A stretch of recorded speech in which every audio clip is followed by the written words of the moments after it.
Good evening, dear friends, and welcome back to the Sleep Wizard's Library. Tonight's tale is An Artist in Crime by Rodrigues Ottolengui. And before we begin, where in the world are you joining us from tonight? An Artist in Crime by Rodrigues Ottolengui. Jack Barnes never gets left. You bet. That was a close call, though, replied the Pullman porter, who had given Mr. Barnes a helping hand in his desperate effort to board the Midnight Express as it rolled out of Boston. I wouldn't advise you to jump on moving trains often. Thank you for your good advice and for your assistance. Here's a quarter for you. Show me to my section. I am nearly dead. I am so tired. Upper 10, right this way, sir. It is all ready for you to turn in. When Mr. Barnes entered the coach, no one was in sight. If there were other passengers, they were abed. A few minutes later, he himself was patting two little bags of feathers and placing one atop of the other in a vain attempt to make them serve as one pillow. He had told the porter that he was tired, and this was so true that he should have fallen asleep quickly. Instead, his brain seemed specially active and sleep impossible. Mr. Barnes, Jack Barnes, as he called himself to the porter, was a detective and counted one of the shrewdest in New York, where he controlled a private agency established by himself. He had just completed what he considered a most satisfactory piece of work. A large robbery had been committed in New York, and suspicion of the strongest nature had been pointed in the direction of a young man who had immediately been arrested. For 10 days the press of the country had been trying and convicting the suspect, during which time Mr. Barnes had quietly left the metropolis. 12 hours before we met him, those who read the papers over their toast had been amazed to learn that the suspect was innocent, and that the real criminal had been apprehended by the keen-witted Jack Barnes. What was better, he had recovered the lost funds, amounting to $30,000. He had had a long chase after his man, whom he had shadowed from city to city and watched day and night, actuated to this course by a slight clue in which he had placed his faith. Now his man fast in a Boston prison, he was on his way to New York for requisition papers. As he had said, he was tired. Yet, despite his need of complete rest, his thoughts persisted in rehearsing all the intricate details of the reasoning which had at last led him to the solution of the mystery. As he lay in his upper berth awake, these words reached his ears. "If I knew that man Barnes was after me, I would simply surrender." This promised to be the beginning of an entertaining conversation, and as he could not sleep, Mr. Barnes prepared to listen. Extensive experience as a detective had made him long ago forget the philosophic arguments for and against eavesdropping. The voice which had attracted him was low, but his ears were keen. He located it as coming from the section next ahead of his, number 8. A second voice replied, "I have no doubt that you would, but I wouldn't. You overestimate the ability of the modern detective. I should actually enjoy being hounded by one of them. It would be so much pleasure, and I think so easy to elude him."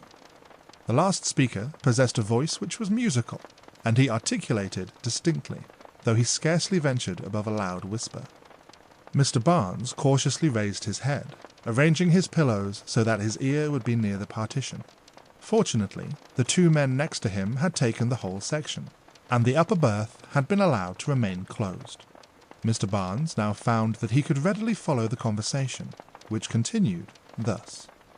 "But see how that Barnes tracked this Pettingill day and night until he had trapped him.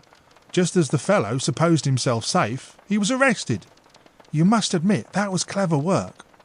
"Oh yes, clever enough in its way, but there was nothing specially artistic about it. Not that the detective was to blame. It was the fault of the criminal. There was no chance for the artistic." Yet Mr. Barnes had used that very adjective to himself in commenting upon his conduct of this case. The man continued. "The crime itself was inartistic. Pettingill bungled. Barnes was shrewd enough to detect the flaw, and with his experience and skill in such cases, the end was inevitable. It seems to me either that you have not read the full account of the case, or else you do not appreciate the work of the detective. Why, all the clue he had was a button." "Ah, only a button," But such a button! That is where I should say the criminal was inartistic. He should not have lost that button. It was an accident, I suppose, and one against which he could not have guarded. It was one of the exigencies of his crime. Exactly so. And it is these little accidents, always unforeseen, though always occurring, which hang so many and jail so many and give our detectives such an easy road to fame. That is the gist of the whole matter. It is an unequal game, this between the criminal and the detective. I don't catch what you are driving at. I'll give you a dissertation on crime. Attend. In ordinary business, it is brains versus brains. The professional man contends with his fellows, and if he must win the race towards fortune, he must show more brains. The commercial man competes with other tradesmen, all as clever as himself. So it goes from the lawyer to the locksmith, from the preacher to the sign painter. It is brains rubbing against brains, and we get the most polished thought as the result. Thus the science of honest living progresses. What has this got to do with the criminal class? One moment, let the philosopher teach you in his own way. With the criminal it is different. He is matched against his superior. Those in his own class do not contend with him. They are rather his partners, his pals as they term it. His only contention, therefore, is with the detective, who represents society and the law. No man, I suppose, is a criminal from choice, and it is the criminal's necessity which leads to his detection. Then all criminals should be caught. All criminals should be caught. That they are not is a strong argument against your detective. For every criminal, we may say, is actuated by necessity, and therein lies the possibility of his defeat. For example, you may claim that the expert burglar lays his plans in advance, and that the crime being premeditated, he should be able to make such careful prearrangements that he could avoid leaving telltale marks behind him. This, however, is rarely the case, for this reason. The unexpected often, if not always, happens, and for that he has not prepared. In a moment he sees prison ahead of him, and his fears steal away his caution, so that, as we have seen, he does leave a clue behind him. But when you say the unexpected happens, you admit the possibility for that to occur which could not have been premised, and therefore could not have been guarded against. That is true as the case stands, but remove the necessity which actuates our criminal, and make of him simply a scientific man pursuing crime as an art. In the first place, we get an individual who will prepare for more accidents, and secondly, would know how best to meet emergencies which occur during the commission of his crime. For example, if you will pardon the conceit, were I to attempt a crime, I should be able to avoid detection. I should think that from your inexperience as a criminal you would be run to earth. Well, about as quickly as this man Pettingill. This was his first crime, you know. Would you be willing to make a wager to that effect? This last remark fairly startled Mr. Barnes, who instantly understood the meaning, which, however, at first escaped the other listener. He awaited eagerly for the reply. I don't grasp the idea. Make a wager about what? You said that were I to commit a crime, I should be captured about as quickly as Pettingill. If you wish, I will wager that I can commit a crime which will be as much talked of as his, and that I will not be captured, or rather, I should say convicted. I would not bet against arrest, for, as we have seen in this very case, the innocent are sometimes incarcerated. Therefore, I stipulate for conviction. Do I understand you seriously to offer to commit a crime, merely to decide a wager? You astound me. No more perhaps than Pettingill has surprised his friends. But don't be alarmed. I shall assume all responsibility. Besides, remember, it is not crime that is scowled upon in this century, but detection. I wager with you against that. Come, what do you say? Shall it be $1,000? I want a little excitement. Well, you shall have it. At least you shall have the excitement of paying the $1,000 to me, for though I think you are not really intending to become a criminal, in either event I may as well profit by your offer. What do you mean by in either event? Why, if you do not commit a crime, you pay, and if you do, I am sure that you will be caught. Then, however much I should regret your disgrace, I warn you that I should cut you dead and take your money. Then you accept the wager? I do. Done.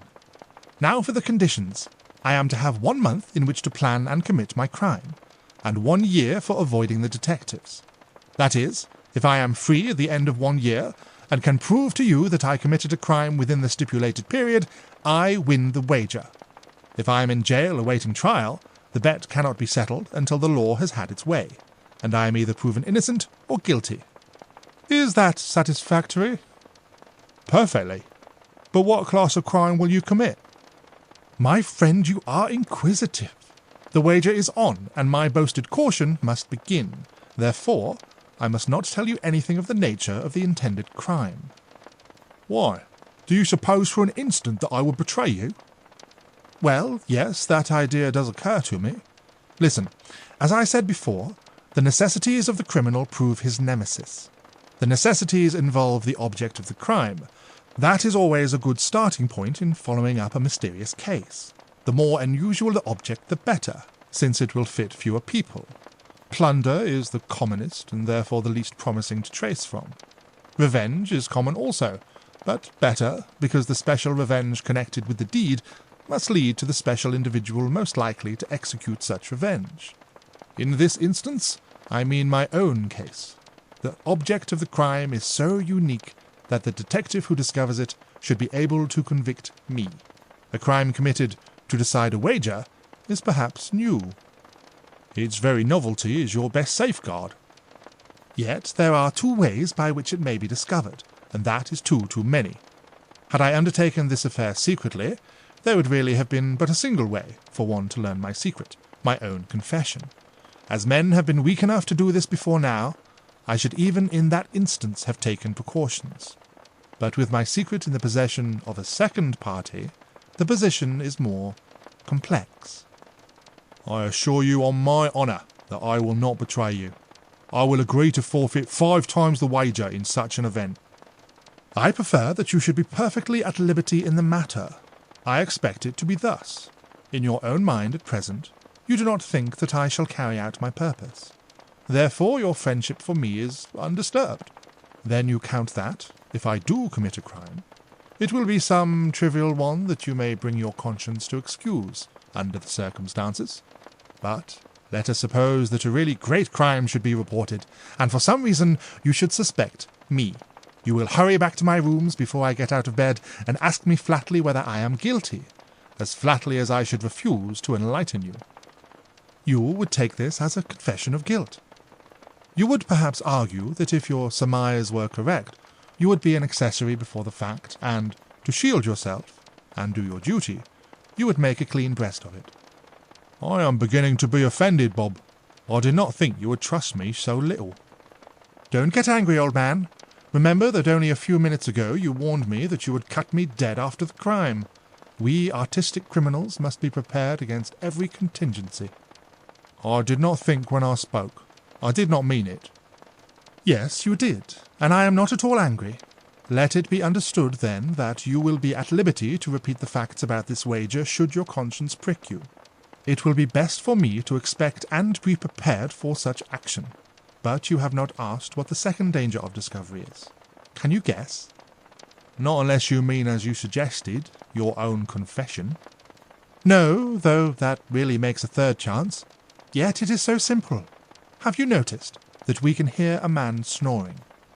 No. Listen a moment. Do you not hear that? It is not exactly a snore, but rather a troubled breathing. Now that man is in the 3rd section from us. Do you see the point?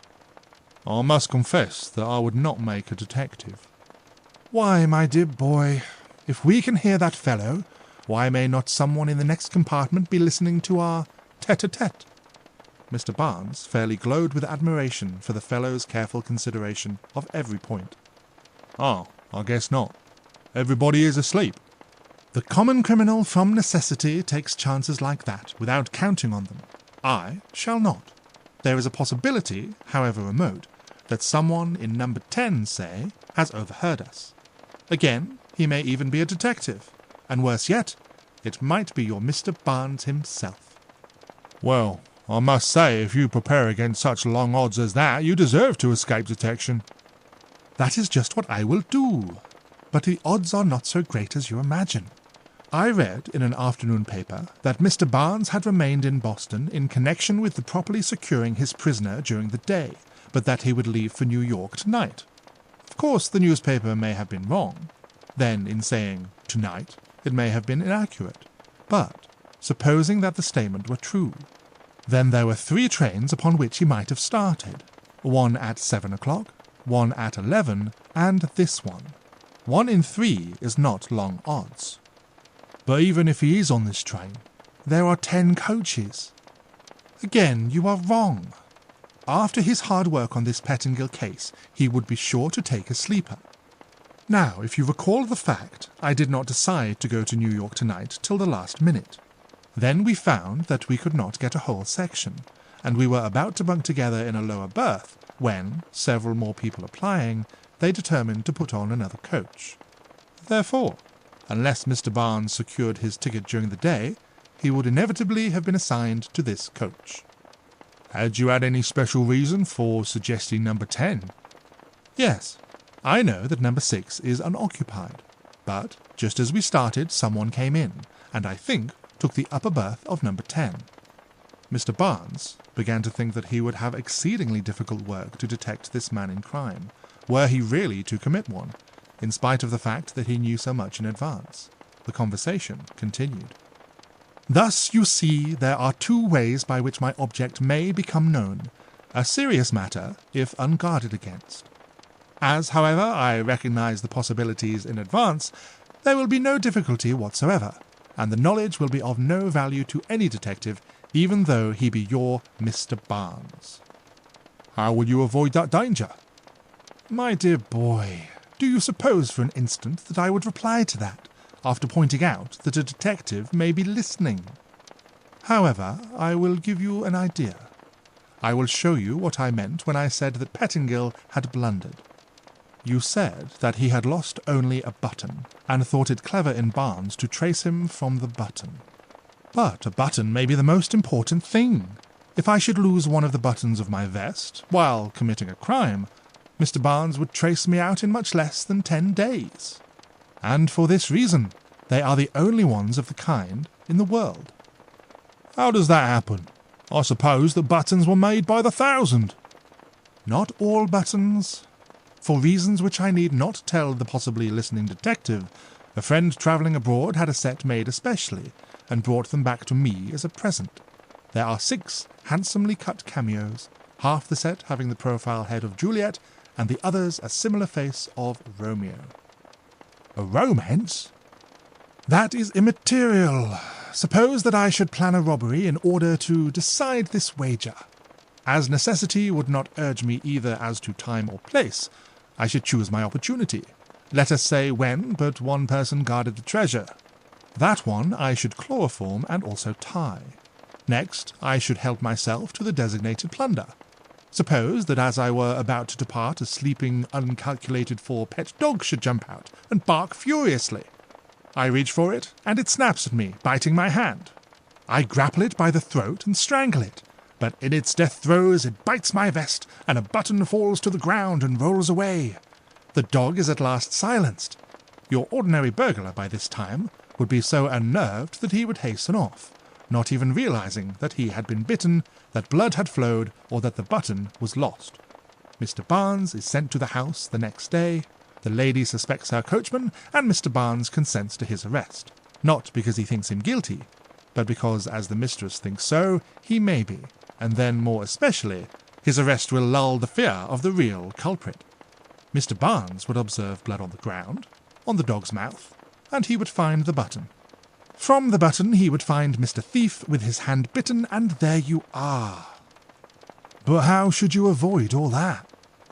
In the first place, were I really wise, I should not have telltale buttons about me at such a time. But let us suppose that the time had not been of my own choosing, then the buttons might have been with me. Assured as I should have been that the only person in the house lay chloroformed and tied, I should not have lost my nerve as did the other individual. Neither should I have allowed myself to be bitten, though if the accident had occurred, I should have stopped to wash up the stain from the carpet while fresh, and also from the dog's mouth. I should have discovered the loss of the button, searched for and recovered it, untied the victim, and opened the windows that the odour of chloroform could pass off during the night. In fact, in the morning the only evidence of crime would be the strangled dog and the absence of the pelf. It is easy enough to explain your actions under superstitious circumstances, but I would doubt if in Pettingill's shoes you would have been able to retain your presence of mind and recover the lost button which led to his final arrest. It is possible that you are right, for had I been Pettingill I should have been coerced by necessities as he was. Yet I think I should not have planned such a robbery, choosing my own time as he did, and then have taken with me such a button.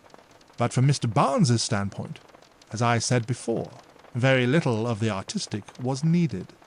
The button was constructed of a curious old coin. Mr. Barnes went the rounds of the dealers and found the very man who had sold Pettingill the coin. The rest was routine work. Well, you are conceited, but I don't mind making 1,000 out of your egotism. Now, I am sleepy, however, so good night. Good night, old man. Dream of a way to earn an extra 1,000, for I shall win. For Mr. Barnes himself, sleep was now more impossible than ever. He was attracted to this new case, for so he counted it, and was determined to trap the individual who wagered against his acumen. It was a long step toward success to know how much he had overheard. He would not lose sight of his man during the allotted month. He enjoyed the prospect of allowing him to commit his crime and then quietly taking him in the act. Carefully and noiselessly, he dressed himself and slipped out of his berth. Then he crept into one opposite, so that he could have his eye on number 8, and settle down for an all-night vigil. It would not surprise me if that keen devil were to commit his crime this very night. I hope so, for otherwise I shall have no sleep till he does. The train was just approaching Stamford, and from the window in the section which he occupied, Mr. Barnes was watching the sun glowing red over the hilltops, when he heard approaching him the guard who had assisted him to jump aboard the night before. The man was making mysterious gestures, from which Mr. Barnes understood that he was wanted. He arose and followed the porter to the smoking room. "I think you called yourself Barnes," said the man, "as you jumped aboard last night." "Yes, what of it?" "Are you Mr. Barnes the detective?" "Why do you ask?" "Because if you are, the conductor wants to see you. There was a big robbery committed on the train during the night." "The devil!" "Exactly. But will you come into the next coach?" "Wait a minute." Mr. Barnes went back into the main part of the coach and tiptoed towards number 8. Gently moving the curtains, he peeped in and looked long and earnestly. He saw 2 men, undoubtedly sleeping soundly. Satisfied, therefore, that he could leave his watch for a brief period, he followed the porter into the next coach, where he found the conductor waiting for him in the smoking room. "You are Mr. Barnes, the detective?" asked the conductor. Mr. Barnes assented. "Then I wish to place in your hands officially a most mysterious case. We took on a lady last night at Boston, who had a ticket to South Norwalk. As we were approaching that point a short time ago, she was notified by the porter. She arose and dressed preparatory to leaving the train. A few minutes later, I was hurriedly summoned when the woman, between hysterical sobs, informed me that she'd been robbed." "Of much?"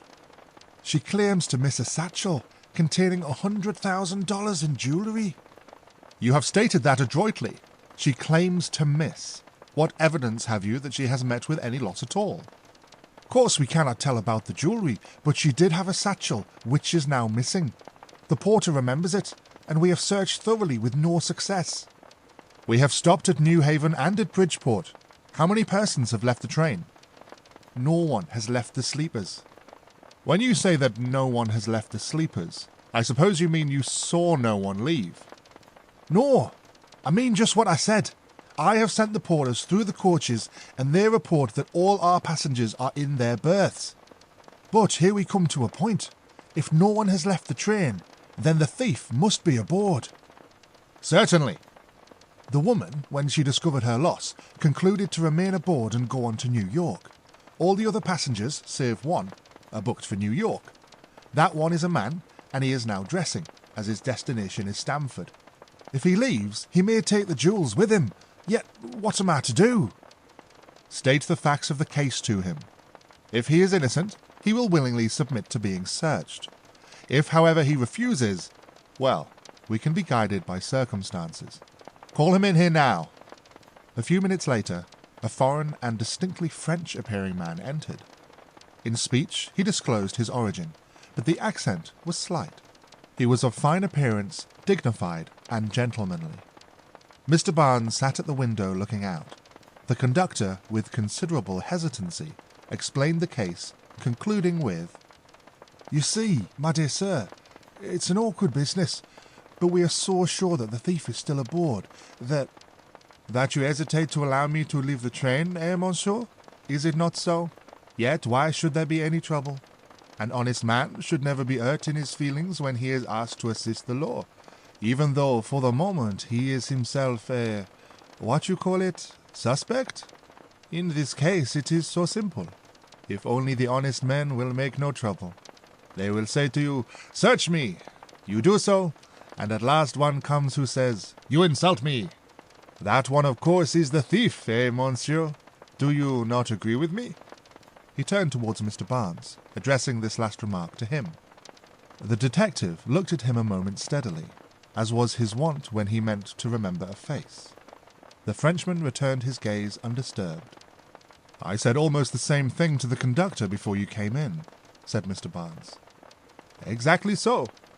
Now then, with your permission, I will disrobe. Look, if you please, most carefully. My honor is at stake. The more carefully you examine, the less suspicion can attach to me hereafter." The conductor made a thorough search, emptying every pocket and taking every precaution. He did not expect to find anything, but it was essential that extreme care should be observed. Nothing was found, and the man resumed his clothing. "Now, if you please, I have with me but 2 small satchels. If the porter will bring them, I will unlock them for you. I have no trunk, as I only went to Boston for a day's trip." The satchels were brought, examined, and nothing found.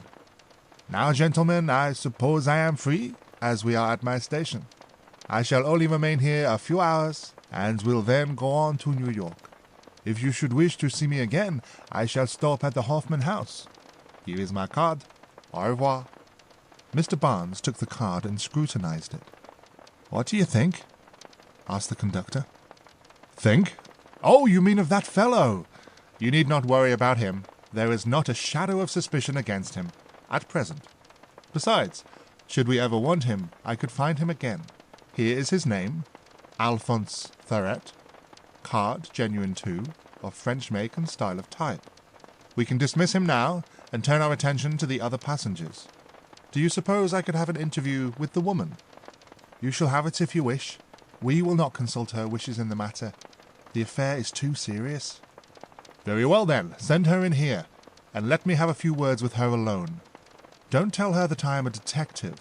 Leave that to me." A few minutes later, a tall woman, apparently about 45 years of age, entered. She was not handsome, yet had a pleasing face.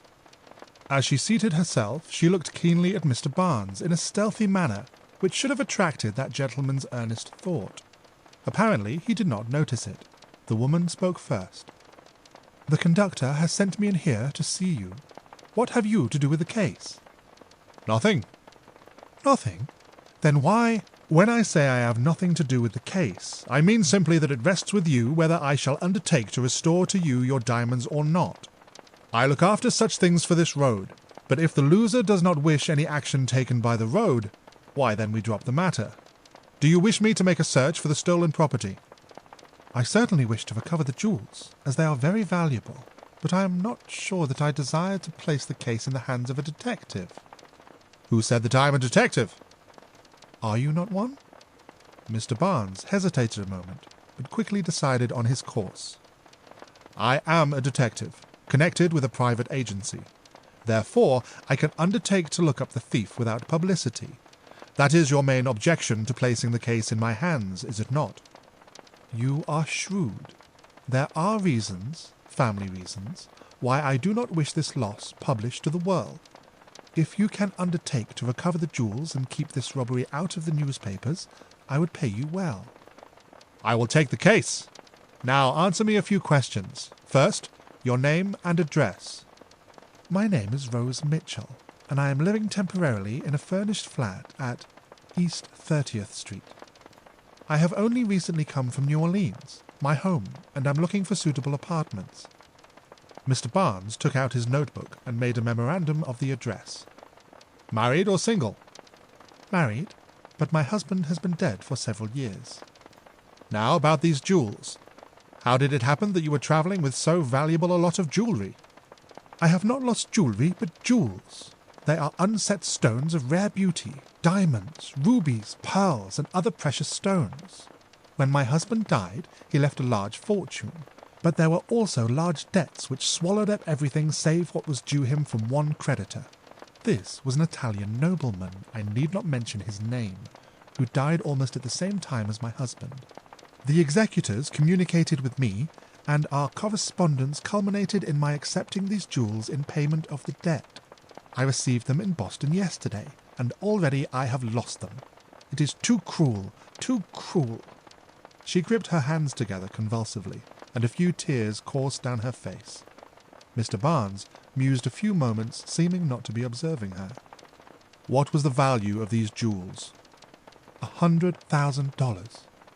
By what express company were they sent to you? The question was a simple one, and Mr. Barnes asked it rather mechanically, though he was wondering if the thief had come across the ocean, from France perhaps. He was therefore astonished at the effect produced. The woman arose suddenly, her whole manner changed. She replied with her lips compressed tightly, as though labouring under some excitement. "That is not essential. Perhaps I am telling too much to a stranger anyway. Come to my apartment this evening, and I will give you further particulars, if I decide to leave the case in your hands. If not, I will pay you for whatever trouble you have in the interim. Good morning." Mr. Barnes watched her leave the room without offering to detain her or making any comment on her singular manner. Without rising from his seat, he looked out of the window and strummed on the pane. What he thought it would be difficult to tell, but presently he said aloud, though there was no one to hear him, "I think she is a liar." Having relieved himself thus, he returned to his own coach. He found two gentlemen in the toilet room, allowing themselves to be searched, laughing over the matter as a huge joke. He passed by and entered his own compartment, which the porter had put in order. One after another, the few passengers arose, heard of the robbery, and cheerfully passed through the ordeal of being searched. At last his patience was rewarded by seeing the curtains of number 8 moving, and a moment later a fine-looking young man of 26 emerged, partly dressed, and went towards the toilet. Mr. Barnes sauntered after him and entered the smoking room. He had scarcely seated himself before a man entered, who was evidently the other occupant of Section 8. Whilst this second man was washing, the conductor explained to the other about the robbery, and suggested that he allow himself to be searched. By this time the conductor was becoming excited. They were within a few minutes of New York, and all his passengers had been examined save these two. Yet these two looked more aristocratic than any of the others. He was astonished, therefore, to observe that the young man addressed seemed very much disturbed. He stammered and stuttered, seeking words, and finally, in a hoarse voice, addressed his companion. "Bob, do you hear? There's been a robbery." His friend Bob was bending over the water basin, his head and face covered with a stiff soap lather, and his hands rubbing his skin vigorously. Before replying, he dipped his head completely under the water, held it so submerged a moment, then stood erect with eyes shut and reached for a towel. In a moment he had wiped the suds from his eyes, and looking at his friend, he answered most unconcernedly, "What of it?" But the conductor wants to search me." "All right. What are you afraid of? You are not the thief, are you?" "No, but—" "There is no but in it. If you are innocent, let them go through you." Then, with a light laugh, he turned to the glass and began arranging his cravat. His friend looked at him a moment with an expression which no one but Mr. Barnes understood. The detective had recognized by their voices that it was Bob who had made the wager to commit a crime, and it was plain that his friend already suspected him. His fright was occasioned by the thought that perhaps Bob had stolen the jewels during the night, and then secreted them in his clothing, where, if found, the suspicion would not be on Bob. Mr. Barnes was amused as he saw the young man actually searching himself. In a few minutes, with a sigh of intense relief, having evidently discovered nothing foreign in his pockets, he turned to the conductor, who stood waiting and expectant. Mr. Conductor, he began, I fear that my conduct has seemed suspicious. I can't explain, but nevertheless I am perfectly willing to have you make a search. Indeed, I am anxious that it should be a thorough one. The examination was made, and as with the others, nothing was found. Here is my card. I am Arthur Randolph of the firm J.Q. Randolph & Sons, Bankers. Mr. Randolph stood a trifle more erect as he said this, and the poor conductor felt that he had done him a grievous wrong. Mr. Randolph continued. This is my friend, Robert Leroy Mitchell. I will vouch for him. At the name Mitchell, Mr. Barnes was a trifle startled. It was the same as that which had been given by the woman who had been robbed. At this point, Mr. Mitchell, a man of 45, with a classic face, spoke. "Thanks, Arthur, I can take care of myself." The conductor hesitated a moment, and then addressed Mr. Mitchell. "I regret very much the necessity which compels me to ask you to allow yourself to be searched, but it is my duty." "My dear sir, I understand perfectly that it is your duty and have no personal feelings against you. Nevertheless, I distinctly refuse." You refuse? The words came from the other three men together. It is difficult to tell which was the most surprised. Randolph turned pale and leaned against the petition for support. Mr. Barnes became slightly excited and said, "That amounts to a tacit acknowledgement of guilt, since every other man has been searched." Mr. Mitchell's reply to this was even more of a surprise than what he had said before. "That alters the case. If everyone else has submitted, so will I." Without more ado, he divested himself of his clothing. Nothing was found. The satchels of both men were brought, but the search was fruitless. The conductor glanced at the detective helplessly, but that gentleman was looking out of the window. One who knew Mr. Barnes could have told that he was frightfully angry, for he was biting the end of his mustache. "Here we are at the Grand Central," said Mr. Mitchell. "Are we at liberty to leave the train?" Receiving an acquiescent nod, the two friends walked to the other end of the coach. Mr. Barnes abruptly started up and without a word jumped from the train as it slowly rolled into the great depot. He went up to a man quickly, said a few words in an undertone, and both went back towards the train. Presently, the woman who had been robbed came along, and as she passed out of the building, Mr. Barnes's companion followed her. He himself was about to depart, when feeling a light tap upon his shoulder, he turned and faced Mr. Mitchell. "Mr. Barnes," said the latter, "I want a few words with you. Will you breakfast with me in the restaurant?" "How did you know that my name is Barnes?" "I did not know it, though I do now." And he laughed in a complacent manner which jarred on Mr. Barnes. The detective felt that this man was getting the best of him at every turn. But for all that, he was only the more determined to trap him in the end. Accustomed to think quickly, he decided to accept the invitation, considering that he could lose nothing and might gain much by a further acquaintance. The two men therefore went below to the eating room and seated themselves at a small table. After giving the waiter a liberal order, Mr. Mitchell began. "Won't it be best for us to understand one another from the outset, Mr. Barnes?" "I don't know what you mean." "I think you do. You asked me a moment ago how I knew your name. As I said, I did not know it, though I suspected it. Shall I tell you why?" "Certainly, if you wish." "Perhaps I am a fool to show you your first blunder in this game, since you are evidently enlisted against me. But, as I sent my friend off alone, purposely for the chance of doing so, I cannot resist the temptation." "Stop a moment, Mr. Mitchell. I am not such a fool you take me to be. I know what you are going to say. Ah, indeed, that is clever. You are about to tell me that I made an ass of myself when I spoke in the coach upon your refusing to be searched. Well, I should not have put it quite so harshly, but the fact is this. When you deliberately followed Randolph into the toilet room, I became suspicious, being, as I was, at your heels. When the conductor spoke to me, I refused purposely to watch the effect upon you, with the result, as you now see, that I had my suspicion confirmed. I knew that you were a detective, and that point gained, there was no further reason for refusing the conductor. As I said, I acted like an ass, but I did not need this warning. It will not occur again, I assure you. Of course, I see now that you overheard our conversation last night, and such being the case, you naturally suspected me of this robbery. But I am wondering, if you did overhear our talk, why you did not watch me all night? To this, Mr. Barnes made no reply. I have one favour to ask. What is it? That you reveal to no one the fact that I have undertaken to commit a crime. You, of course, are at liberty to play the ferret, and convict me, if you can. As surely as you commit a crime, so surely will I convict you of it, replied Mr. Barnes. It will be perhaps to my interest to keep what I know to myself, but it will not do to make any promises to you.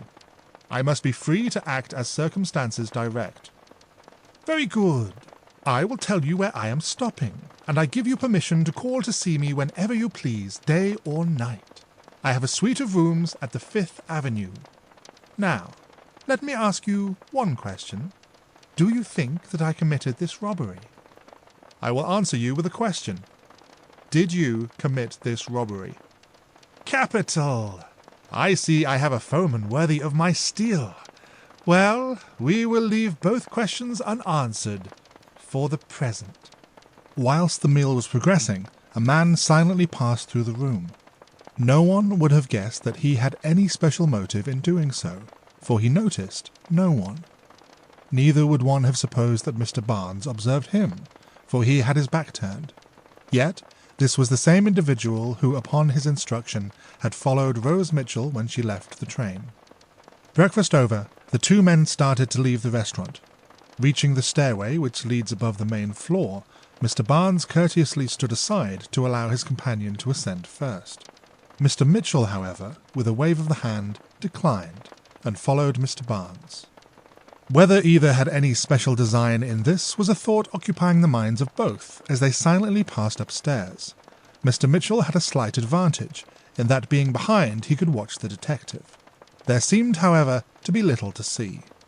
To be sure, the man who had passed through the restaurant was idly leaning against the doorway, but as soon as Mr. Barnes's head appeared, and certainly before he could have been noticed by Mr. Mitchell, he stepped out into the street, crossed over, and disappeared into the bank building opposite.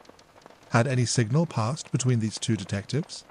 Mr. Mitchell, despite his shrewdness in sending Mr. Barnes upstairs ahead of him, saw none. Yet, this is what occurred. Mr. Barnes said adieu and walked away. Mr. Mitchell stood in the doorway, gazing after him till he saw him enter the elevated railroad station. Then, looking carefully about, he himself walked rapidly towards 6th Avenue. He did not glance behind, or he might have seen the man in the bank step out and walk in the same direction. They had been gone about 5 minutes when Mr. Barnes once more appeared upon the scene. He stopped in the doorway where the other detective had been leaning. Keenly scanning the panelling, his eye presently rested upon what he was seeking. Faintly written in pencil were the words, "No, East 30th." That was all, but it told Mr. Barnes that Rose Mitchell had been followed to this address, and as it tallied with that which she herself had given to him, he knew now that she could be found when wanted. Wetting his finger against the tip of his tongue, he drew it across the words, leaving nothing but a dirty smudge. "Wilson is a keen one," thought the detective. He did this trick well, saw my nod, wrote that address, and got out of sight in an instant. I wonder if he can keep an eye on that shrewd scoundrel. Pah! I am giving the fellow too much credit. I must leave it to Wilson for today anyway, as I must get through with this Pettingill matter. Half an hour later, he was at headquarters talking with his assistants. Meanwhile, Wilson followed Mr. Mitchell to Broadway, then down to the casino, where he stopped to buy tickets, then out again and down Broadway to the Fifth Avenue Hotel, which he entered. He nodded to the clerk, took his key, and passed upstairs. Evidently, he lived there. Wilson, of course, had no further definite instructions. From Mr. Barnes's backward nod, he had understood that he was to shadow this man, and, under the circumstances, it was his simple duty to do this until relieved by further orders. In these days of telephones, it is easy enough to make hurried reports to headquarters and then continue the pursuit. The Fifth Avenue is not a promising place in which to watch a man, provided the man knows that he is being watched. It has 3 exits, one on Broadway, and one each on 23rd and on 24th Streets. Wilson flattered himself that Mr. Mitchell was unsuspicious, and therefore whichever way he might leave the building, he would first return his key at the desk. He consequently kept that point in view. Not half an hour had elapsed when his man appeared, gave up his key as expected, and passed out by the Broadway door. Crossing the avenue, he walked down 23rd Street eastward. Wilson followed cautiously, going through the park. At 3rd Avenue, Mr. Mitchell climbed the elevated stairway, and Wilson was compelled to do the same, though this brought him unpleasantly close. Both men took the same train, Mr. Mitchell in the first coach, Wilson the last. At 42nd Street, Mr. Mitchell left the train and crossed the bridge, but instead of taking the annex for the Grand Central Depot, as one is expected to do, he slipped through the crowd to the main platform and took a train going back downtown. Wilson managed to get the same train, but he realized at once that his man either knew that he was followed or else was taking extraordinary precautions. At 34th Street Station, the trick was repeated, Mr. Mitchell crossing over the bridge and then taking an uptown train. What puzzled Wilson was that he could not detect that his man had noticed him. It seemed barely possible, as they had encountered crowds at both places, that he had escaped unobserved. He was more satisfied of this when, at 42nd Street again, Mr. Mitchell once more left the train, crossed the bridge, and this time went forward, taking the coach for the Grand Central. Evidently, all the manoeuvring had merely been prompted by caution, and not having observed his shadow, the man was about to continue to his true destination. Mr. Mitchell had entered the coach by the first gate, and was seated quietly in the corner as Wilson passed on, going in by the gate at the opposite end.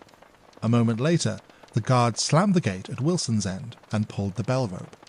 As quick as a flash, Mr. Mitchell jumped up and before he could be prevented, had left the coach just as it started, carrying away Wilson, completely outwitted and dumbfounded. As soon as the train stopped, he darted downstairs and ran back towards the 3rd Avenue station, but he knew it was useless, as it proved. He saw nothing of Mr. Mitchell. Wilson was greatly disheartened, for he was most anxious to stand well with Mr. Barnes, his chief. Yet, in revolving over the occurrences of the last half hour, he could not see how he could have prevented the escape of his man, since it was evident that he had intentionally acted in a way to prevent pursuit. If one but knows or suspects that he is being shadowed, the 3rd Avenue elevated road with its bridges at 34th and 42nd Streets offers the most effectual means of eluding the most skillful detective. If Wilson had known anything whatever about the man who had escaped him, he might have been able to guess his destination, and so have caught up with him again by hurrying ahead and meeting him, as he had frequently done when following noted criminals with whose haunts he was acquainted. In this instance, he was utterly in the dark, so could do nothing but swear.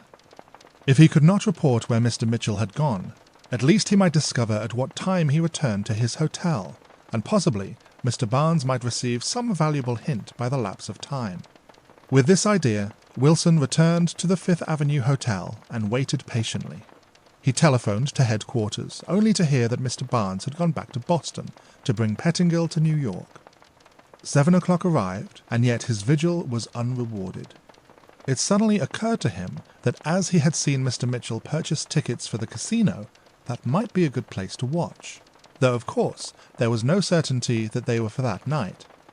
Upon this meagre hope he hastened uptown and stationed himself where he could keep an eye on all who entered. At 10 minutes past 8, he was about concluding that his task was useless when a cab stopped, and to his intense satisfaction he saw Mr. Mitchell alight, and then hand out a handsomely dressed woman. Wilson had prepared himself for this possibility by purchasing a ticket of admission, so that he followed the couple into the theatre, determined not to lose sight of his man again.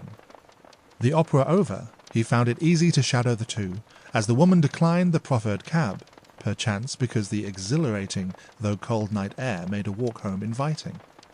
He was, however, somewhat amazed at last to see them enter the very apartment house on 30th Street to which he had traced Rose Mitchell in the morning.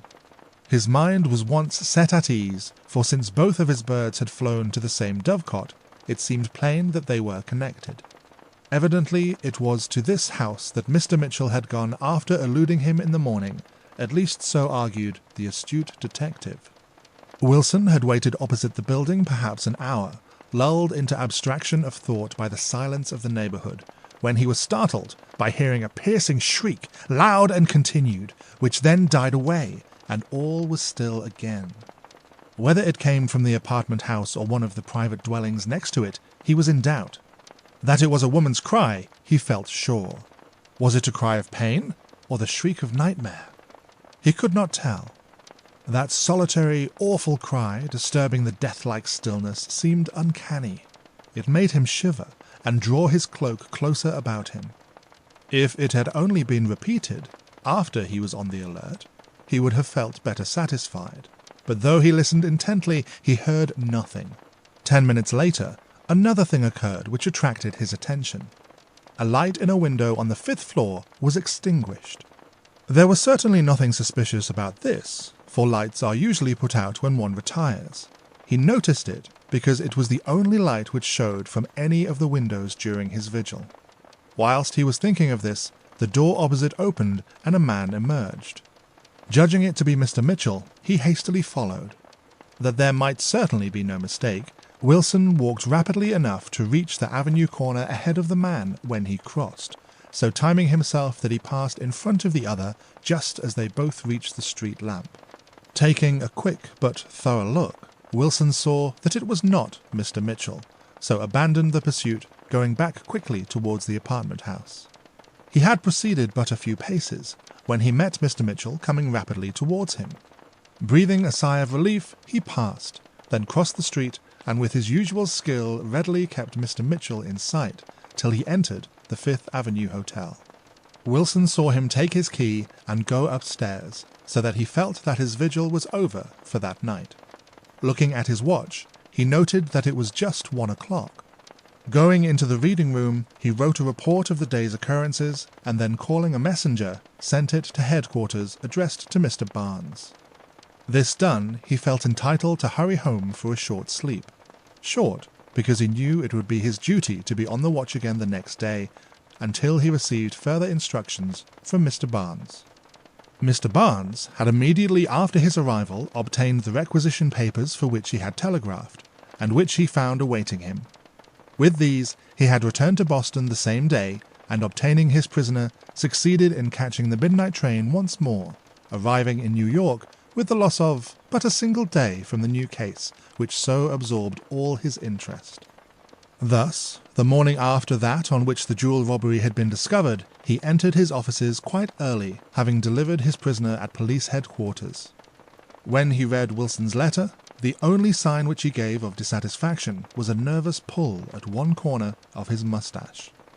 He read the paper through 3 times, then tore it carefully into tiny pieces, doing it so accurately that they were all nearly of the same size and shape. Anyone who should attempt to piece together a note which Mr. Barnes had thus destroyed would have a task. Standing by the window, he tossed them high in the air and saw them scattered by the wind. At 8:30 o'clock, he stood before the apartment house in East 30th Street. The janitor was sweeping from the pavement a light snow which had fallen in the early hours of the morning. Mr. Barnes, without speaking to the man, walked into the vestibule and scanned the names over the letterboxes. None of them contained the one which he sought, but there was no card in number 5. Recalling that in Wilson's report a light had disappeared from a window on the 5th floor, he knew that it could not be unoccupied. To get in, he resorted to a trick often practiced by sneak thieves. He rang the bell of number 1, and when the door silently swung open, he walked in, apologising to the servant on the first landing for having rung the wrong bell, and proceeded up to the 5th floor. Here he rang the bell of the private hall belonging to that special apartment. He could have rung the lower bell of this apartment at the outset, but he wished to make it impossible for anyone to leave after his signal announced visitors. He stood several minutes and heard no sound from within. A second pull at the bell produced no better results. Taking a firm hold of the doorknob, he slowly turned it, making not the slightest noise. To his surprise, the door yielded when he pressed, and in a moment he had passed in and closed it behind him. His first idea was that after all he had entered an empty apartment, but a glance into the room at the farther end of the hall showed him that it was a furnished parlour. He hesitated a moment, then walked stealthily towards that room, and looking in saw no one. He tiptoed back to the hall door, turned the key, took it from the lock and dropped it into his pocket. Again he passed forward to the parlour, this time entering it. It was elegantly and tastily furnished. The windows opened on the street. Between them stood a cabinet writing desk, open as though recently used. Beside it was an enamel piano lamp, possibly the same which had furnished the light which Wilson had suddenly missed several hours before. Opposite the windows, a pair of folding glass doors communicated with an apartment beyond. These were closed. Peeping through a part of the pattern cut into the glass, Mr. Barnes could just distinguish the form of a woman in bed, her long hair hanging down from the pillow. This sight made him uncertain as to the next move. This was possibly Mrs. Rose Mitchell, as she had announced herself. She was asleep, and he had entered her apartment without any warrant for doing so. True, he looked upon her with some suspicion, but the most innocent frequently suffer in this way, and without better reason than he had, he knew that he could not account legally for what he was doing. As he stood by the glass doors cogitating, he chanced to look down. Instantly, his eye was attracted by that which made him shiver, as accustomed as he was to strange sights. It was a tiny red stream, which had managed to pass under the door and had then run along the edge of the carpet for the space of a few inches. Instantly he stooped, dipped his finger into it, and then ejaculated under his breath, "Blood!" and clotted. Standing upright, he once more peered into the room.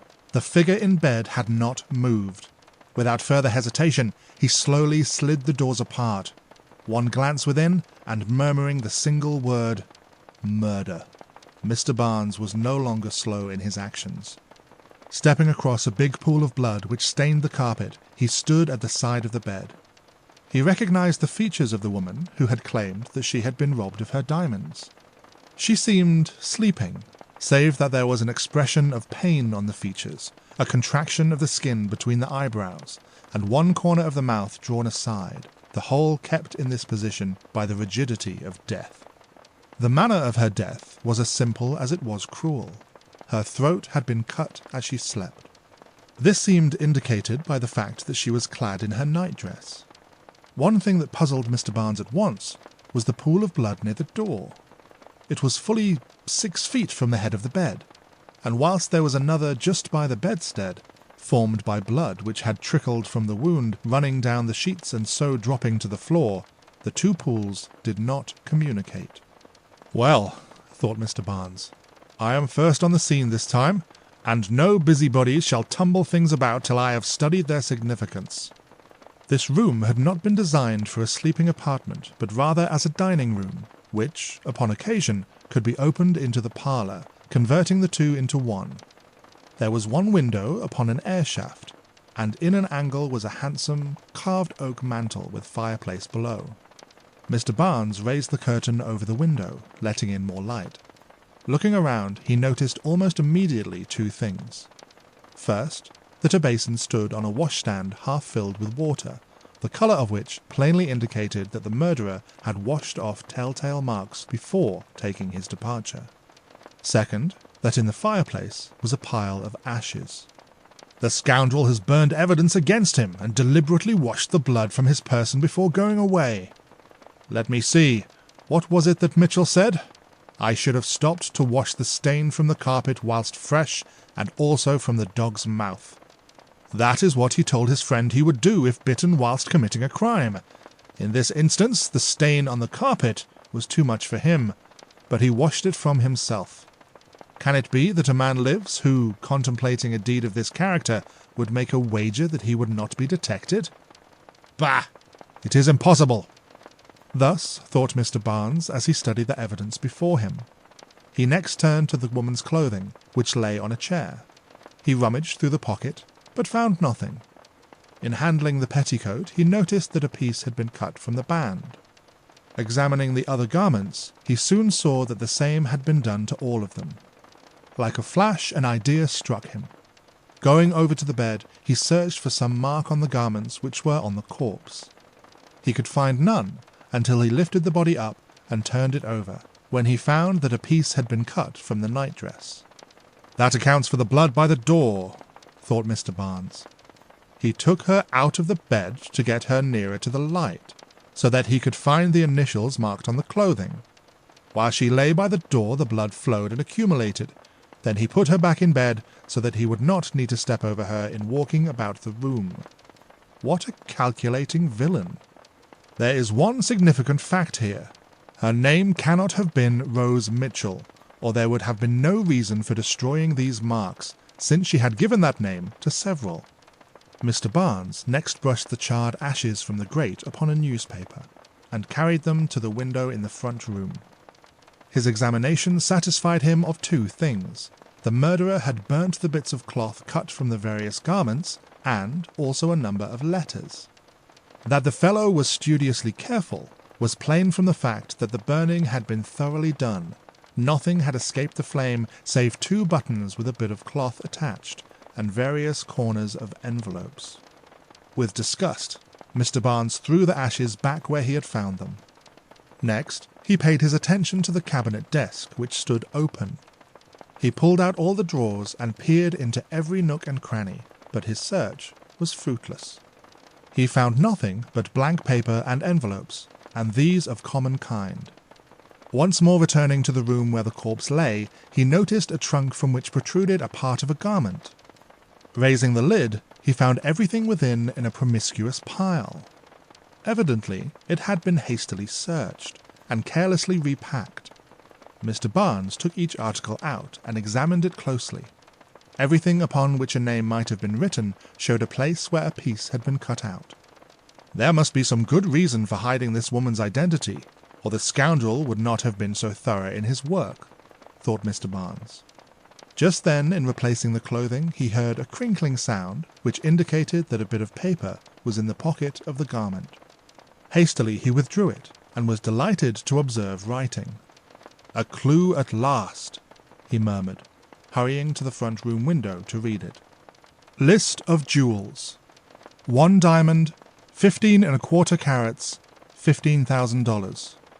1 emerald, 15 1/8 carats, $15,000. 1 ruby, 15 3/8 carats, $20,000. 1 sapphire, 10 carats, $5,000. 1 pearl, pear-shaped, white, $15,000. 1 pearl, pear-shaped, black, $10,000. 1 pearl, white, egg-shaped, $5,000. 1 pearl, black, egg-shaped, $5,000. 1 canary diamond, $5,000. 1 topaz, 200 carats, $5,000. $100,000. The 10 jewels are all perfect specimens of their kind. The first 4 are cut exactly alike. The pear-shaped pearls are similar in size and shape, as are also the egg pearls. The canary diamond is oblong, and the topaz is unspalled. The lot are contained in a red Russia leather case, 4 by 6 inches in size, lined with black satin. Each jewel fits in a special depression, and is held in place by a gold wire clasp. The case has the name Mitchell in gold letters across the band which straps around it. This was all, no name being signed. Mr. Barnes regretted this last fact, but felt that he held a most important paper in his hand, since it seemed to be corroborative of the woman's statement that she had lost a lot of unset jewels. It was of great value to have so minute a description of the stolen gems. Folding the paper carefully, he placed it in his wallet, and then returned to the vicinity of the corpse. Looking closely at the cut in the neck, the detective determined that the assassin had used an ordinary pocket knife, for the wound was neither deep nor long. It severed the jugular vein, which seemed to have been the aim of the murderer. It was from this circumstance that the detective decided that the woman had been attacked as she slept. This aroused the question: did the murderer have the means of entering the house without attracting attention? Either he must have had a night key, or else someone else must have admitted him. Mr. Barnes started, as the thought recurred to him that Wilson had seen Mr. Mitchell enter the house some time before the scream was heard, and depart some time after. Was this the woman who had accompanied him to the theatre? If so, how could she have retired and fallen to sleep so quickly? Evidently, further light must be thrown upon this aspect of the case. Whilst meditating, the detective's eye roamed around the room, and finally rested upon a shining object which lay on the floor near the trunk. A ray of light from the front window just reached it, and made it glitter. Mr. Barnes looked at it for some moments, mechanically, stooping presently to pick it up, with little thought of what he did. He had scarcely examined it, however, before a gleam of triumph glistened in his eye. He held in his hand a button, which was a cut cameo upon which was carved the profile head of a woman, beneath which appeared the name Juliet. Mr. Barnes, after discovering the cameo button, immediately left the apartment. With little loss of time, he reached the Fifth Avenue Hotel. He found Wilson sitting in the lobby, and learned from him that Mr. Mitchell had not yet come downstairs. He made his subordinate happy by complimenting him upon his work, and exonerating him from blame, because of his having lost his man for a few hours the day before.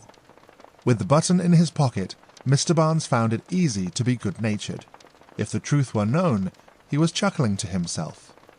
The thought which proved such a fund of merriment was the idea that his man upstairs had proven himself just as human as ordinary criminals, since he had left behind him the very telltale mark which he had boasted would not be found after he had committed his crime. Externally, however, there was no sign to show that Mr. Barnes was in any way excited. He calmly asked at the desk for Mr. Mitchell, and sent up his card just as any ordinary visitor might have done.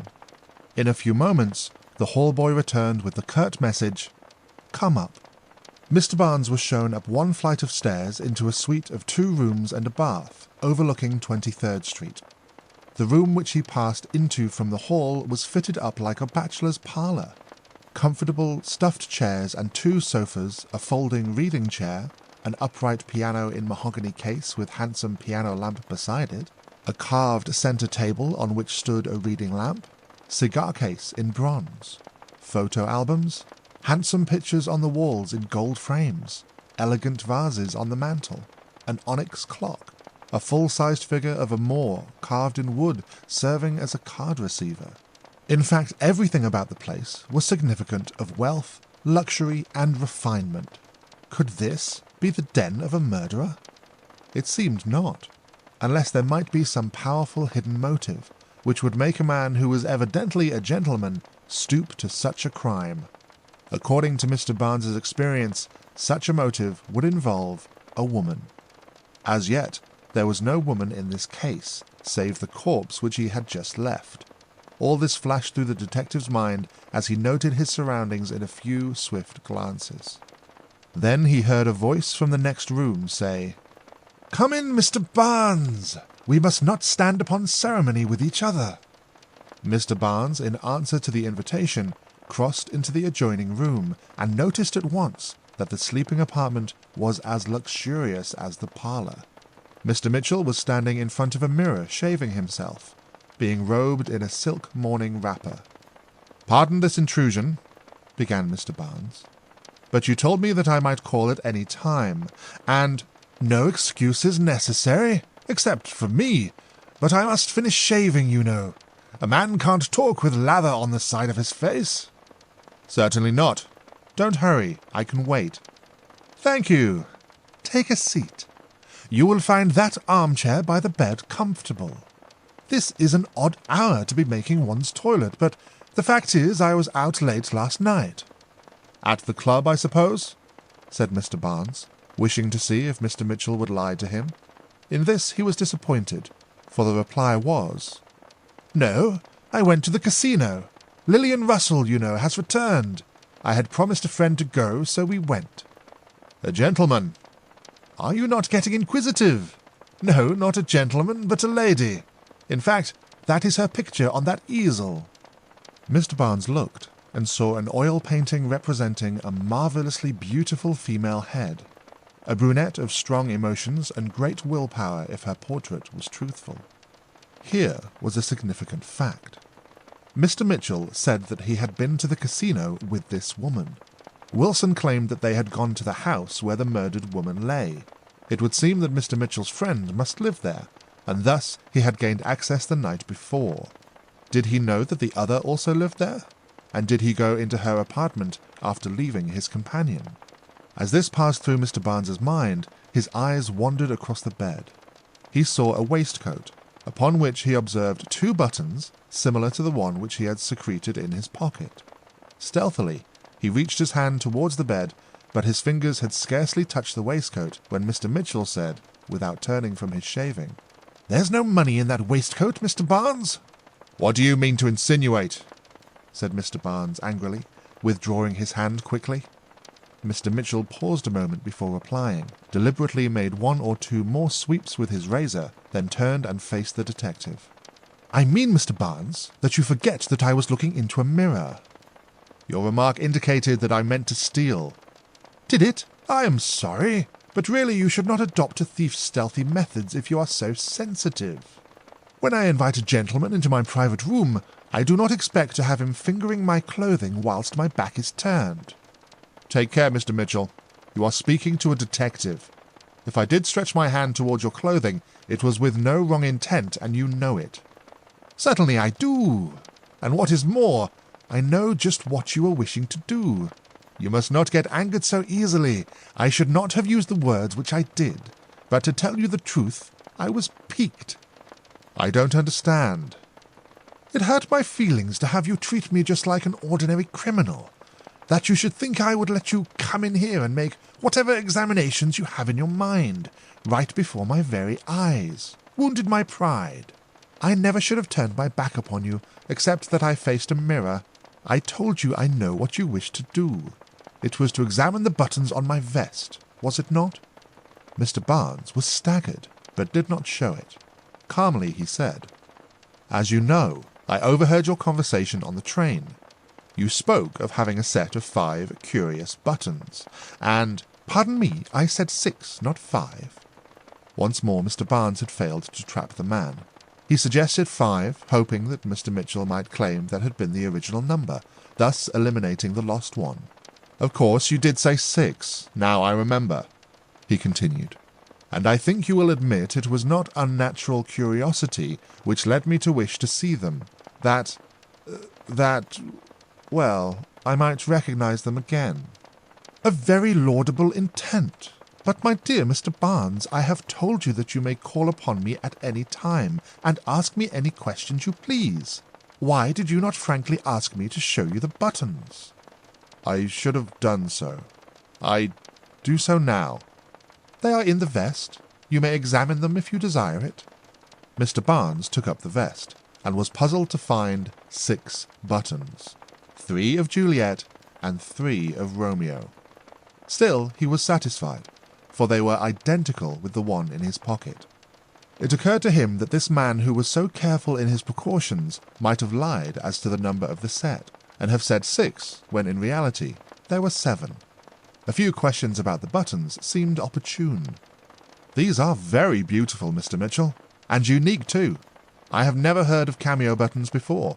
I think you said they were made expressly for you?" Mr. Mitchell dropped into a cushioned rocker before he replied. "These buttons were made for me, and they are exquisite specimens of the graver's art. Cameo buttons, however, are not so uncommon as you suppose, though they were more usually worn by women, and, in fact, it was a woman's idea to have these cut. I should not have... By Jove, said Mr. Barnes. The Romeo buttons are copies from your likeness, and good portraits too. Ah, you have noticed that, have you? Yes, and the Juliets are copies of that picture. Mr. Barnes was getting excited, for if these buttons were portraits, and the one in his pocket was that of the woman whose likeness stood on the easel, it was very evident that they were connected. Mr. Mitchell eyed him keenly. Mr. Barnes, you are disturbed. What is it? I am not disturbed. You are, and it is the sight of those buttons which has caused it. Now, tell me your reason for coming here this morning. Mr. Barnes thought the time had come to strike a deciding blow. Mr. Mitchell, first answer one question, and think well before you reply. How many buttons were made for this set? 7, answered Mr. Mitchell so promptly that Mr. Barnes could only repeat amazed. 7? But you said 6 only a moment ago. I know what I said. I never forget any statement that I make, and all my statements are accurate. I said that 6 is the entire set. Now you ask me what was the original number, and I reply 7. Is that clear? Then the other button has been lost? Not at all. I know where it is. Then what do you mean by saying that the set now is only 6? Excuse me, Mr. Barnes, if I decline to answer that question. I have applied now to several since I asked you why you came here this morning. I will tell you, said the detective, playing his trump card as he thought. I have been examining the place where your crime was committed, and I have found that 7th button. If Mr. Barnes expected Mr. Mitchell to recoil with fear, or tremble, or do anything that an ordinary criminal does when brought face to face with evidence of his guilt, he must have been disappointed. But it is safe to assume that by this time so skilful a man as Mr. Barnes did not expect to consummate an actor as Mr. Mitchell to betray feeling. He did show some interest, however, for he arose from his chair, and walking up to Mr. Barnes, he asked simply, "Have you it with you? May I see it?" Mr. Barnes hesitated a moment, wondering if he risked losing the button by handing it to him. He decided to give it to him, and did so. Mr. Mitchell looked at it closely, as though an expert, and after several moments of silence he tossed it carelessly into the air, catching it as it came down, and then said, "This would make a pretty situation in a play, Mr. Barnes. Follow me. Detective discovers crime, and finds curious button, goes straight to criminal, and boldly tells him of the fact. Criminal admits that he has but 6 buttons out of 7, and asks to see the button found. Detective foolishly hands it to him. Then criminal smiles blandly and says, 'Mr. Detective, now I have 7 buttons, and my set is complete again. What are you going to do about it?' And the detective would reply," said Mr. Barnes, falling into the humour of the situation, "Mr. Criminal, I will just take that back by force." "Exactly! You catch the spirit of the stage picture. Then fight between 2 men, applause from the gallery, and victory for either party, as the author has decided. That is the way it would be done in a play, but in real life it is different. I simply hand you back your button thus," handing button to Mr. Barnes and bowing politely, and then remarked, "Mr. Barnes, you are welcome to that. It is not a part of my set." "Not a part of your set?" echoed the detective, dumbfounded. "Not a part of my set? I am sorry to disappoint you, but so it is. I will even explain, for I sympathize with you. I told you the set was originally 7. So it was. But the 7th button has the head of Shakespeare on it. All 7 were given to me by my friend, but as I could wear but 6, I returned to her this odd Shakespeare button, which I had made into a breastpin, and kept the others, thus reducing the set of buttons to 6. The 7th is no longer a button, you see. But how do you account for the fact that this button which I have is plainly a portrait of your friend, and a counterpart to those on your vest?" "My dear Mr. Barnes, I don't account for it. I don't have to, you know. That sort of thing is your business." "What if I should decide to arrest you at once, and ask a jury to determine whether your original set included this button or not?" That would be inconvenient to me, of course, but it is one of those things that we risk every day. I mean arrest by some blundering detective. Pardon me, do not get angry again. I do not allude to yourself. I am quite sure that you are too shrewd to arrest me. And why so, pray? Because I am surely not going to run away in the first place, and secondly, you would gain nothing, since it would be so easy for me to prove all that I have told you, and in your mind you are saying to yourself that I have not lied to you. Really, I have not. I have only one thing more to say to you, Mr. Mitchell, said Mr. Barnes, rising. Will you show me that 7th button, or breastpin? That is asking a great deal, but I will grant your request upon one condition. Think well before you make the bargain. When I made that wager, I did not calculate the possibility of entangling in my scandal the name of the woman whom I love dearest on earth. That is the portrait of the woman who will soon become my wife. As I have said, she has the other button and wears it constantly. You will gain nothing by seeing it, for it will simply corroborate my word, which I think you believe now. I will take you to her, and she will tell you of these buttons, if you promise me never to annoy her in any way in connection with this affair. I will give you that promise cheerfully. I have no wish to annoy a lady. That is for you to decide. Meet me in the lobby at noon precisely, and I will take you to her house. And now, will you excuse me while I complete my toilet? Chapter 5. The 7th Button. On the 2nd floor of the apartment house in East 30th Street lived Mrs. Mortimer Remsen and her 2 daughters, Emily and Dora. Mrs. Remsen's husband had been dead more than 10 years, but he had amassed a handsome fortune, which left his family able to maintain the position in New York society to which they were heirs by birth and breeding. They lived in the most commodious apartment in the magnificent building in 30th Street, and were surrounded by an elegant luxury which results from a combination of wealth and refined taste. They entertained frequently, and Mrs. Remsen, still a handsome woman, was always a conspicuous figure at the most notable social and charitable events of the season. Emily, the eldest daughter, was a woman of 26, who commanded, rather than attracted, admiration. She was of admirable proportions, easy and regal carriage, with a fine head well poised on magnificent shoulders. As to her face, well, I cannot describe it better than did the eminent artist Gaston de Castilla, who was requested to paint her portrait. "Madame," said he to her mother, "I do not like to undertake your commission. Your daughter has one of those marvelous faces which defies art. Every feature is a departure from recognized standards, and yet the result is nobility and beauty of the highest type. Only nature herself can produce such effects. Through an imperfect countenance, she sheds the rays of an illuminated soul, till all faults are obliterated, forgotten. We poor artists cannot hope to supply on our cold canvas what so singular a face must have to make it beautiful."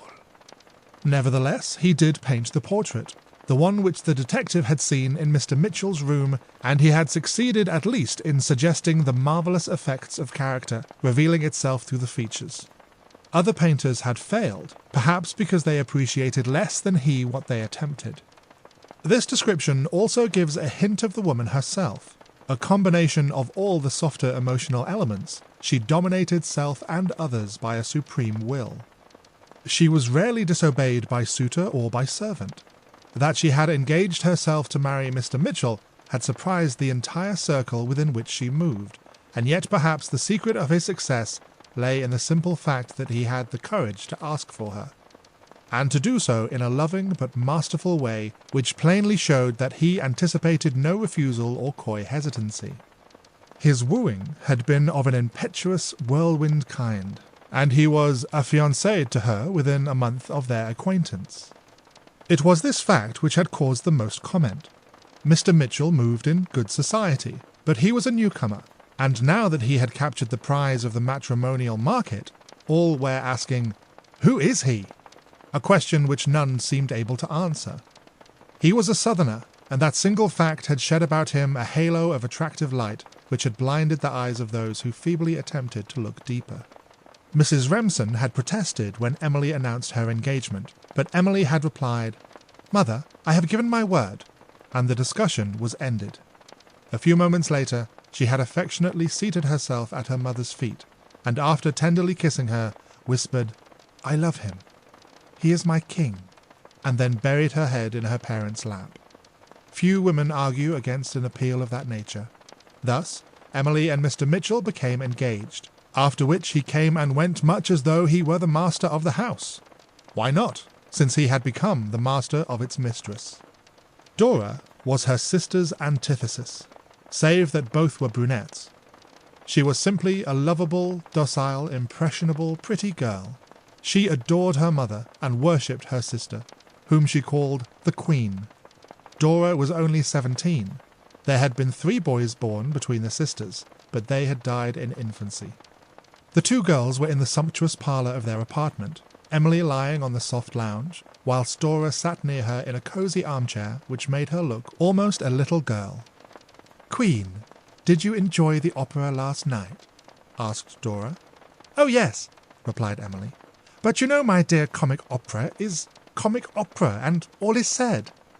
It's all very fine to you to talk in that patronising way, Queen, about amusement, but it is different with me. I have not outgrown the theatre yet. I'll tell you what I have been thinking of seriously." "Seriously?" laughed Emily, pinching her pretty sister's cheek. "Why, you sly little rogue! You couldn't be serious if you tried." "Oh, couldn't I? But listen, I am going to ask Bob." "Bob?" "Mr. Mitchell, you know. I told him last night that I meant to call him Bob after this, and he kissed me and said it was a bargain." "Kissed you, did he? Well, Miss Impudence, I like that." "So did I.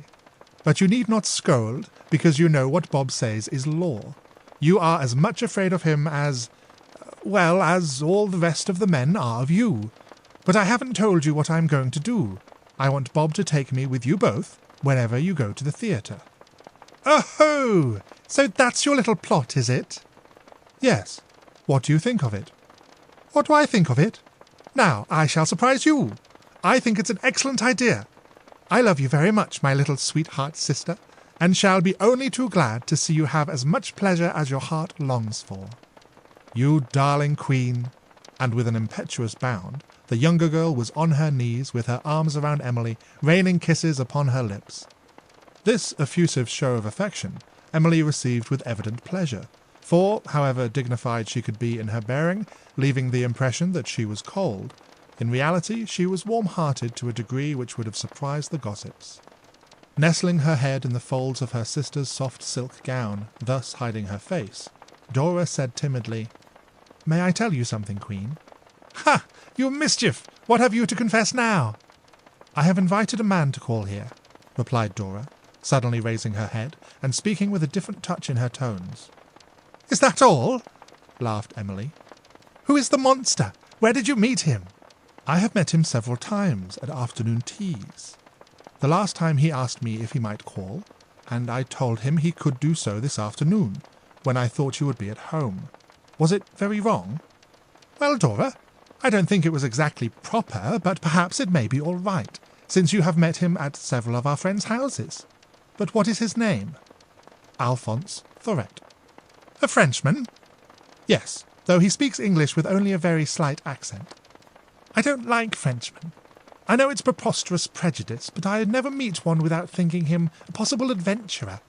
With their soft, sycophantic ways, they remind me of cats, and I would expect them to show their claws at any moment. However, pet, perhaps your Frenchman will not call, and then—" "Oh, but he will. He said he would come this afternoon. That is why I have been so nervous. I was afraid you might be going out, and—" "No, I will be here to protect you. Besides, I expect Bob at any moment.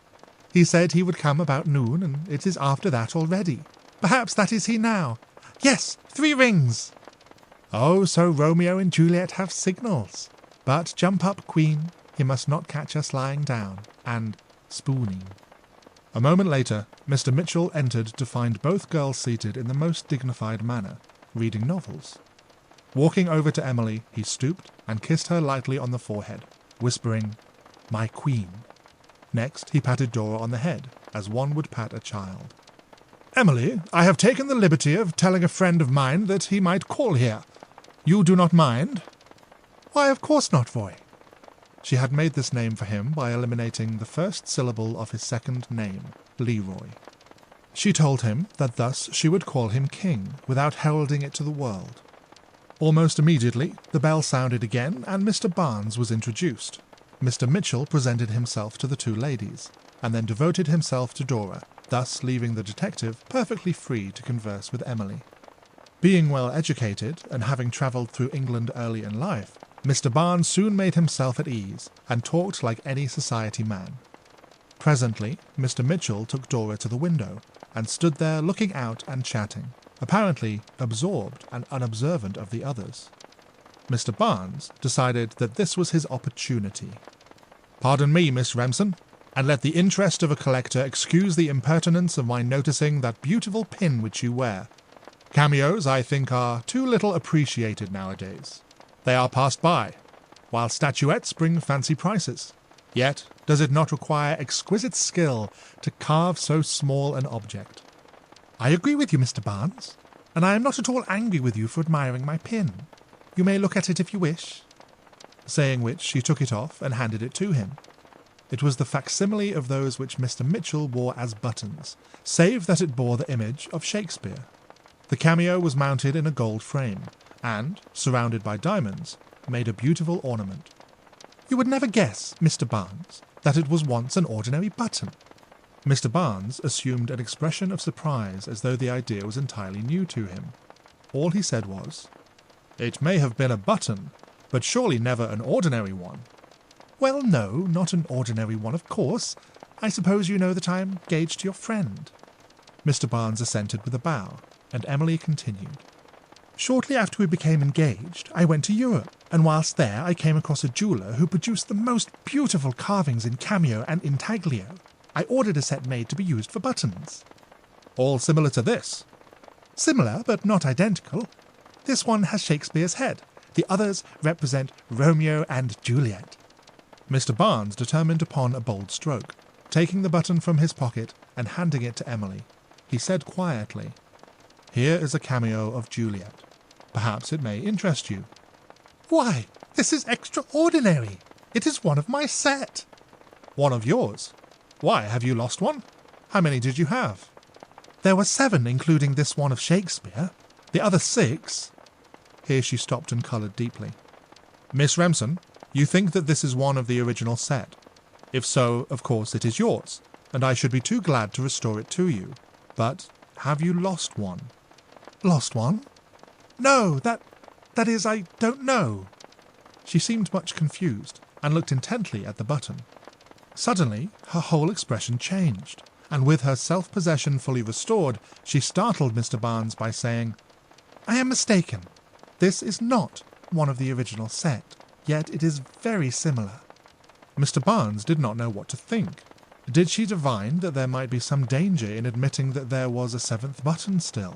Had that matchless schemer Mitchell sent her a note warning her to say that there were but 7 in the original set? He could not decide at once, but hazarded one more stroke. "Miss Remsen, I have seen your portrait, and it struck me that that button is a copy of it. What do you think?" The girl once more became confused and stammered. I don't know." Then suddenly, and with complete composure again, "Yes, I think you are right. This is a copy from my picture. The portrait was made last summer, and afterwards I allowed the artist to exhibit it. I think photographs were made from it, and possibly some cameo cutter has used it for his work." This was ingenious, but not satisfactory to Mr. Barnes, for he knew that it was far from probable that another gem cutter could have used the picture, and then have called it Juliet. Beside, it would have been too great a coincidence to make a button of it. He decided therefore that the girl was doing the best she could to invent a plausible explanation to a question, which Mr. Mitchell himself had simply refused to answer. Not wishing to arouse any suspicion in her mind that he doubted her word, he replied quickly, "That is very likely, and surely he could not have chosen a better face for his subject." "Mr. Barnes," said Emily, "you offered just now to give me this, thinking that I had lost it. Of course, I should not accept a present from one whom I have had the pleasure of knowing for so short a time, but you are Mr. Mitchell's friend, and as I would really prefer not to have my portrait in the hand of strangers, I accept your gift with thanks." This was entirely unexpected. When Mr. Barnes had made the remark that he would be glad to restore her own, he had done so feeling safe, because to obtain it she would need to admit that she had lost it. Now it seemed that she had deprived him of his piece of evidence.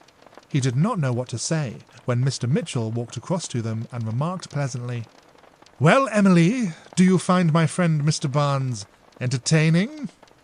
"Mr. Barnes has been most agreeable, Roy, and see, he has actually given me a present." Saying which, she handed the button to Mr. Mitchell, across whose countenance Mr. Barnes thought he saw a fleeting smile of triumph pass. "I am proud of you, Emily. You command homage wherever you extend your influence.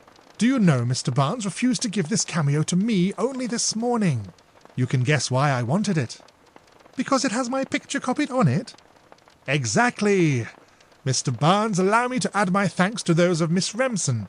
You can readily appreciate why we prefer to have this bauble in our own possession." Mr. Barnes thought that he could. He saw that he was fairly caught, and that he could do nothing without making a scene. He met a glance from Mr. Mitchell, which he knew was meant to remind him of his promise not to annoy Miss Remsen. He had about decided that he had been a fool to make such a promise, and to have visited the place at all, when he suddenly changed his mind as a servant announced, "Mr. Alphonse Thorad." Immediately, the detective remembered the name. It was upon the card given to him by the Frenchman who had left the train at Stamford. He was watching Mr. Mitchell when the newcomer was thus unexpectedly announced, and he thought he detected a glance of displeasure. Were these two men acquainted? Accomplices, perhaps? "Mr. Mitchell, let me present Mr. Thoret," said Dora. "I have had the pleasure of meeting the gentleman before," replied Mr. Mitchell, and with a stiff bow he crossed to the side of Emily as though to prevent an introduction to her. This, of course, was impossible, and Mr. Mitchell was plainly annoyed. Emily stepped forward, extending her hand to Mr. Thoret, and then turning, presented him to Mr. Barnes, who had arisen and who simply bowed. "Ah, Mr. Barnes," said the Frenchman. "I am delighted to meet you again." "Why, do you know Mr. Barnes also?" cried Dora, greatly surprised. "Who does not know Mr. Barnes, the celebrated detective?" He said this in that extremely polite tone, so much assumed by his race, when inclined to be the most complimentary. Yet Mr. Barnes thought that he had some sinister motive in thus proclaiming his connection with the police. Was it to prevent him from calling upon these women again? If so, he failed to make the desired impression upon Dora, for that young woman seemed fairly enraptured. "A detective?" she said. "Are you really the great Mr. Barnes?" "I am a detective, but scarcely a great one." "Oh, but you are, you are! I read all about the wonderful way in which you caught that man Pettingill. And now tell me, are you going to catch the man who robbed the woman on the Boston train yesterday?" "How do you know that it is a man?"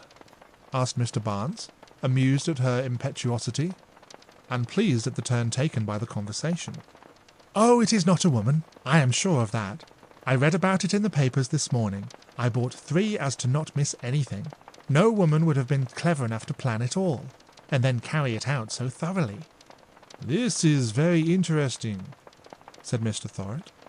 "Of course, I too have read the papers, but besides that, as you know, Mr. Barnes, I was on the train myself, and the first to be searched. I have thought of the case ever since. In my own country, we claim that our detectives can unravel any mystery, and I am curious to know how you will manage in an affair of this kind. The thief evidently is clever. Do you not think so?" Mr. Mitchell had been drawn apart, and apparently was absorbed in a conversation with Emily. Nevertheless, Mr. Barnes was confident that he missed little of what was being said by the group of which he himself was one. Under ordinary circumstances, he would not for a moment have thought of speaking of so important a case before the one who at least might be suspected of complicity. But these were no ordinary circumstances. Here were 2 men, about both of whom there was a mysterious connection with the crime, or crimes, which he was investigating. If either or both were guilty, it was evident from their courage in visiting unconcernedly at the very building in which the murder had been committed that extreme skill would be required to obtain a conviction. The detective, therefore, considered that these men must be met with methods as bold as their own. Speaking in a tone loud enough to reach Mr. Mitchell's ears, he said, "I think that the thief is clever, but that he is not so clever as he considers himself." "How is that?" "He believed, I say he, because like Miss Remsen, I think it is a man." "How delightful of you to agree with me," said Dora. "This man, then," continued Mr. Barnes, "considers that he has misled me. He thinks that when I directed that all the passengers should be searched, I did so hoping to find the lost jewels, whereas I was not looking for jewels, but for the thief." "How could you do that?" "You may think me egotistic, but I hoped to detect him by his conduct. I was entirely successful. I know who stole the jewels." This was a bold assertion, especially as Mr. Barnes had not decided the matter in his own mind. He wished to note the faces of these men when he made the statement. He gained nothing by the manoeuvre, for Mr. Mitchell seemed not to have heard, while the Frenchman quickly said, "Bravo, bravo! You are better than Lecoq. It is like a wizard's trick. You pass the subjects before you in review, and then, presto! You pick out the criminal with your eye. That is a charming method, and so simple."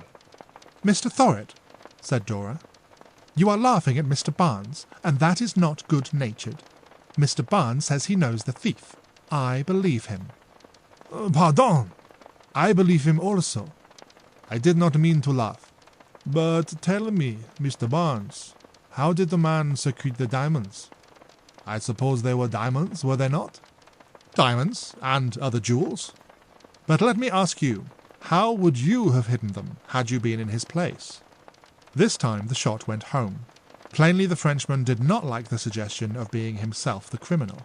He quickly recovered his equanimity, however, and answered, "Do you know, I have thought of that very thing. Of course, I would probably make a bungle of it. Still, I would have thought of a way." "A way by which he could have hidden the jewels so that a search could not have found them, and yet in a place accessible to himself afterwards?" "I think so. Perhaps I am wrong, but I think my little plan would do that much. The newspaper says the jewels were unset stones. I should have pushed them into the cake of soap in the washroom. No one would think to look for them there, and even if so, there would be nothing against me. Afterwards I should have gone back, taken the soap, and the jewels would have been mine." "You are mistaken." "How so?" "You were the first person searched, and I watched you till you left the train. It would have been difficult for you to come to New York from Stamford on another train, and then gain access to the coaches on a side track, and in the hands of the scrub woman. Even then you would have failed, for I took all the soap away and substituted new cakes before the second man was searched." A smile on Mr. Mitchell's face proved that he was listening, and that he was pleased at the detective's cleverness. The Frenchman shrugged his shoulders, and said, laughing, "There you see, I could never make a thief. Besides, there was the satchel. I had forgotten about that. One could not hide a satchel in a cake of soap." "But he could throw it out of a window to mislead the man who picked it up," replied the detective. "You are shrewd, Mr. Barnes," said Mr. Thorett, after a keen scrutiny, which Mr. Barnes thought betokened uneasiness. "But," he continued, "will you tell me how you think the thief hid the treasure on the train?" "He hid it off the train," said Mr. Barnes. Quickly, and to his satisfaction, both his men started slightly. Evidently, Mr. Mitchell decided that it was time for him to enter the game, for he crossed and joined the group, saying as he did so, "Are you all discussing the train robbery?" "Oh, yes," said Dora. "And it is just lovely the way Mr. Barnes has found out all about it." "Found out all about it? Has he indeed?" "Yes, he knows who the thief is, and that he hid the jewels off the train." "How very clever of you, Mr. Barnes, to discover that. Where else could he have hidden them, since the train itself and everyone on it were searched?" It irritated Mr. Barnes the way in which Mr. Mitchell always seemed to belittle his skill. He was a trifle angry, therefore, as he made his next bold stroke. "I will tell you, ladies and gentlemen, where the thief might have hidden the jewels on the train. A place which no one thought of searching, not even myself." "Oh, tell us!" exclaimed Dora. The two men looked interested, nothing more. Emily had come behind Mr. Mitchell and slyly slipped her hand within his. The woman carried the jewels in a satchel. Suppose the thief had stolen the satchel and thrown it from the window. Missing that, the woman would have naturally concluded that the jewels were gone, would she not? Very well. The thief might have hidden the jewels in her own pocket while she slept. Mr. Barnes had hoped much from this proposition, but it was a distinct failure. Either that was not the thief's method, or else Mr. Mitchell and Mr. Thorett were both innocent. Both smiled incredulously. The former spoke. "That is too far-fetched, Mr. Barnes. How do you suppose that he would regain possession of the gems?" "By murdering the woman," answered the detective. Again he failed, for neither of the men winced. Mr. Barnes was foiled for the moment, but not entirely discouraged. The start which both men had made, when he suggested that the stolen property had been hidden off the train, still remained to be explained. Come, Mr. Barnes," said Mr. Mitchell, patting his shoulder familiarly. "Don't let this case upset you so. When you go so far for a theory, you do not show the skill which you displayed in tracking Pettingill. Why, even I can get you a better one than that." "You must not think me quite a fool, Mr. Mitchell. If my theory seems preposterous, it does not follow that it is the only one at my command. We detectives must look at these cases from all lights. I will wager that I can tell you what your theory is." "Good. I am glad New York has such a clever man to defend her. I accept your wager. Here, I will write my idea on a bit of paper. If you guess it, I owe you an invitation to a good dinner." Mr. Mitchell wrote a few lines on the back of an envelope and handed it to Dora. "You think," said Mr. Barnes, "that the thief might have simply handed the satchel and jewellery to a confederate at a station decided upon in advance." "Bravo, Mr. Barnes," said Dora. "You are a great detective. You have won your wager.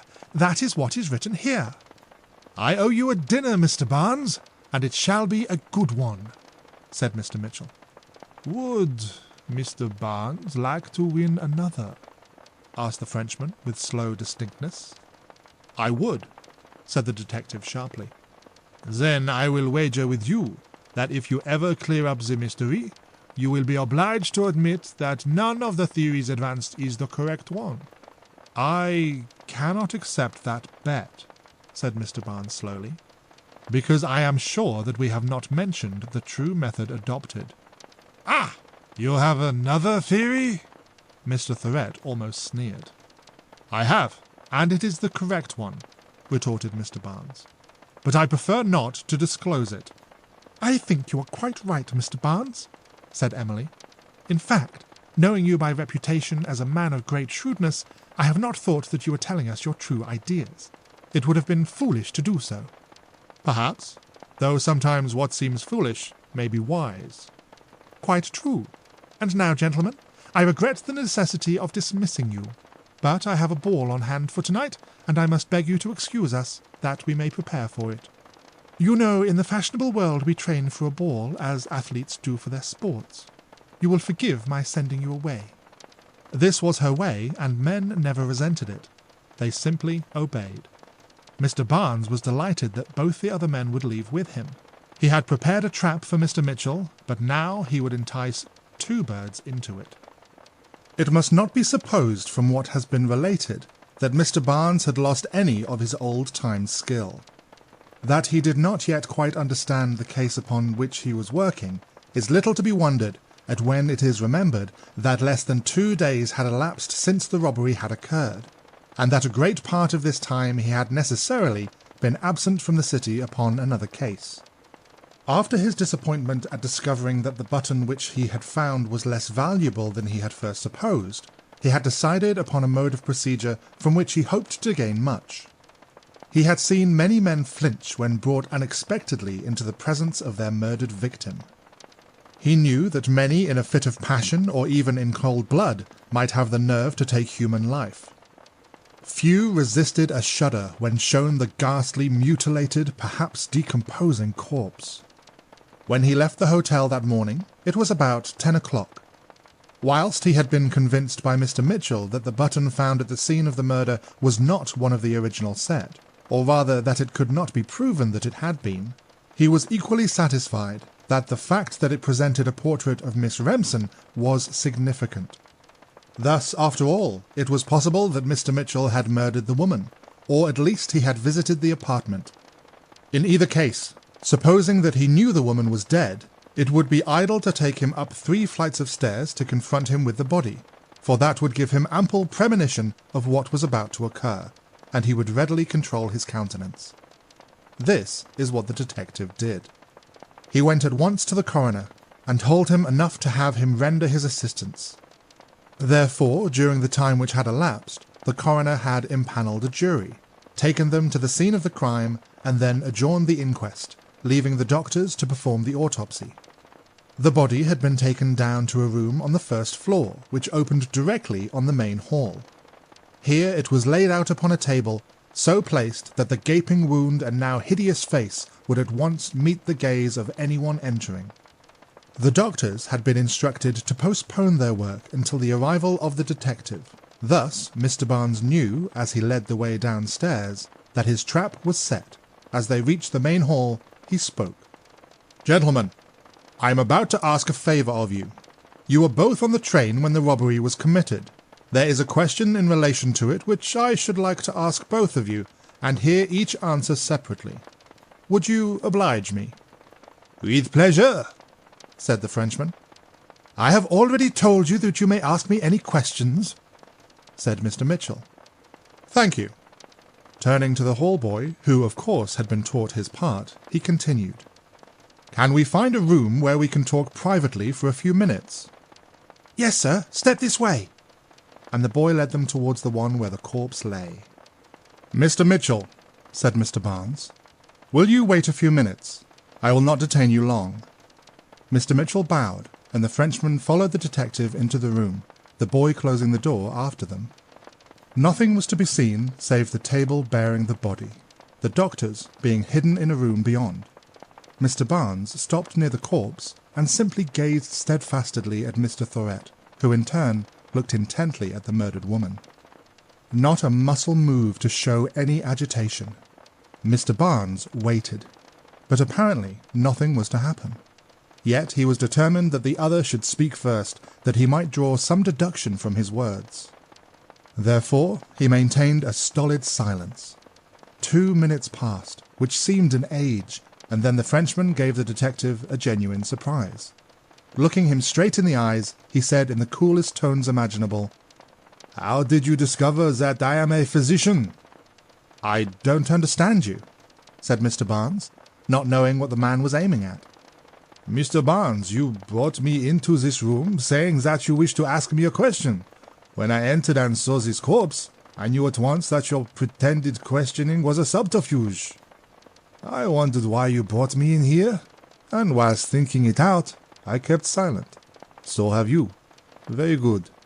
All I can make of it is that this woman having been murdered, and knowing that I am a physician, you wished an expert opinion in the case. I wondered how you had discovered that I have a medical education, and so I asked you the question. Do I make myself plain?" "Quite so," said the detective, coldly and much disappointed. "My reply must be that I did not know you to be a physician, and that I did bring you in here to ask a question." "Indeed? Then what is it?" "I wish you to tell me who this woman is." "You overrate my ability. I never saw the woman before. Is there anything more you wish to say?" "Nothing." "Then I will wish you a good morning." With a polite bow, and drawing on his glove, Mr. Thorett started to leave the room. Mr. Barnes quickly stepped in front of him, determining that he should not have the chance to warn Mr. Mitchell. Opening the door, he then let him pass, thus keeping his eyes on the 2 others.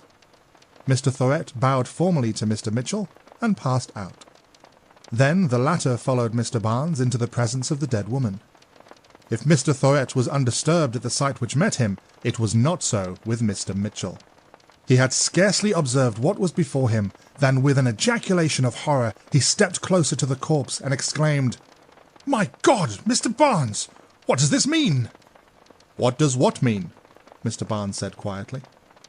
The two men stared at one another for a few minutes, when Mr. Mitchell, suddenly lowering his eyes, said, "I'm a fool," and once more turned to look at the corpse. Presently he turned and said, with all of his old-time composure, "You said you wished to ask me a question. What is it?" "I wish you to tell me who this woman is." "Was, I suppose you mean? She was Rose Mitchell." "Ah, did you know her?" "I agree to answer but one question. I have done so." "You have admitted that you know her?" "You will find it difficult to prove that." "Oh, shall I? I have witnesses. Gentlemen, please come forward." A door at the farther end of the room opened, and two physicians entered. The detective continued, "What have you to say now?" "That I am most profoundly indebted to you for having enabled me to prove what has happened, and also that you have so soon let me know that we are not alone." Mr. Barnes bit his lip at this taunt, and Mr. Mitchell, turning to the doctors, continued, "Gentlemen, I am delighted to know that you have overheard what has occurred. You may be called upon to give testimony. If you will remember, I think that you will admit that Mr. Barnes asked me who this woman is. Correcting his grammar, I replied, she was Rose Mitchell. Am I accurate?" "Quite so," said one of the doctors. "Mr. Barnes claims that I have admitted that I knew the woman. I claim that I have merely admitted that I knew her name, which is a very different thing."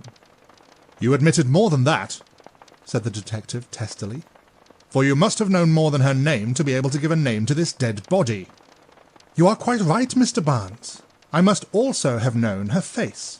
In the same way I would know both name and face of Lillian Russell. Were I to identify her dead body, would that prove that I was a personal acquaintance?"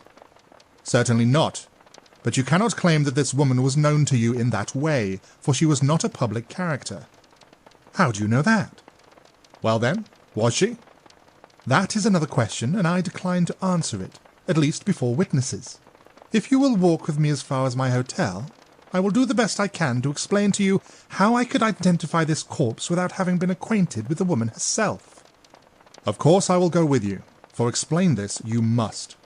And together the two men left the building. They walked across to Fifth Street and down that thoroughfare for several blocks in silence. Mr. Mitchell was evidently thinking over the position in which he found himself, and Mr. Barnes was satisfied not to hasten the explanation. He thus gave himself time to make a few mental notes, which, if written down, would have read as follows. "Why did both of these men start when I said that the jewels were hidden off the train? It might be because both knew that to be a fact.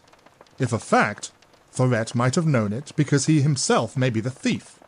In that case, either Mitchell is an accomplice or he saw the other man hide the satchel at some station. Could Mitchell himself have hidden the satchel? How could he have done so when I watched his section all night? Unless, of course, I fell asleep, which is not probable. It then follows that I must discover what acquaintanceship exists between these men, in order to determine whether they are in league together. Next, as to the murder. It is odd to find both men possessing the means of admittance to the house. It is odd that both were undisturbed and plainly incredulous when I suggested that the woman might have been murdered to obtain the jewels. If Thorett killed the woman, his demeanour in the presence of the corpse was simply miraculous. He showed not the least agitation. On the other hand, he admitted that he had a medical education. Physicians are less excited by cadavers, and what is more significant, a physician would know how to find the jugular vein with a penknife. Still, it is not difficult to sever that vessel without specific knowledge. As to Mitchell, his behaviour is more mysterious. Had he committed the crime, knowing his extraordinary ability to control his emotions, I had a right to expect him to be calm before the corpse. Yet he was much excited, and went towards the body for a closer scrutiny. Murderers usually shrink away from their victims. In spite of that, he gave the woman's name, and it tallies with that which he herself had claimed. Now, if he were willing to tell me the name, And if he committed the crime, why did he remove the names from all the garments? Why, unless Rose Mitchell is an alias, and the real name is thus kept secret? I may ask him some of these questions. At this point, Mr. Mitchell addressed his companion. Mr. Barnes, I should like to know of what you have been thinking as we walked, and I suppose you have a similar curiosity regarding my own thoughts. I mean to gratify you. I have been endeavouring to view my own position from your point of view, to guess what your deductions are from my behaviour in the presence of that dead woman. I cannot give you my deductions, said Mr. Barnes, for the simple reason that I have adopted none as yet. It has always been my practice to avoid deciding upon a theory too early.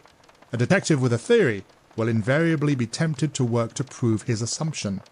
I work to discover the truth. Therefore, I avoid theories. Good.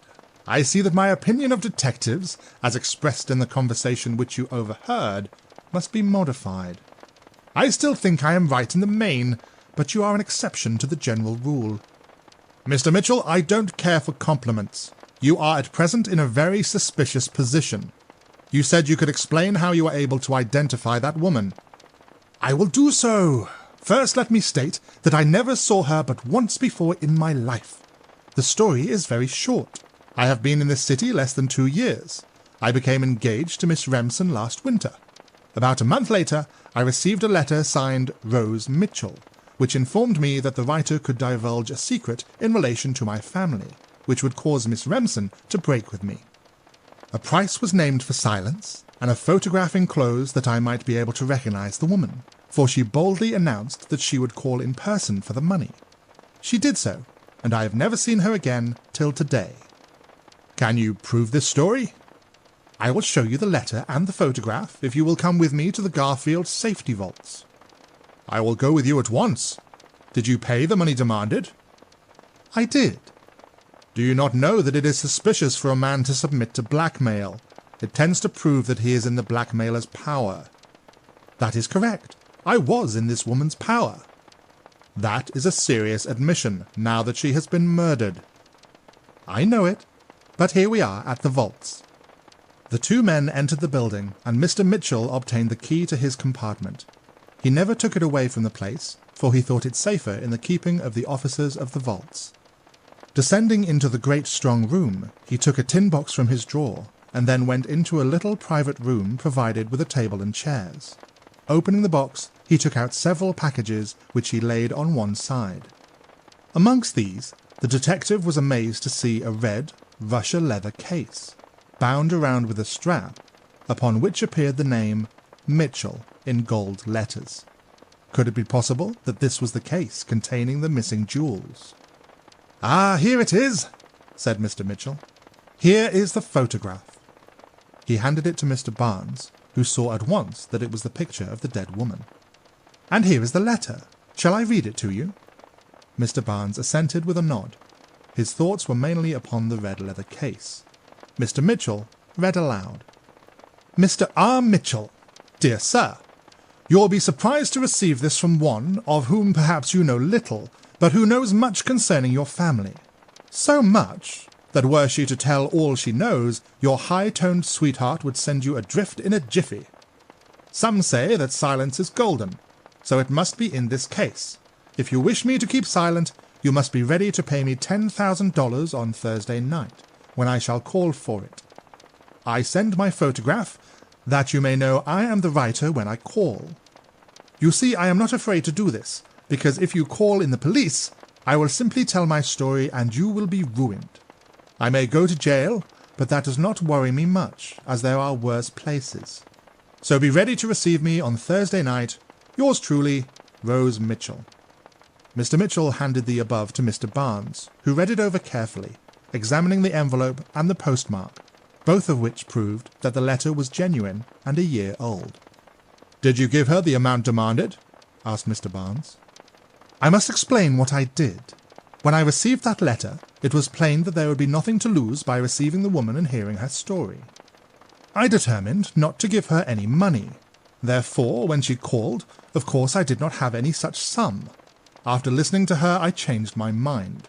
I found that, though certain papers which she had, and which she did not hesitate to show me, she would be able to ventilate a scandal which might result just as she had adroitly prophesied. I mean in the rupture of my engagement. Naturally, I wished to avoid that. When I told her that she should have the money if she would call again, she became furious. Said I had tricked her, and now wanted a chance to hand her over to the police, etc. I saw that I must settle with her at once, and did so on these terms. I agreed to give her cash enough to go to Europe, and the balance in jewels. "In jewels!" cried Mr. Barnes, startled. "Yes, in jewels. You are surprised, but that is because you do not know my hobby. I am a collector of jewels. I have $500,000 worth in these vaults. Therefore, whilst I had no such amount in cash as $10,000, I could easily give her 3 diamond rings, which I did, with a letter to a Paris jeweller who had purchased them from her. Thus I was rid of the woman, part of the agreement being that she would never return. Mr. Mitchell, a man of your intelligence must have known that such promises are not kept by that class of people." "True, but I obtained from her all the documentary evidence which she had, so that I rendered her powerless to annoy me further. You said a while ago that it was a serious admission for me to make that I was in this woman's power. I suppose you meant that such a fact supplied a motive for this murder. Now you'll see that this is not true, since I can prove that I released myself from that position a year ago." "How can you prove that?" "I have the woman's receipt, in which she states that for the sum of $10,000 or its equivalent, she delivers to me family documents, etc. "Have you the documents still?" "I prefer not to reply to that question." "Very good, but answer me this one. Where did you obtain this leather case, and what does it contain?" As he said this, the detective picked up the case and held it before Mr. Mitchell's eyes. That gentleman was evidently confused for a moment, but finally answered, "It contains some jewels." "Jewels? That is what I thought. May I examine them?" "Not with my permission." "Then I must do so without," and with a quick movement the case lay open on the table. It was lined with black satin, and contained gems similar to those described in the paper found in the dead woman's pocket. What seemed more important, however, was a piece of writing paper upon which Mr. Barnes found an exact copy of the list and description which he had in his pocket. The detective noticed with astonishment that though Mr. Mitchell had refused to permit this examination of the contents of the case, he made no effort to prevent it, and now sat back looking on in the most unconcerned way. "Mr. Mitchell," said Mr. Barnes, "why did you object to my looking into this case?" "I never show my jewels to strangers. It is wrong to tempt people." "You are impertinent, sir. What do you mean?" "I mean that I regulate my life by rule. This is one of my rules, and though I do not doubt your honesty, you are a stranger to me, and so come within the operation of my rule."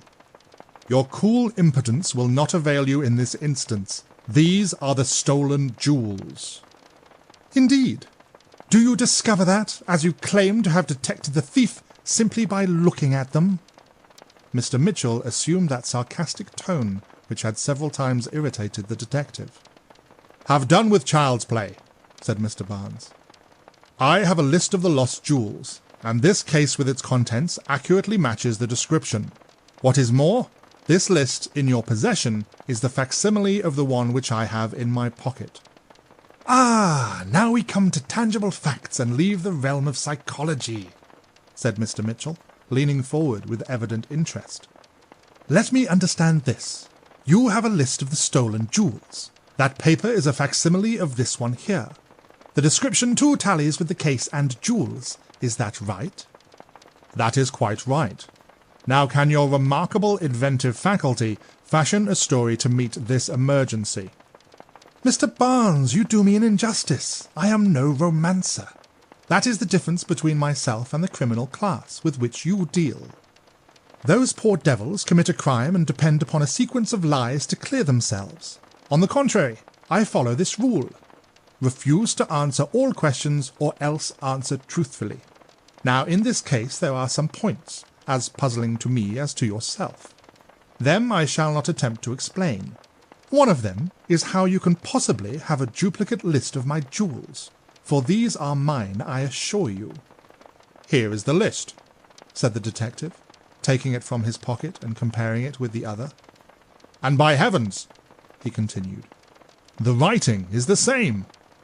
That is interesting. Let me look, said Mr. Mitchell, with which he arose, walked around to the other side of the table, and stood leaning over the detective. You see, I do not ask you to let me take your paper from you. You might suspect that I would destroy it. Mr. Barnes handed both papers to him without a word. Mr. Mitchell bowed as he took them and returned to his seat. After a moment's careful examination, he handed them back, saying, I agree with you, Mr. Barnes. The writing is the same. What deduction do you draw from that fact?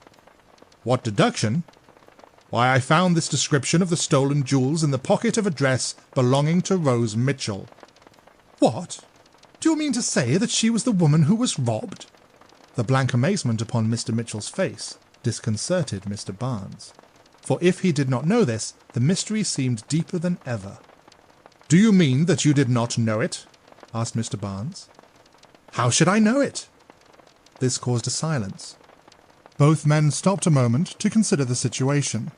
At length, Mr. Barnes said coldly, Mr. Mitchell, I am under the painful necessity of placing you under arrest. Upon what charge? Upon the charge of having stolen jewels, and perhaps of having murdered Rose Mitchell. Are you in a hurry to take me with you? Asked Mr. Mitchell coolly. Why do you ask? Because if not, I should like to ask you one or two questions. You may do so. First, then, as the robbery was committed on a moving train, will you tell me how you suppose it to have been accomplished, since the passengers were searched? Mr. Barnes had his own idea on this subject, which he did not choose to tell. He thought it well, however, to pretend that he had still another theory. At least he could observe how Mr. Mitchell received it. As you say, all were searched. The first was Mr. Thorette. Nothing was found. Let us suppose a case. This man Thorette was in the same carriage with the woman Rose Mitchell.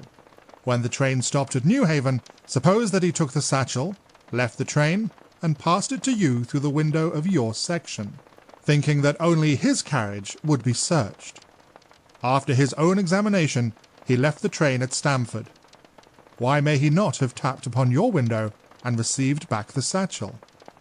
That would make him my accomplice. You are wrong. I do not know the man at all. You admitted having met him when Miss Dora Remsen introduced him to you. Once only, at a gaming table. That is why I was displeased to see him in the home of my intended. Passing the robbery then, for despite my denial you may think your explanation correct, and a jury might agree with you. Let us come to the murder. Do you suppose a man would make a wager to commit a crime and then go to the extreme of killing a woman? I do not. But having committed the robbery, and then having discovered that this woman, who you say has blackmailed you, had actually taken an apartment in the same building with your affianced, you may have gone there to urge her to leave, and have killed her to save yourself. Plainly you do not know me. There is one point in what you say which is interesting. Did I understand that this woman had an apartment in the 30th Street building? Certainly, and you knew it. You are mistaken. Let us return to the jewels. You think that these are the missing gems. If I prove to the contrary, will you agree not to place me under arrest? With pleasure, said the detective, feeling safe in the idea that what Mr. Mitchell offered to do was an impossibility. Thank you. That gives me my freedom, in exchange for which courtesy I promise you all the assistance in my power in finding the murderer. Saying which, Mr. Mitchell touched an electric button, and when it was answered, sent a message upstairs asking Mr. Charles to come down. In a few moments, that gentleman appeared. Mr. Charles, said Mr. Mitchell, would it be possible for me to enter these vaults without your knowledge? It would be impossible for anyone to enter here without my knowledge, said Mr. Charles. You keep my key, do you not? Yes, sir. Have I ever taken it out of this building? No, sir. Then do you think it impossible that I should have been able to have a duplicate key, and to have entered here without your knowledge? An utter impossibility, sir. Can you remember when I was here last? Certainly. It was about 2 weeks ago when you told me that you were going to Boston. Thank you very much, Mr. Charles. That is all. Mr. Charles retired, and Mr. Mitchell looked at Mr. Barnes with a smile, saying, You see, you are wrong again. The jewels were stolen yesterday morning, and I have not been to this place since, and therefore could not have placed them in this box. Are you satisfied? No. If you were able to commit the robbery on the train whilst I watched your section all night, and to have succeeded in getting the jewels away although you were searched, you are ingenious enough to have found a way of getting them here without the knowledge of Mr. Charles. Or he may be paid to lie for you. I feel too sure that these are the gems to be so readily convinced to the contrary. So you did watch me that night. Well, I am sorry you had so much trouble. I must give you further proof. Very good. Examine these. He took out a package of letters, and from them extracted a bill of sale, dated 5 years previous, in which was once more an accurate description of the jewels and case. In addition, there was pinned to it a receipt from the New York Custom House for the duties paid, which paper was also dated back. This was evidence which Mr. Barnes could not refute. Plainly, this particular set of jewels belonged to Mr. Mitchell. That is sufficient. It would be folly to arrest you when you could show those documents to any judge and be released. At the same time, I shall not forget the coincidence of these 2 lists, and that one of the button. By the way, Mr. Barnes, would you mind saying where you found that button? In the room where the woman was murdered. No wonder you valued it. I am surprised that you should have presented it to Miss Remsen. There was a twinkle in Mr. Mitchell's eye which annoyed Mr. Barnes, but he made no reply. Mr. Mitchell continued. In consideration of your not placing me under arrest, Mr. Barnes, I will give you a hint. I made that wager with my friend Randolph yesterday morning, that is to say, December 2nd. I have until January 2nd to commit the crime about which the bet was made. Should you come to the conclusion that I am not guilty of either of those now engaging your attention, it might enter your head that I still have a crime on hand, and it might pay you to watch me. Do you catch the idea? There is little danger of your committing any crimes during the next month without my knowing of it, said Mr. Barnes. Now let us change the subject. Do you see this ruby? Taking a large ruby from the case before them. I am thinking of having it set as a present to Miss Remsen. Will she not be envied when she wears it? Upon leaving the vaults, Mr. Mitchell and the detective parted company, the former going down to Tiffany's, where he left the ruby with instructions as to how he wished it set. On the following morning, Wilson's report to Mr. Barnes stated that Mr. Mitchell had spent the afternoon at the Union League Club, and had accompanied his fiancée to a private ball in the evening. On the morning of the 5th, as Mr. Mitchell was dressing, a card was brought to him which bore the name of his friend, Mr. Randolph, and that gentleman a few minutes later entered. Mr. Mitchell was cordial in his greeting and extended his hand, but Mr. Randolph refused it, saying, "Excuse me, Mitchell, but I have come to see you about that wager I was stupid enough to make with you." "Well, what of it?" "I did not suppose that you would go so far." "So far as what?" "Why, haven't you read the papers?" "No, I never do. I am above that class of literature." "Then with your permission I will read one to you." "Go ahead, I am all attention." Mr. Mitchell seated himself in his most comfortable armchair, and Mr. Randolph, without removing his overcoat, sat in another. Taking a morning paper from his pocket, he read the following.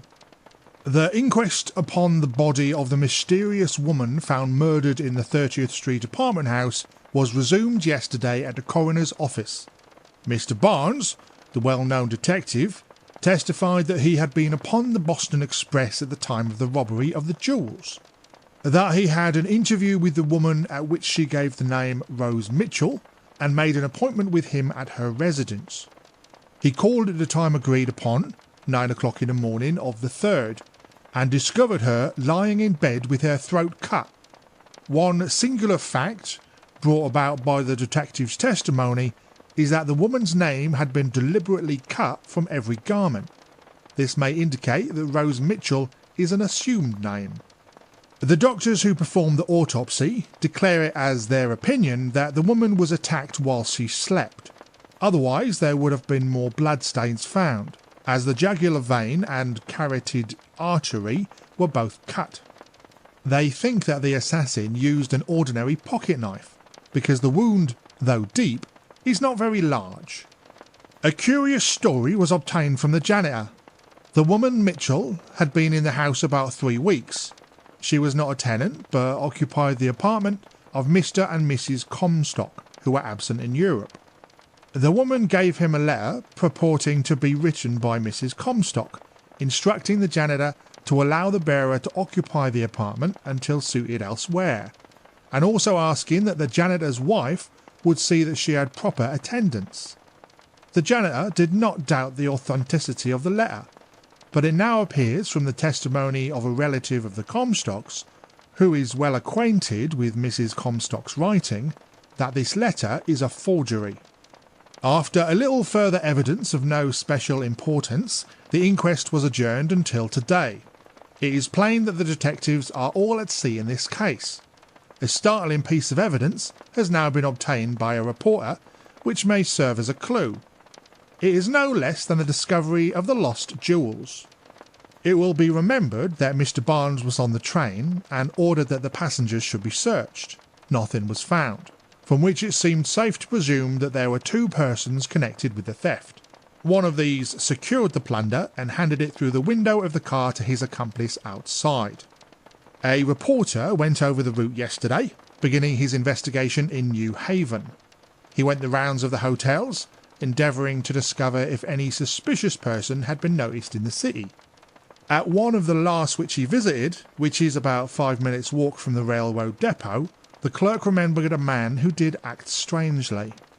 It seemed that this man came into the hotel at about noon on the 3rd, registered, asked that his satchel should be placed in the safe, went out and had not returned since.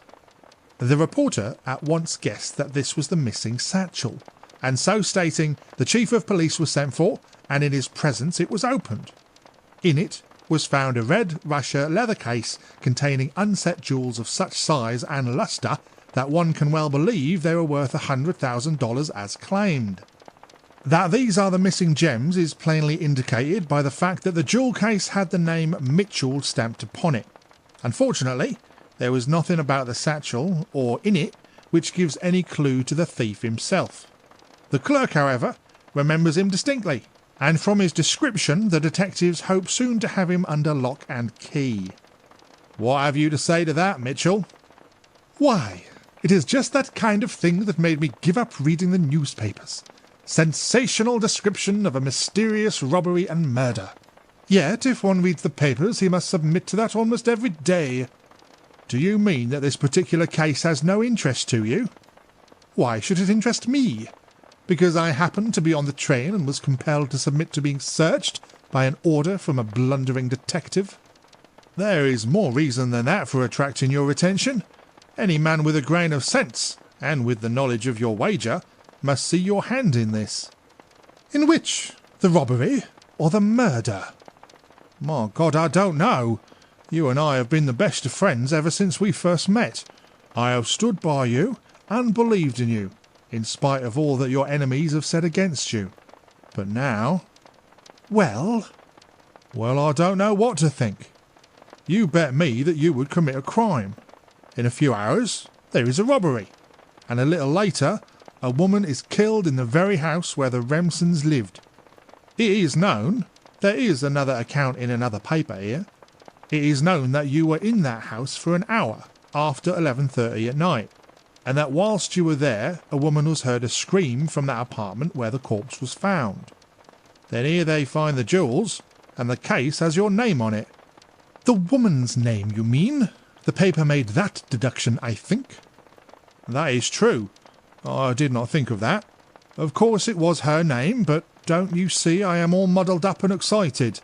I came here to ask you to say outright that you have nothing to do with this thing." "That is impossible." "What? You refuse? You will not claim that you are innocent? Then you practically admit that you are guilty." "I do not. I neither deny nor admit anything. Do you remember our wager? I told you then that this crisis would arise, that you would hear of some crime and come to me to ask about it. I warned you that I would refuse to enlighten you. I simply keep my word." This was followed by silence. Mr. Randolph seemed much disturbed. Jamming his hands into his pockets, he went and looked out of the window. Mr. Mitchell looked at him for some minutes with a smile of amusement hovering about his lips. Suddenly he said, "Randolph, does your conscience trouble you?"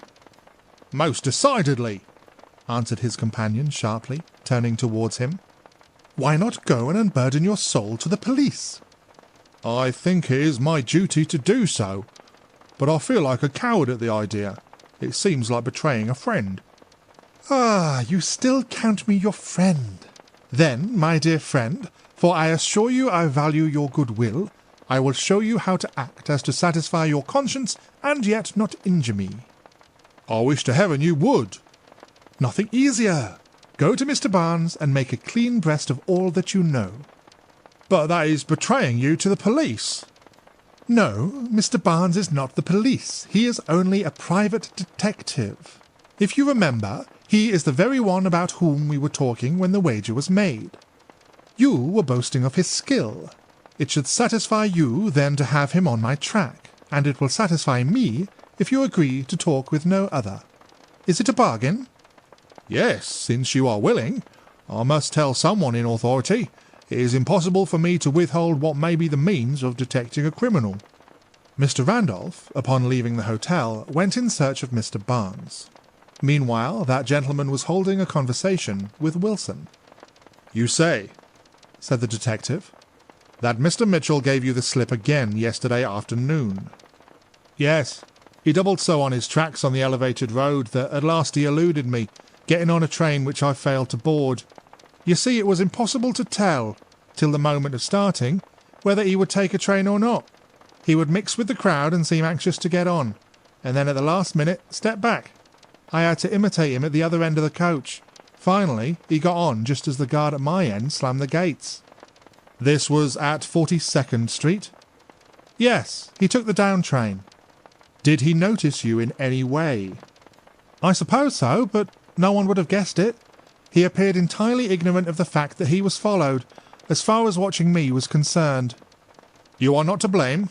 Go back to his hotel and do the best you can. Leave the rest to me. I will discover where it is he goes on these mysterious trips." Left to himself, Mr. Barnes' thoughts took this form. "Wilson is no match for Mr. Mitchell. That is evident. I wonder whether there is any real object in this game of hide-and-seek, or whether it is simply an intimation to me that he cannot be shadowed. If the latter, well, we shall see. Now, let me think about those jewels found in New Haven. They tally exactly with the description. Their discovery complicates the case once more. I had almost concluded that those in the safety vaults were the ones stolen, and that as they really belonged to Mr. Mitchell, as proven by his receipts, he stole them to win his wager. In this way he ran no risk, since, if the crime were brought home to him, he could not be imprisoned, though he would lose the bet. Now here is another set, evidently the right ones. Mr. Mitchell was plainly surprised at the sight of the list which I found. I am sure he did not know of its existence. Therefore he may equally have well have known nothing about this duplicate set of jewels. In that case, the occurrence of the train robbery on the very night of the wager may simply be a coincidence. He says that the dead woman was a blackmailer, and that he gave her the address of her Paris jeweller. May he not have bought his set from that very man, and may not this woman have stolen the duplicate set recently, and brought them to this country? Plainly, the Paris jeweller must be looked up. I have his name, which I copied from the bill of sale. If this line of argument is true, Someone has followed this woman from France in order to rob her, after allowing her to accomplish the risky business of smuggling. Is that person our friend Thorette? Along this line of argument, we arrive at the conclusion that Mr. Mitchell has not yet committed his crime. He hinted that I should remember this if I should exculpate him from those already committed. But do I? Why did he show me that ruby and say he meant to present it to his sweetheart? Will he give it to her, and then rob her of it? If so, will she be in the plot, and make a hue and cry so that the papers will make a noise? That was a part of the agreement in making his bet. But after all, what about that button? No explanation explains, which does not throw a light upon that. Here, Mr. Barnes was interrupted by the announcement that Mr. Randolph wished to speak with him. It must be remembered that Mr. Randolph was not aware of the fact that the conversation in the sleeping car had been overheard. Brought face to face with Mr. Barnes, he felt confused and hesitated.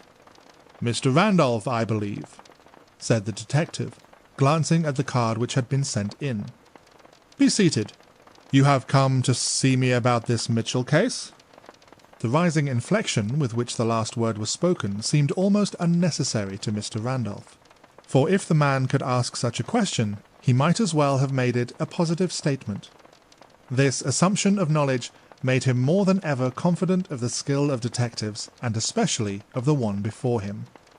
"You know that?" said he. "Would you mind telling me how? We detectives are supposed to know everything, are we not?"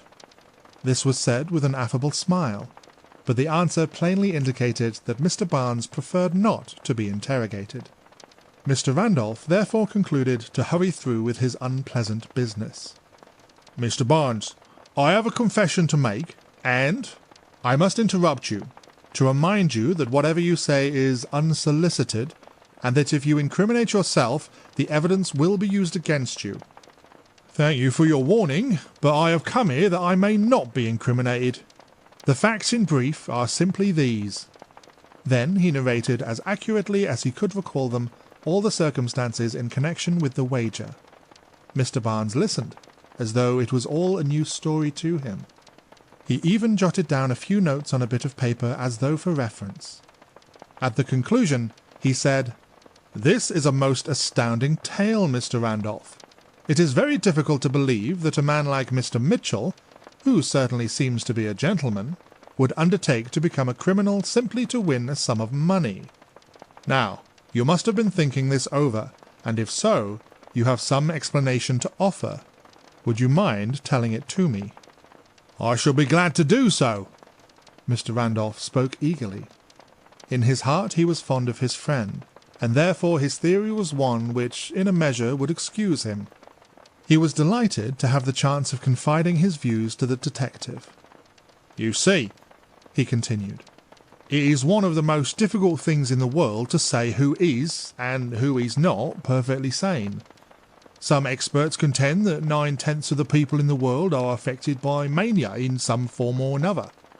I hold that any man who makes a collection of any kind of things, using them for other than their legitimate uses, is in a measure insane." "Do you mean legally insane? That is to say, irresponsible?" "As to responsibility, I cannot say, but I think that such a mania might tempt a man to an illegal act. I must explain my idea further. Postage stamps undoubtedly have a very important value. One who collects them after they have been cancelled, paying many times their face value for them, is in my opinion somewhat crazy, since he pays a fictitious price for what has no intrinsic value. You might say the same thing of paintings. The intrinsic value represented in canvas and oil is little, yet thousands of dollars are paid for pictures. Well, that too is an insanity, one of course which cannot be indulged in by any save the rich, but it is not the same as with the old stamp craze. Pictures remind us of nature, and appeal to the senses of all mankind, by recalling recollections brought into being by the scene presented. There is therefore a legitimate use for paintings, and a reasonable price as compensation for the work, and genius of the artist is perhaps permissible. But should any man pay a fortune for a single canvas and then hang it in a room in his own house where it would be seen by few save himself, that man I should consider demented. So with jewels... Ah, what of them? Jewels have a market value and a place in the world. But when a man goes about buying up every magnificent specimen that can be found, and then locks his treasure up in a safe, he is simply a crazy man, pure and simple. What has all this to do with the case in hand? Everything. My friend is a crank on the subject of jewels. Sensible and entertaining on any other topic. If you mention the name of any kind of jewel, he is off in a minute, giving a long history of this or that celebrated stone. His especial craze in this connection is to relate the crimes that may have surrounded every stone of any great price. He has made my blood curdle at his ghastly tales of cruel murder committed to gain possession of diamonds and rubies. Then your conclusion is that by filling his mind with such thoughts he may have accustomed himself to the idea of crime in connection with jewels. Exactly.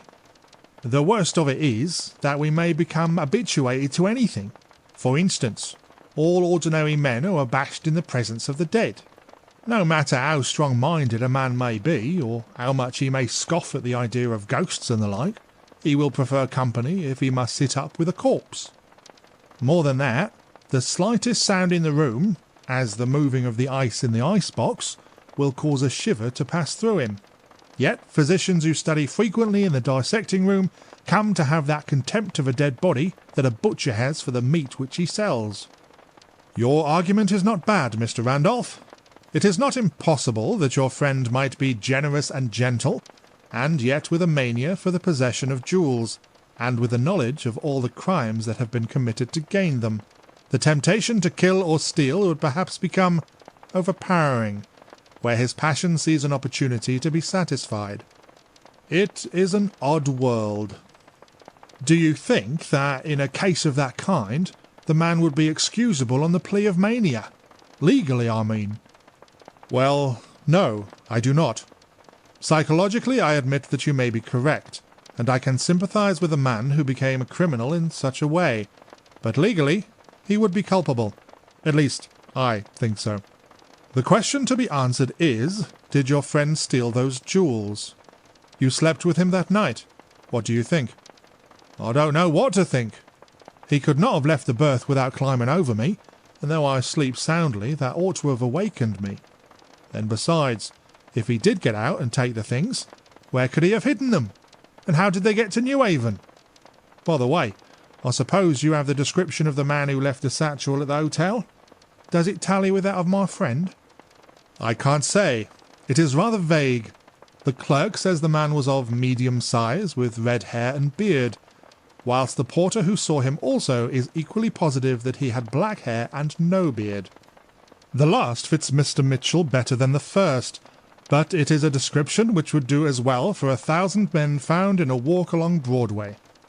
I almost think that, after all, the thief is someone else. Let us hope so, Mr. Randolph. I will say this much, if there is any comfort in it for you. At present, there is not enough evidence against him to warrant his arrest. The detective said this with a purpose. By relieving this man's mind, he hoped to make him more communicative. After a pause, he asked, "You have known Mr. Mitchell for a number of years, I believe?" "No, not more than a year and a half. He has not been in New York 2 years." "Oh, I see. A Boston man?" "No. I think he came from New Orleans." A curious sensation passed over Mr. Barnes.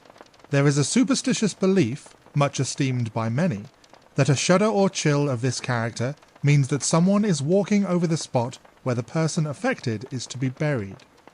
Therefore, an uncanny thought accompanies it. With Mr. Barnes, it is different.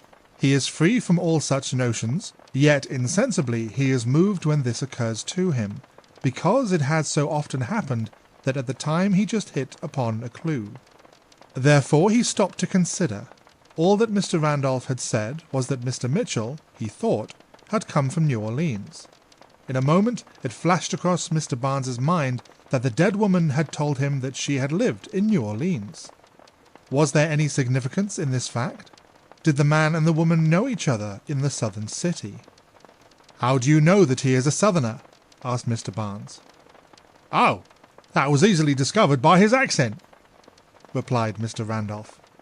Besides, he claims to be from the south, although I think he's rather inclined not to speak of his home.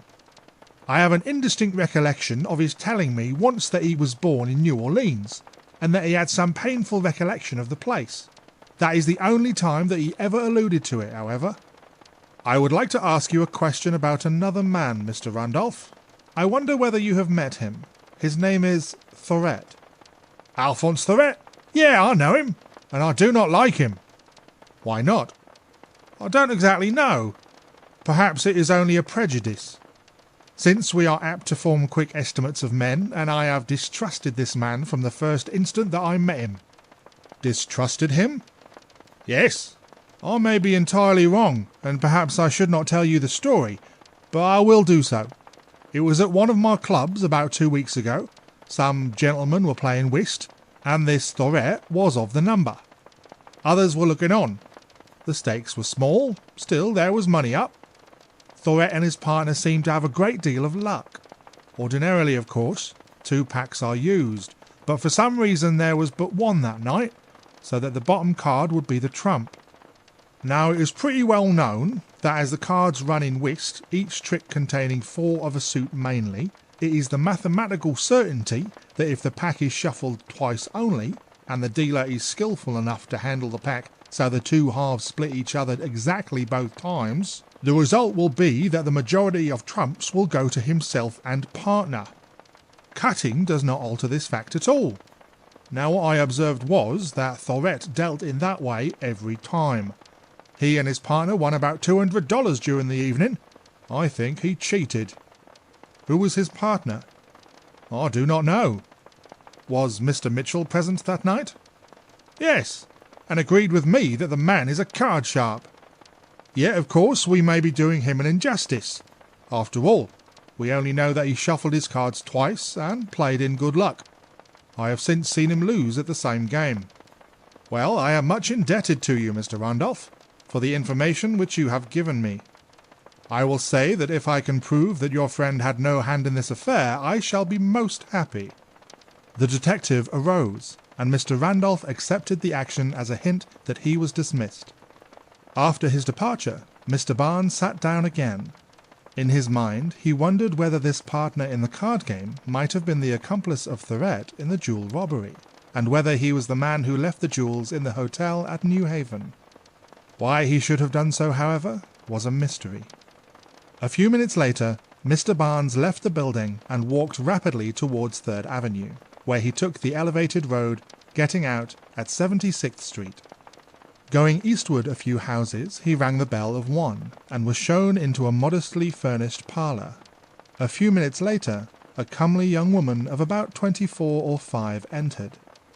The two talked together in low tones for some time, and then the girl left the room, returning in street attire. Together they left the house. 4 days later, Mr. Barnes received a note which simply said, "Come up." He seemed to understand it, however, and was quickly on his way to the house on 76th Street. Once more the girl joined him in the parlour. "Well," said Mr. Barnes, "have you succeeded?" "Why, of course," replied the girl. "You never knew me to make a failure, did you? You don't class me with Wilson, I hope?" "Never mind about Wilson. Tell me your story." "Very good. Don't be impatient. You know me. I take my own way of doing things. Well, you left me in Madison Square Park. I sat on a bench and watched Wilson. 2 hours later, a man came out of the hotel, and Wilson followed him. It made me laugh to see the gawk skulking along in the rear. He's no artist. Why, any booby could tell in a minute that he was on the trail." "I told you to omit remarks about Wilson." "I know, but I choose to tell you about him because I make you appreciate me more. So there he was, chasing after your man Mitchell. You see, I have figured out his name. You didn't tell me, but that could not trouble me long, you know. It was real fun. 1 minute Wilson would be actually running to keep up, and all of a sudden Mitchell would stop so short that Wilson would almost bump into him.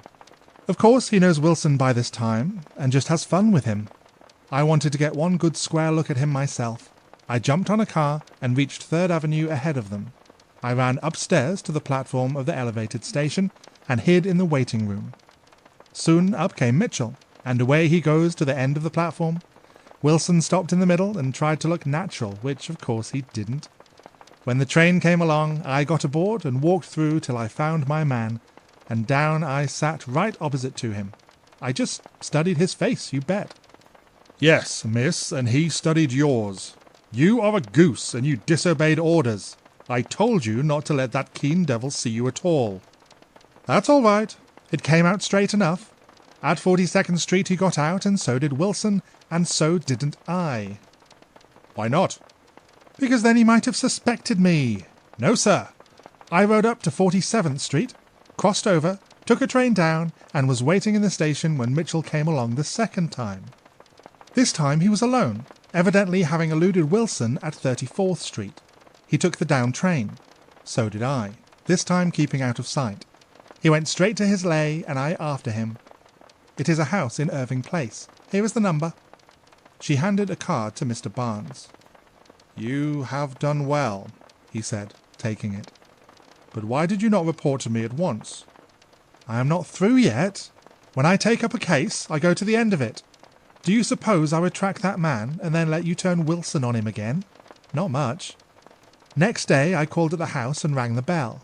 A servant girl opened the door. I asked to see the mistress. She asked what I wanted, and I told her that I had been sent for to take a situation. She looked surprised, because of course she had not been notified that she was to be discharged. I quickly went on to say that I would not like to make her lose her place, and asked what sort of people they were who lived in the house. I got her talking, and soon found out that it is a kind of private boarding school, and that there is a child there, a girl of 14, named Rose Mitchell, and that your man is her father. How does that strike you? My girl, you are a genius! But still, you knew this the day before yesterday. Why did you not report? I went down again yesterday to try to learn more. I sat out in the park and watched the young girls when they came out for an airing. I could not find a chance to speak to the girl, but I found out which is she by hearing the others call her name. I had my camera along, and I took her portrait for you. What do you say now? Have I wasted my time? Not at all. You are clever. But you will never be great, because you are too conceited. However, I have nothing but praise for you this time. Get me the picture. The girl went upstairs and returned with a small, rather dim photograph of a young, pretty girl, and gave it to Mr. Barnes. About half an hour later, he left the house. 2 days after the events just related, Emily Remsen's maid announced that she had just received news that her mother was very ill, and that she had been notified to go to her at once. Her mother, she said, lived in Elizabeth, New Jersey. She wished to go at the earliest possible moment, and begged that her cousin Lucette should be allowed to attend to her duties till her return, which she hoped would be in a very few days. Asked if her cousin was competent, she said yes, and especially apt at arranging the hair, having served an apprenticeship with a French hairdresser. Indeed, the girl's real name was Lucy, but she had changed it to Lucette, to pretend that being French she was necessarily a good maid. In Miss Remsen's mind, this changing of her name was nothing in the girl's favour, but as her own maid was thus suddenly taken from her, and as this offer was offered at once, she agreed to the proposal. Lucette arrived during the afternoon, and Miss Remsen was delighted with her.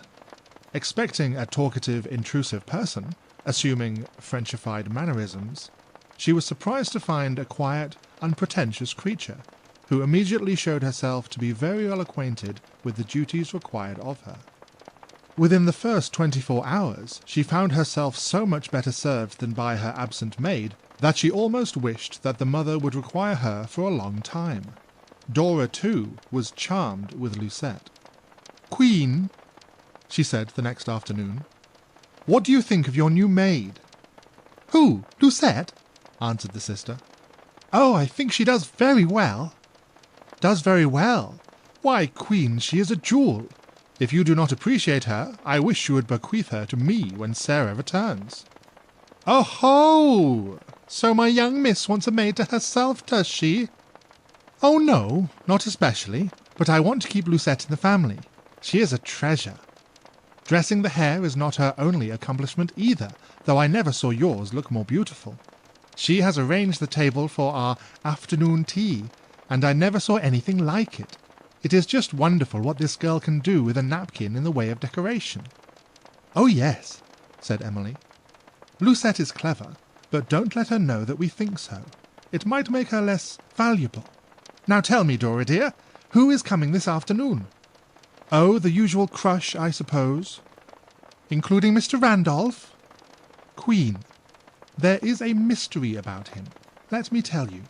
In the first place, he has not been here for over a week, and then yesterday I saw him coming down Fifth Avenue, and would you believe it, just as I was about to bow to him, he turned down a side street. He did not see you, my dear, or surely he would have spoken. He would have been too glad." "Well, if he did not see me, he must have suddenly contracted nearsightedness. That's all I have to say." Shortly after, company began to arrive, and very soon the rooms were filled by a crowd which is aptly described by the term used by Dora. One goes to these affairs partly from duty and partly from habit. One leaves mainly from the instinctive sense of self-preservation inherent in all. Dora was besieged by a number of admirers, and took pleasure in avoiding Mr. Randolph, who was assiduous in his attentions. He seemed anxious to get her off in the seclusion of a corner, a scheme which the young lady frustrated without appearing to do so. Mr. Thorette was also present, though he did not remain very long. He chatted a short time with Emily on conventional subjects, and then worked his way to the side of Dora, where he lingered longer. He said several pretty things to her, such as she had heard already in different forms from other men, but with just a tone which seemed to indicate that he spoke from his heart, rather than from the mere passing fancy of pleasing. It was very skilfully done. There was so little of it that no one, certainly not an inexperienced girl like Dora, could suspect that it was all studied. Yet, after he had gone, and the company was thinning out, Mr. Randolph found his long-sought opportunity and sat down for a tete-a-tete with Dora. He began at once. "Miss Dora, why do you allow a cad like that Frenchman to make love to you?" "Are you alluding to my friend, Mr. Thorette?" She accentuated the word friend, merely to exacerbate Mr. Randolph, and succeeded admirably. "He is not your friend. In my opinion, he is nobody's friend but his own." "That has been said of so many, that it is no new idea." "But do be serious, Miss Dora. You must not allow this fellow to worm his way into your circle, and more than all, you must not allow him to make love to you." "You surprise me, Mr. Randolph.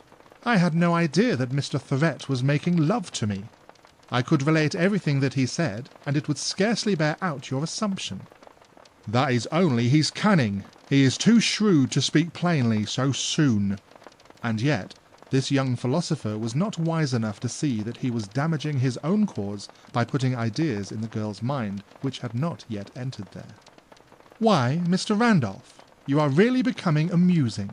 You are like Don Quixote fighting windmills. You imagine a condition, and then give me a warning. It is entirely unnecessary, I assure you. Mr. Thorette was not acting in any such way as you impute to him." "You are not angry with me, I hope? You know what prompted me to speak." "No, I fear I am not so clever as you at reading other people's motives." "But surely you must have guessed that—" "Guessed what?"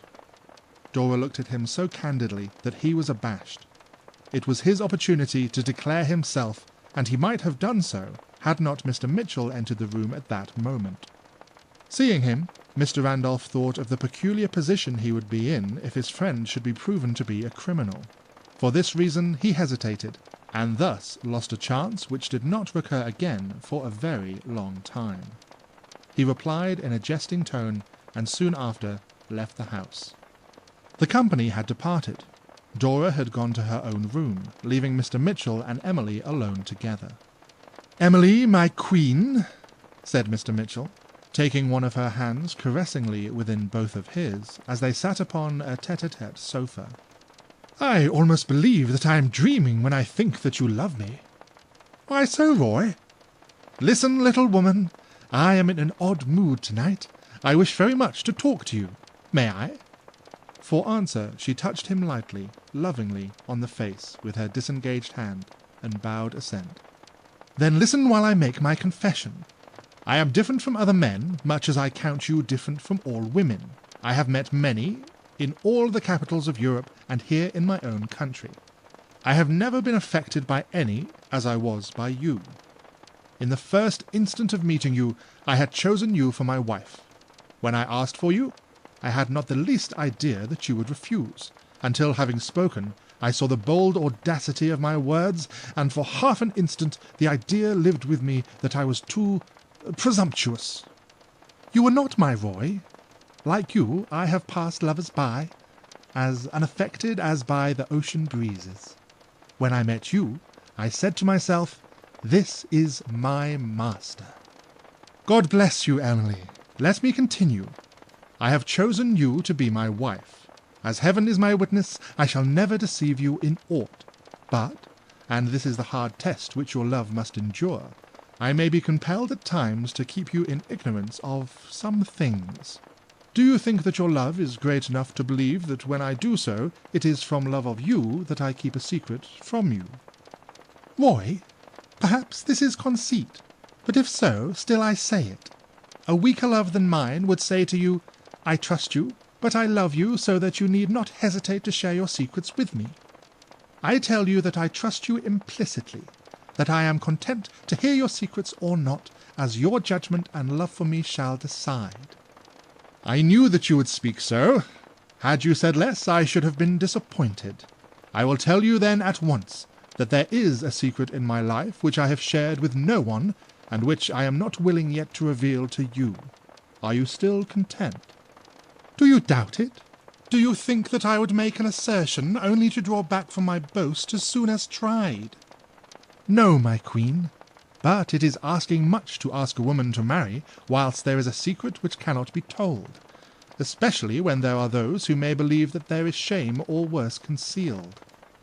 "No one would dare to so misjudge you." "Indeed, but you are mistaken. There are those who do not count me as irreproachable as I may seem to you. What if I were to tell you that a detective watches me day and night?" "Oh, that would not frighten me. You have explained all about your wager. I suppose Mr. Barnes is keeping an eye on you. Is that it?" "Partly that, and partly because he thinks that I am connected with this murdered woman. To a certain extent, he is right." "You mean that you knew her?" "Yes." Mr. Mitchell paused to see whether she would ask another question after his admission. But she meant all that she had said when asserting that she trusted him. She remained silent. Mr. Mitchell continued. "Naturally, Mr. Barnes is desirous of learning how much I know. There are urgent reasons why I do not wish him to do so. You have it in your power to aid me." "I will do so." "You have not heard what it is that I wish." "I do not care what it is. I will do it if you ask me." "You are worthy of my love." He drew her gently towards him and kissed her lightly on the lips. "I say it not in egotism, for I love you as much as any man may. Were you unworthy, I should never love again." "You may trust me, Roy."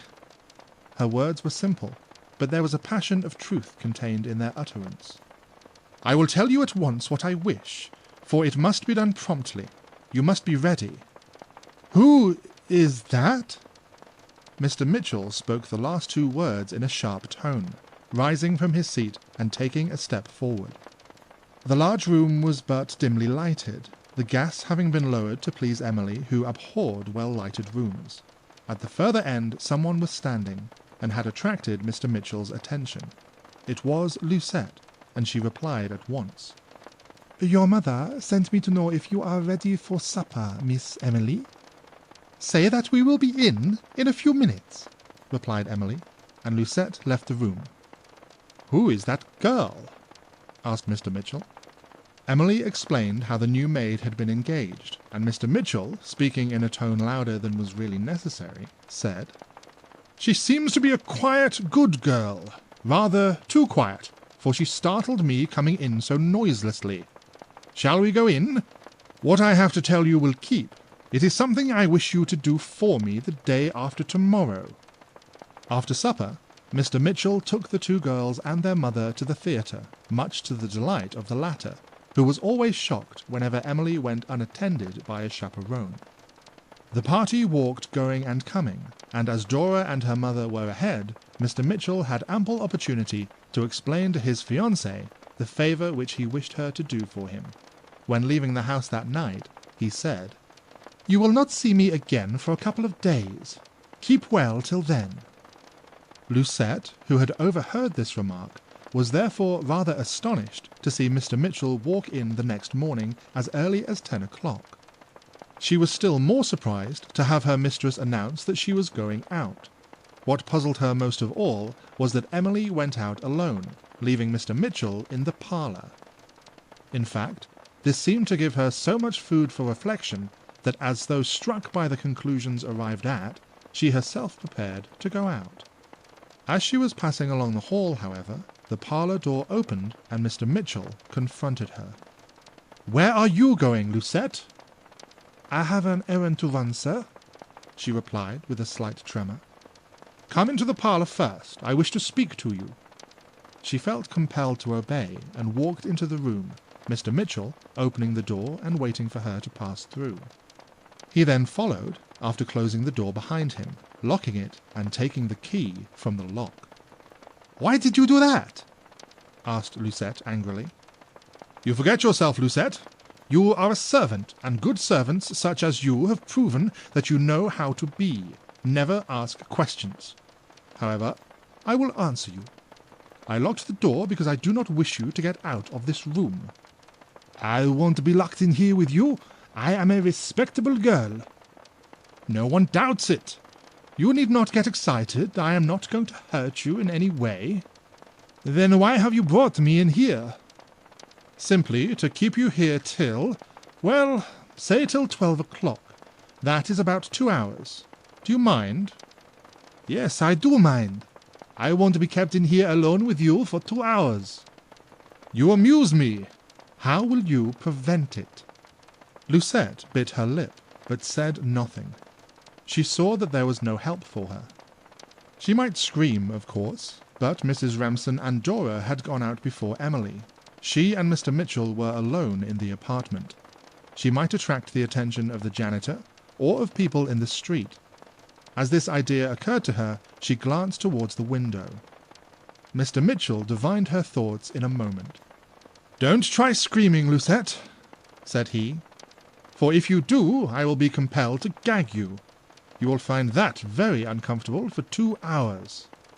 "Will you tell me why you wish to keep me here?" "I thought I did tell you. The fact is, I do not wish you to do that little errand of yours." "I don't understand you." "Oh, yes, you do. You are not such a fool as all that. Now, my girl, you may as well bow to the inevitable. Make yourself comfortable till 12. Read the paper if you wish. There is an interesting account of the murder case. The woman, you know, who was killed in the flat upstairs. Have you followed it?" "No, I have not," she replied snappishly. "That is strange. Do you know, I took you to be just the person who would have a deep interest in that kind of thing."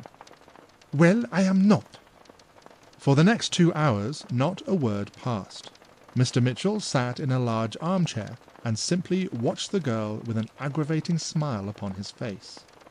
In fact, the smile was so aggravating that after encountering it a few minutes, Lucette did not look at him again, but riveted her gaze upon the opposite side of the street. At last the clock chimed 12. Instantly the girl arose. "May I go now?" "Yes, Lucette, you may go, and do your little errand. That is, if it is not too late. And by the way, Lucette, Miss Remsen asked me to say to you that she will not need your services after today." "Do you mean that I am discharged?" "Not exactly that. I said you would not be needed. You see, Miss Remsen thinks that you come into and go out of rooms with too little noise. She is very nervous, and it startles her to find you in her presence without having heard you enter." "You are a devil!" replied Lucette in a passion, as she darted through the door, which Mr. Mitchell had unlocked, and ran downstairs and out of the house. "I was right," thought Mr. Mitchell, as he sat down once more. Lucette hurried across to Broadway and went into the district telegraph office at the corner. Hastily scribbling a few lines on a blank, she asked for a boy and gave him a coin with the instruction to hurry. She then went down to Madison Square and waited there. I was about to write patiently, but really the word would not apply. She sat on a bench, jumped up in less than 5 minutes, walked about for a while, and then sat down again, repeating this over and over, till it was plain that she was in a bad humour. A very bad humour. At last, she saw a man approaching her, and hurried to meet him. It was Mr. Barnes.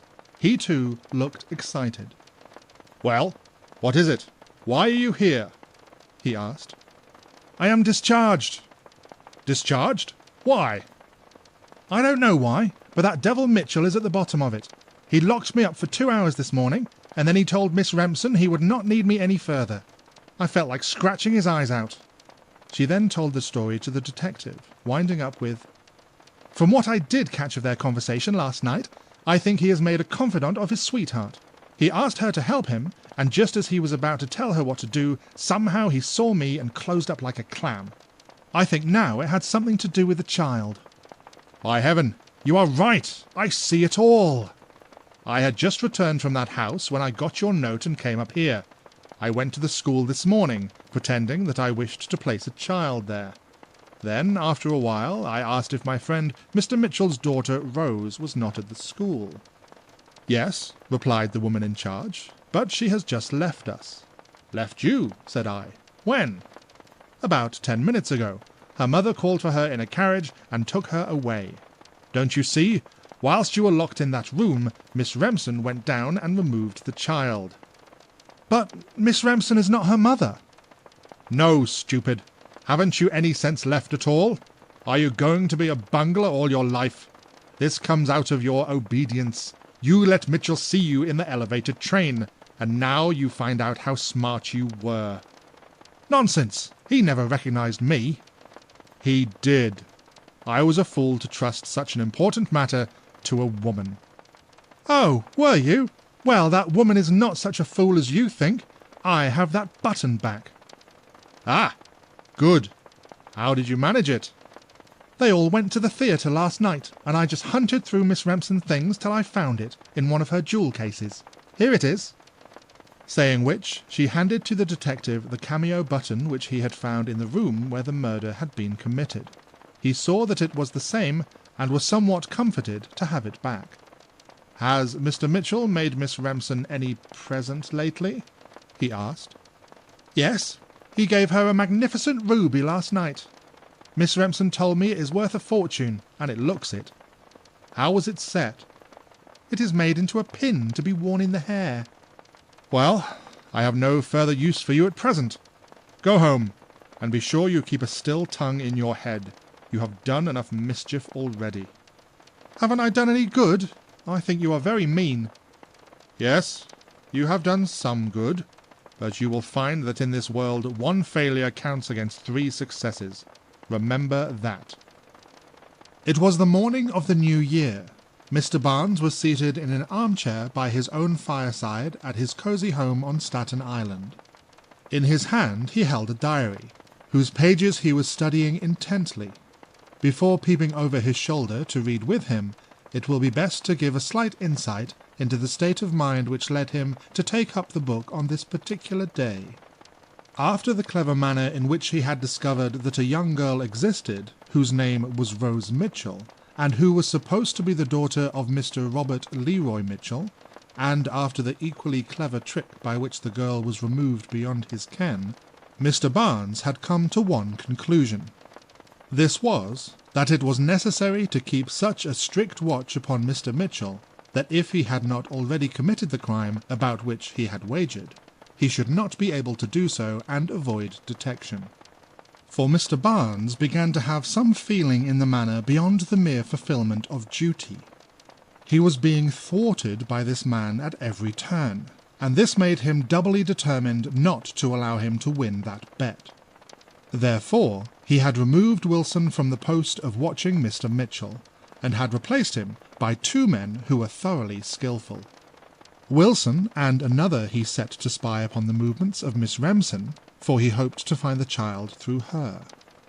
Being the 1st of January, and therefore the last day upon which Mr. Mitchell could commit his crime, within the conditions imposed, always supposing that he had not already done so, Mr. Barnes wished once more to go over the reports sent to him by his various spies, in order that he might be assured that no mistakes had been made. He began to read at December 15th. Mitchell left his hotel early and went over to Hoffman House, remained there 2 hours, and came out accompanied by Thorette. They walked up to the White Elephant and spent the morning playing billiards, lunched together at Delmonico Cafe, and separated at 2 o'clock. Mitchell then went to his livery stable and obtained a horse and light wagon. They are his property, drove slowly along Madison Avenue, and stopped at 30th Street apartment house, S. No sign of Miss Remsen all morning. She has a new maid. Her girl Sarah returned yesterday, but her mistress refused to take her back. Evidently, she recognizes that the girl was bribed to go into the country and to recommend Lucette as her cousin. About 2:30, Mitchell drove up in his light wagon. According to orders, I prepared to follow them, that they might not visit the child, eluding us by driving. Obtained a cab, and was waiting in it as the 2 turned into Madison Avenue and started uptown. Easily kept them in sight, without exciting suspicion, but learned nothing as they simply drove up through the park, along St. Nicholas Avenue, and home again down the Boulevard and Riverside Drive.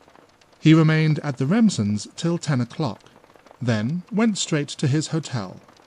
W. December 16.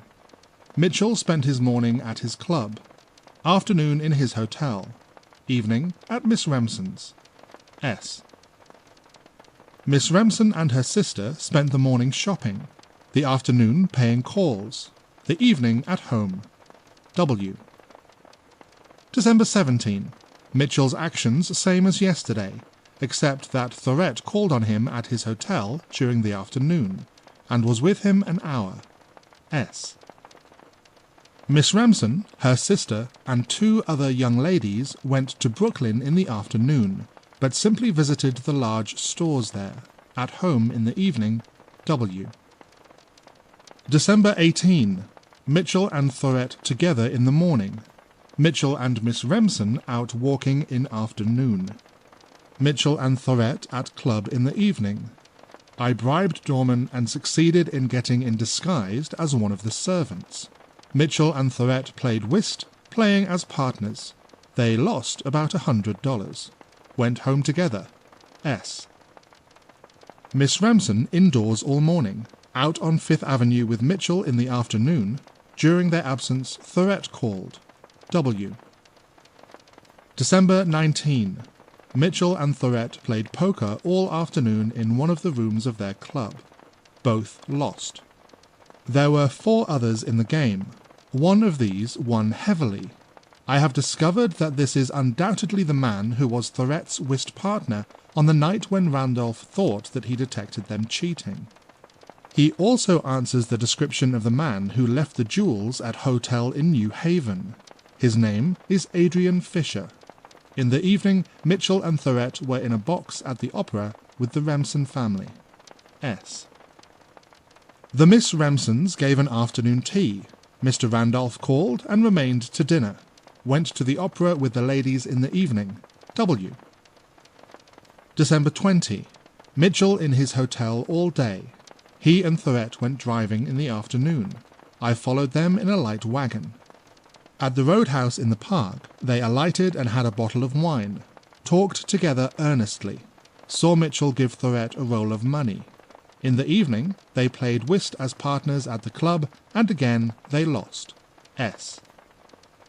No sign of the Miss Remsons till afternoon, when a young lady called and the three went to matinee at Daly's. Evening they spent at home. W. December 21. Mitchell attended worship at St. Patrick's Cathedral with the two Miss Remsons. Afternoon remained in his hotel. Evening at the Remsons. S. Miss Remson and her sister at St. Patrick's Cathedral in the morning, at home the rest of the day. W. According to instructions, I have made inquiries about Adrian Fisher. He is a man of good family, but poor. Belongs to two fashionable clubs. Plays cards for money frequently. Is a good player, and seems to earn a living off his friends. Has no relatives living, except a sister who is a cripple. He is very fond of her, and treats her with great kindness. It is a mystery how he manages to support her as comfortably as he does. They live together in a small flat at East 50th Street. It was he who introduced Thorette at the club, and had made him a member. He was out of town from December 1st to December 4th. Q. At this point of his reading, Mr. Barnes laid down his book and thought a moment. These questions occurred to him. Is this man Fisher the tool of Thorette? He is poor and a card player. He is well born and has a sister to support in a style suitable to her birth. Has Thorette induced him to play, that together they may fleece the other members of the club? It looks like it, but why this sudden intimacy with Mitchell? Or is that less sudden than we know, and have they been long acquainted? Again, is Fisher the man who deceived the satchel from one of these men, and then took it to the hotel in New Haven? He was out of town at the time. Why did he place the satchel in the hotel, and then abandon it? After securing the plunder, why did he thus lose it? Was he suddenly overtaken by his conscience, and becoming aware of the fact that Thorette was using him as a tool in a piece of criminal work, did he take this method of clearing himself, and of allowing the jewels to be returned to their owner as soon as found in the hotel? This would account for Thorette's having left the train at Stamford, intending perhaps to return to New Haven and meet his confederate. Fisher, meanwhile, having abandoned the scheme and returned to New York, Thorette was thwarted. But who killed the woman? Mr. Barnes resumed his reading. December 26. Mitchell arose early and called for Miss Remson at 11 o'clock. Together they went to the home of Mr. and Mrs. Van Ralston at 5th Avenue near 48th Street. They remained nearly an hour, and then separated when they came out. Mitchell eat luncheon at the Brunswick, where he was joined by Thorette. They went to the club in the afternoon and played whist. They lost money. Mitchell paid for both and took an IOU from Thorette for his share. Randolph was in the game. There is a growing coolness between Randolph and Mitchell. They barely speak when they meet. It is evident that no love is lost between Randolph and Thorette. In the evening, the three men were in the Remsons' box at the opera. S. Miss Remson accompanied Mitchell to Mrs. Van Ralston's in the morning, and left him when they came out. She made several calls, mainly upon well-known fashionable society leaders. Something is evidently on the tapis. It occurred to me that the missing child might have been placed in the care of the Van Ralstons. Therefore, in the afternoon, I allowed R. to follow the young ladies on a shopping expedition, whilst I interviewed the policeman on the beat. He is acquainted with the Van Ralstons' maid, and will send a report to you tonight. The ladies went to the opera in the evening. W. Mr. and Mrs. Van Ralston have 3 children, all younger than 14, and only one a girl, the youngest. The Miss Remson who called was a Miss Emily Remson. She was accompanied by a Mr. Robert Mitchell. They came to beg Mrs. Van Ralston to allow a society to which the young lady belongs to give an entertainment in her house. The entertainment is to be New Year's night. Policeman 1666. December 23. Mitchell and Thorette went to a costumer's on Union Square. When they had left, I called there and said that I was a friend of Mr. Mitchell's and wished a costume made for the same entertainment. The plan worked, and by adroit questioning I discovered that there is to be an Arabian Night Festival on the night of the New Year. It is to be a costume masquerade, and Mitchell has promised to send all of the men to his costumer for their dresses. He ordered an Ali Baba dress. Thorette left no order, saying he would not attend. I ordered an Aladdin costume. If you do not decide to attend, I can countermand the order, but I thought you might find it advantageous to be present. With Aladdin's wonderful lamp, you might shed some light upon the mystery. Pardon the joke. The afternoon and evening were spent by Mitchell and Thorette at their club.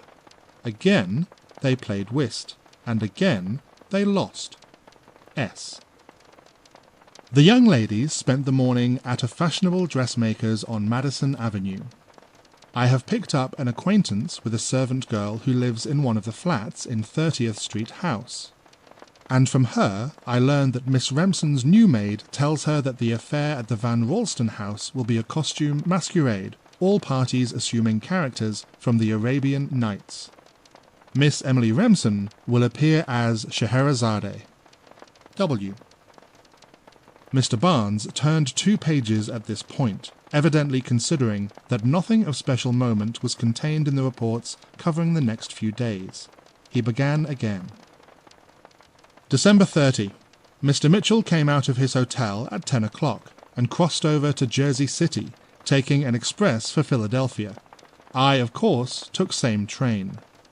S. The Miss Remsens were at home all day. They are busy on their costumes for the coming entertainment. W. December 31. Telegram from Philadelphia. Mitchell at Lafayette Hotel. Is sick in bed. Doctor in attendance. Sent a telegram to Miss Remsens telling her that he cannot be on hand tomorrow night. S. Thorette went to Union Square costumer yesterday and obtained the Ali Baba costume ordered for Mitchell. He gave the costumer a letter which he had received from Mitchell, dated at Philadelphia yesterday. It reads, "Friend Thorette, I am suddenly taken ill. Don't let the Remsens know that it is anything serious. Oblige me, if possible, by attending the Arabian Night Festival. I enclose my invitation and a note to Mr. Van Ralston, which will introduce you. You may wear my costume, and the costumer will give it to you if you present this. You were to have gone out of town, I know, but if you wish to do me a favour, I hope you will change your plans and take my place. I do not wish Miss Remsen to be entirely unattended. Therefore, be with her as much as you can. She will be dressed as Scheherazade. Signed, Mitchell." I obtained this from the costumer by saying I am a detective shadowing a criminal. Q. After reading the foregoing, Mr. Barnes carefully locked his diary in his cabinet, and immediately after left the house on his way to New York. Reaching there, he proceeded uptown, finally ringing the doorbell of the Van Ralston mansion. He requested to see the master of the house upon urgent business, and that gentleman soon presented himself. "Mr. Van Ralston," said Mr. Barnes, "I am a detective. May I have a few moments of strictly private conversation with you?" "Certainly," was the reply. "Step into my study. We will be entirely safe from prying ears there." A moment later, the 2 men were seated in comfortable leather chairs facing each other. "Mr. Van Ralston," began the detective, "to explain my purpose at once, I have only to say that I desire your permission to attend the masquerade which will be held here tonight. I am aware that this must seem an odd request, but I make it entirely in your own interests. If you will explain more fully, sir, I may be quite willing to grant your request," said the other. "You should know that a masquerade is a dangerous kind of entertainment. At such affairs, large robberies have often been committed, the thieves operating boldly and escaping through the aid of their disguises. I have good reason for believing that such a crime is contemplated tonight." "My dear sir, impossible!" Why, no one will be admitted save those with whom we are well acquainted. Tickets have been issued by the society which gives the festival, and everyone must unmask before being allowed to enter. Therefore, while I'm grateful to you for your warning, I hardly think that I need your services." "Mr. Van Ralston, I regret to say that you are mistaken. In the first place, your close scrutiny of all who enter will probably be relaxed as the night wears on. Again, there are ways of getting in unperceived, and once within, the thief would be unsuspected. But this is no guesswork on my part. I do not think, I know, that, unless I am here to prevent it, a robbery will be committed. Indeed, I may even fail to prevent it." "Why, sir, you speak as though you know the person who is to play the criminal." "I do. For several weeks my men have been watching certain suspicious parties. From data furnished by my spies, I am sure that plans have been perfected by which one or more of your guests will be robbed during the progress of the entertainment. Still, it seems incredible. As I have said, no one will be able to enter without our knowledge. Of course, I cannot intrude upon you, Mr. Van Ralston.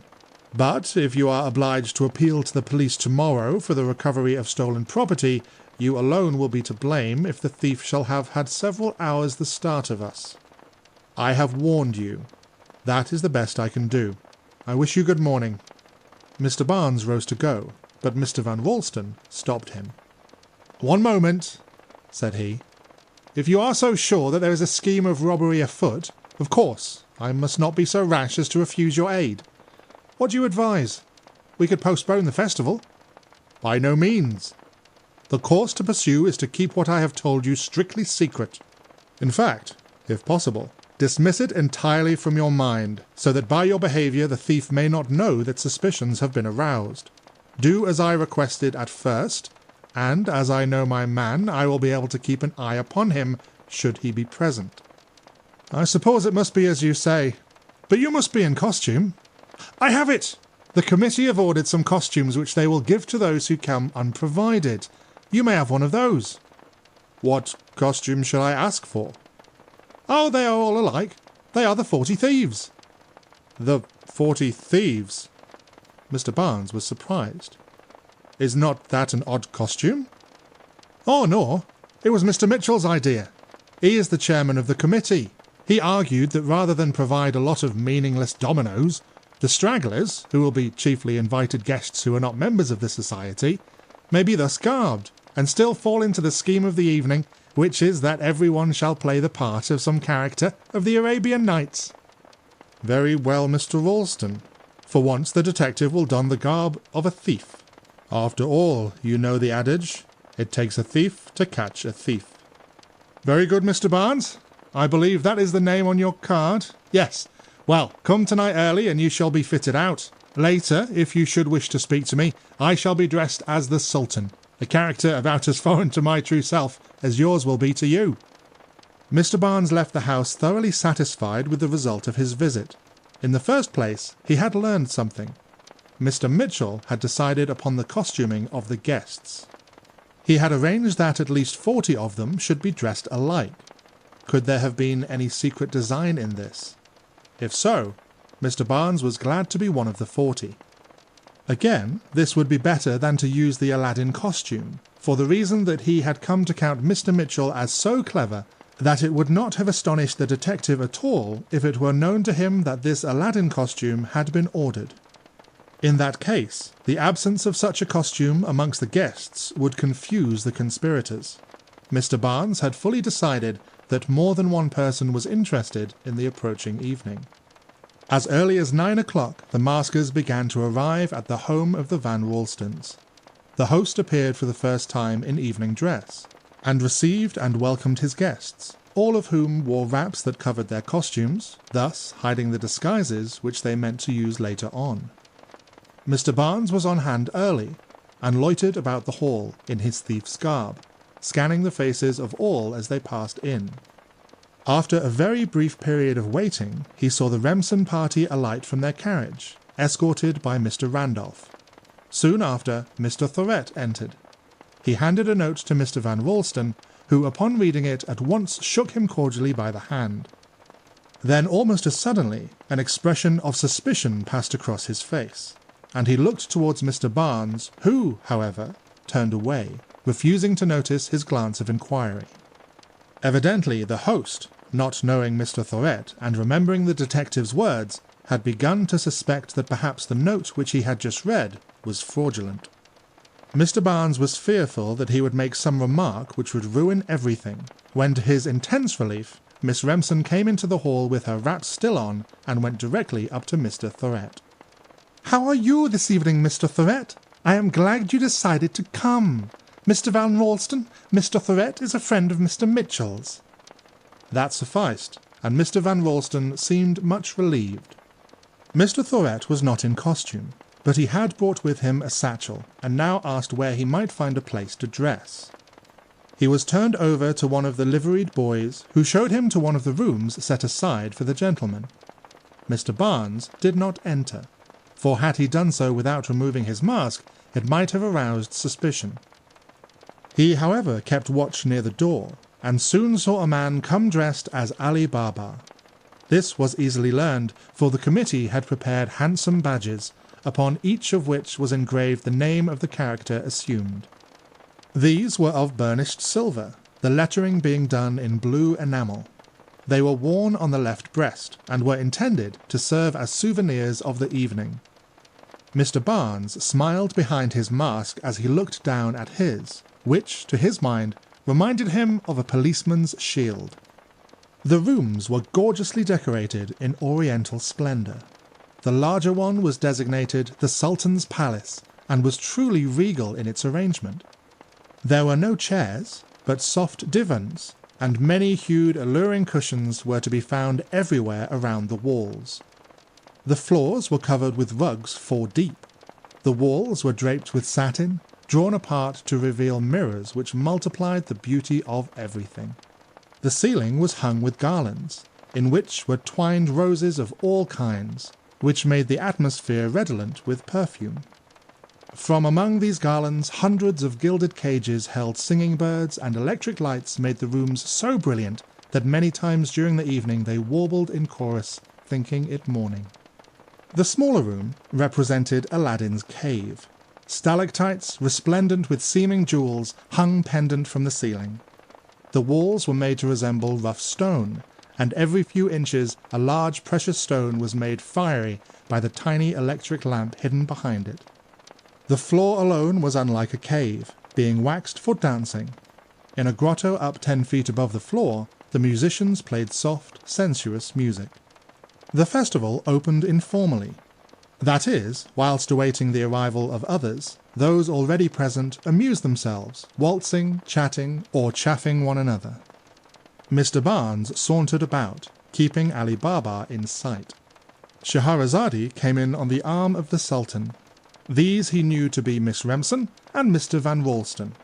Ali Baba joined them almost immediately, and a few minutes later led Scheherazade into Aladdin's cave for a dance.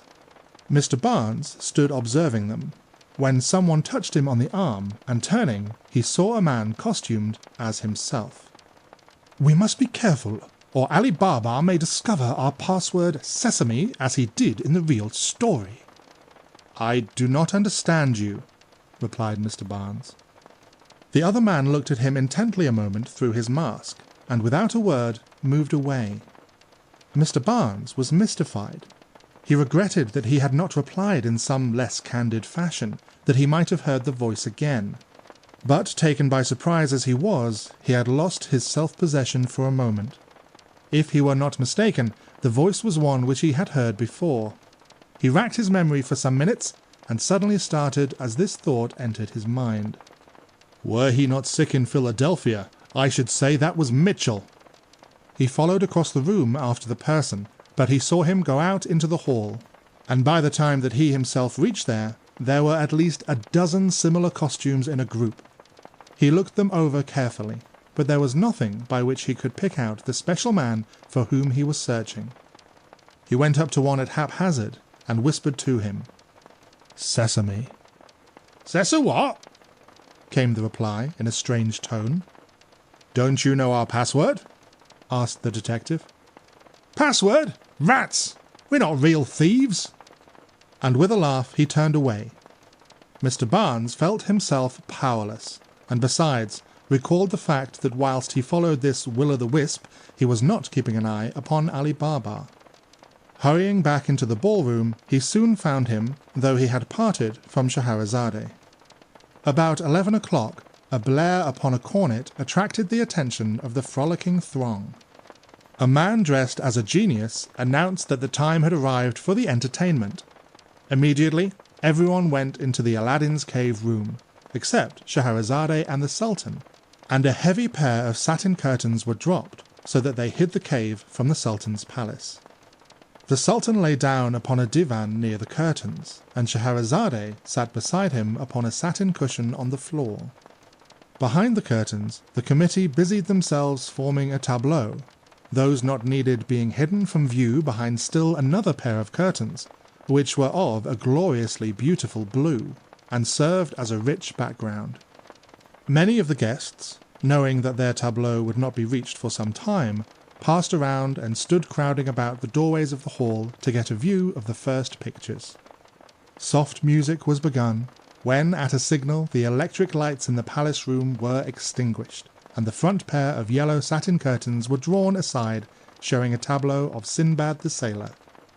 Mr. Barnes, peeping from behind the red curtain, noticed that as Scheherazade sat on her low cushion in the now darkened palace room, the rays of an electric light in the cave just touched a gorgeous ruby which she wore in her hair.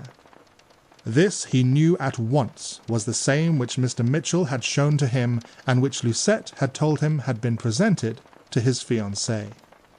Scheherazade began to recite the story of Sindbad, a monologue for the evening having been prepared, which told in a few words enough to explain the sequence of the tableau. Her voice was musical, and her reading admirable, so that very soon there was a silence as of death, save as it was broken by her words. As she reached various parts of her tale, she would clap her hands, and at once others entered the scene, grouping themselves to form new pictures. Thus Sindbad was followed along his various travels, till at the end the curtains were dropped for a moment to be parted again, showing all who had taken a character. Then followed a pretty ceremonial. Sindbad passed out of the cave room and approached the Sultan and Scheherazade. Reaching them, he stopped, made a salaam, bowing low with his arms upraised in front of him, and then passing on, taking a place in the room, and so becoming a part of the audience for the succeeding pictures. Each of the characters followed his example, until all had passed out, when the next set of tableaux was at once quickly arranged. Again, Scheherazade renewed her recitation. Thus fable after fable was told and acted, the audience in the palace room growing larger after each, so that soon well-managed pictures received generous applause.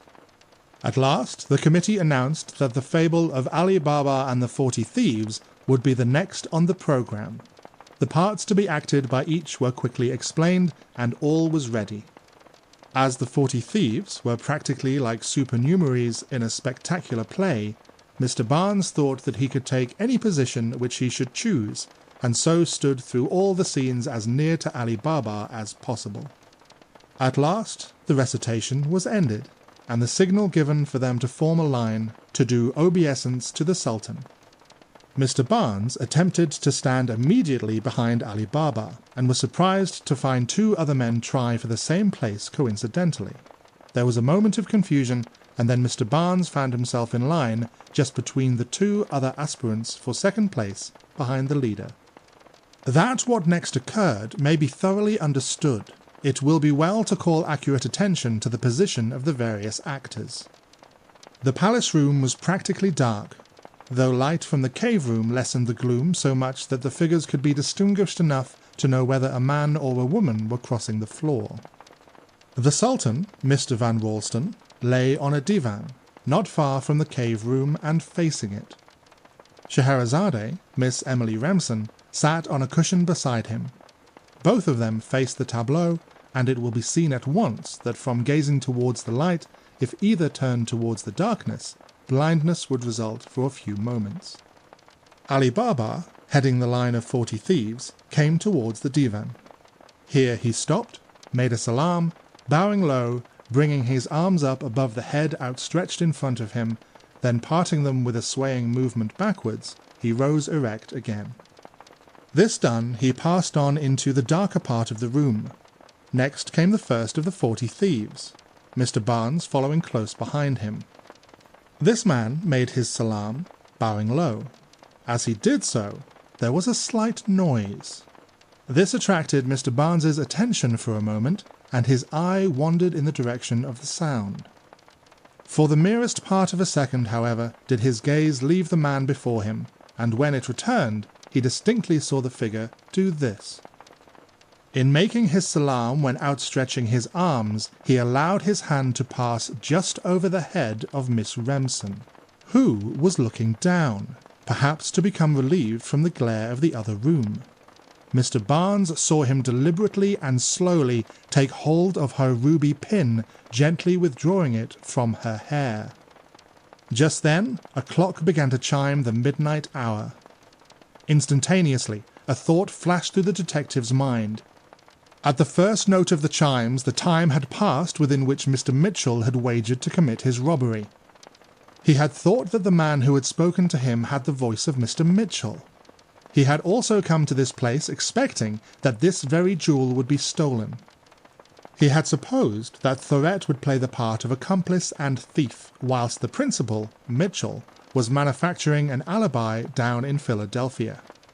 It was evident now, so he thought, that Mitchell had escaped his spies, returned to New York, assumed one of the disguises which he himself had placed within easy reach, and now, on the very stroke of the last hour of his time, had committed his robbery. A robbery, too, which would make a commotion, and yet for which he could not be imprisoned if detected, since his fiancée at his instigation would say that she had simply aided the scheme to further the wager, as perhaps she had, since she did not stir when the gem was being taken. All this flashed through Mr. Barnes's brain in half a moment, and by the time the thief before him had secured the ruby and was standing erect, he had decided upon his course of action. This was to seize the man at once and proclaim him a thief. Of course, Mr. Mitchell would be able to explain his act, but at the same time he would have lost his wager.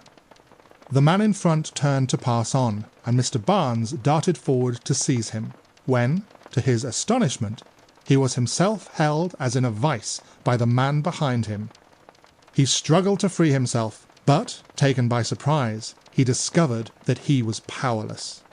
What angered him more was that the thief was fast disappearing in the gloom. Determined not to be outwitted, he shouted, "Turn up the lights! A robbery has been committed!" Instantly all was confusion. People crowded forward, and Mr. Barnes felt himself hurled violently towards the advancing throng. Toppling against someone, both fell to the ground, and several others tumbled over them. Pandemonium reigned supreme, yet it was some time before anyone thought of turning up the lights. Mr. Van Ralston, understanding the situation better than any other, was the first to recover his presence of mind, and himself turned on the electricity. The sudden rush of light at first only made things worse, for it blinded everybody. Thus, to the detective's chagrin, several valuable minutes were lost before he could extricate himself from the pile of people who had tumbled over him and find a chance to say aloud, "Miss Remsen has been robbed. Let no one leave the house. Masks off." Mr. Van Ralston rushed to the door to see that no one departed, and people crowded around Miss Remsen to condole with her upon her loss. Mr. Barnes searched for Ali Baba, and was amazed when he found him to discover that it was not Mr. Thorette. "Who are you?" he asked roughly. "My name is Adrian Fisher," was the reply. This astonished the detective, but it pleased him too, for it seemed to confirm the suspicion that this man was an accomplice. He decided quickly to say no more to him at that time, and hastened towards Miss Remsen to observe her behaviour. If she knew anything in advance, she certainly was acting admirably, for she had grown excited and was talking vehemently to those about her, declaring against this disgraceful management so she termed it, which had enabled a thief to enter the rooms. Whilst Mr. Barnes was thinking what to do, he saw Mr. Van Ralston approaching him, accompanied by Mr. Thorett, who was now in evening dress. "Mr. Barnes, how was this thing done? Why did you not prevent it?" "I tried to do so, but could not. You must understand, Mr. Van Ralston, that I am not omniscient. I suspected that this robbery would occur, but I could not know how it would be accomplished. Nevertheless, I saw the act." "Then why did you not seize the thief?" "I attempted to do so, and was thrown down from behind by his accomplice." "Can you identify the person by his dress?" "That is, unfortunately, impossible. All that I know is that he was one of the 40 thieves, and that evidently played his part well." "This is Mr. Barnes?" said Mr. Thorett, inquiringly, continuing at once. "Yes, of course it is. We have met twice, I think. You say your thief was dressed as one of the 40 thieves. That interests me, for I wore one of those dresses. Why not ask all who did to allow themselves to be searched?" "I will not hear of such an indignity to my guests," at once ejaculated Mr. Van Ralston. "Search people in my own house? No, sir. I will willingly pay for the lost gem rather than do so." "You are quite right," said the detective, keenly eyeing Mr. Thorett. "I am sure that it would be useless." "As you please," said Mr. Thorett, and with a satirical smile he bowed and joined the group around Miss Remsen. Mr. Barnes told Mr. Van Ralston that it would be useless for him to remain longer, and that he would depart.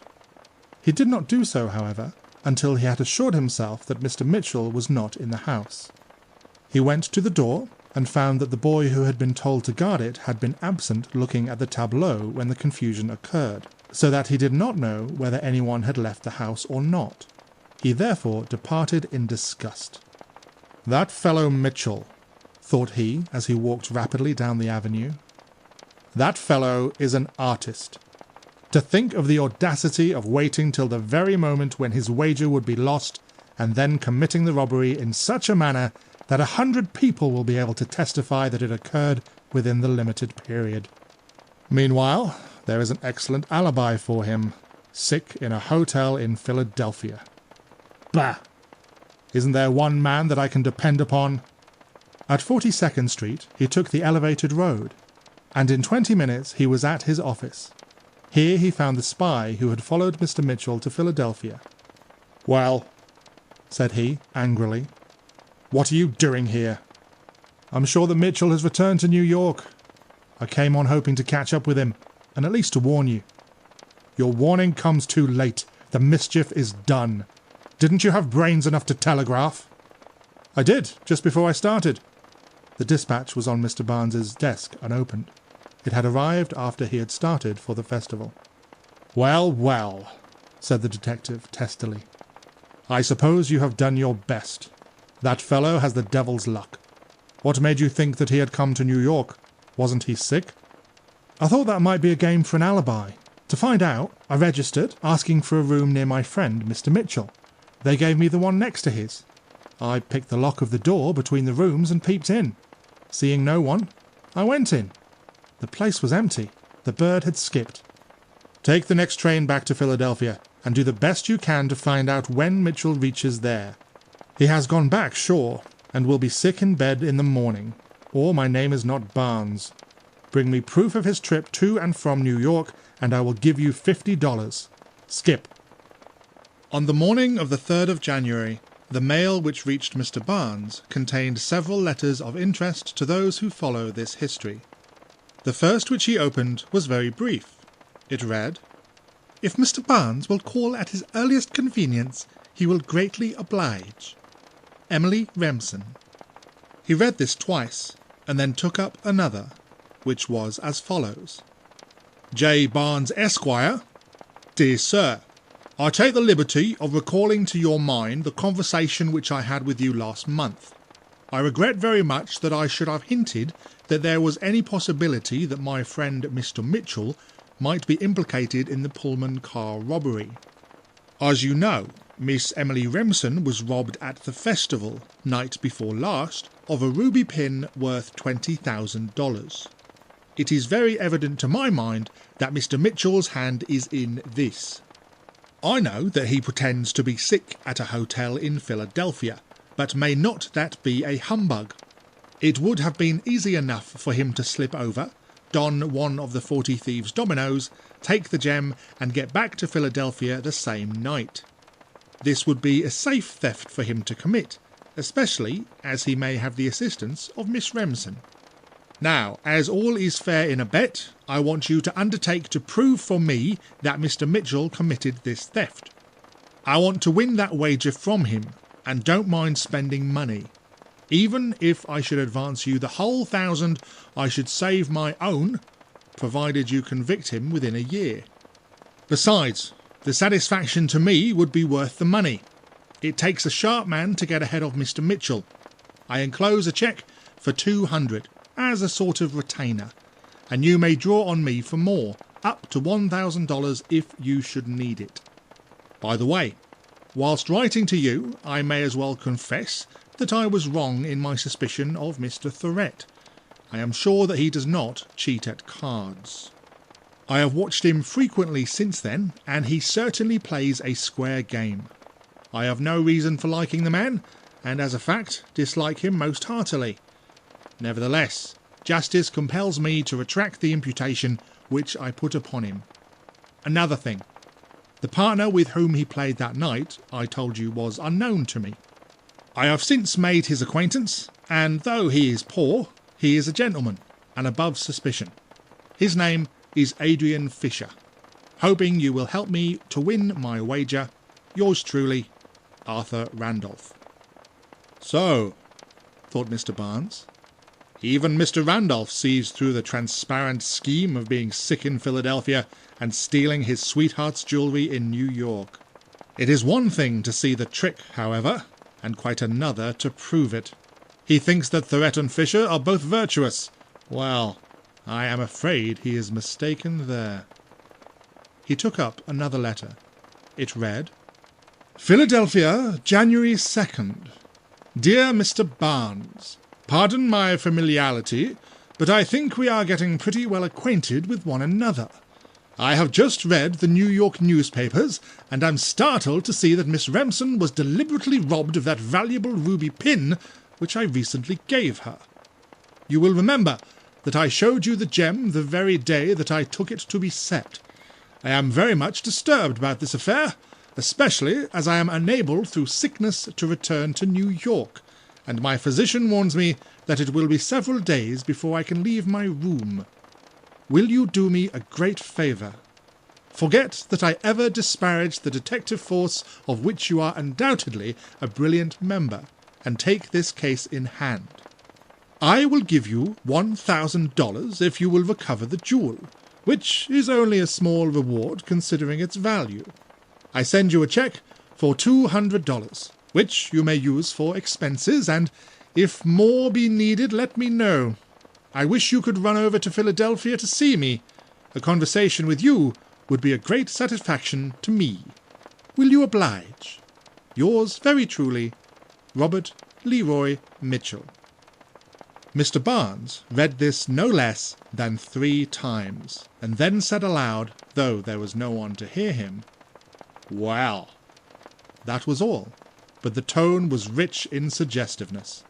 What he thought, but did not put into words, was, That man has the coolest audacity I ever met.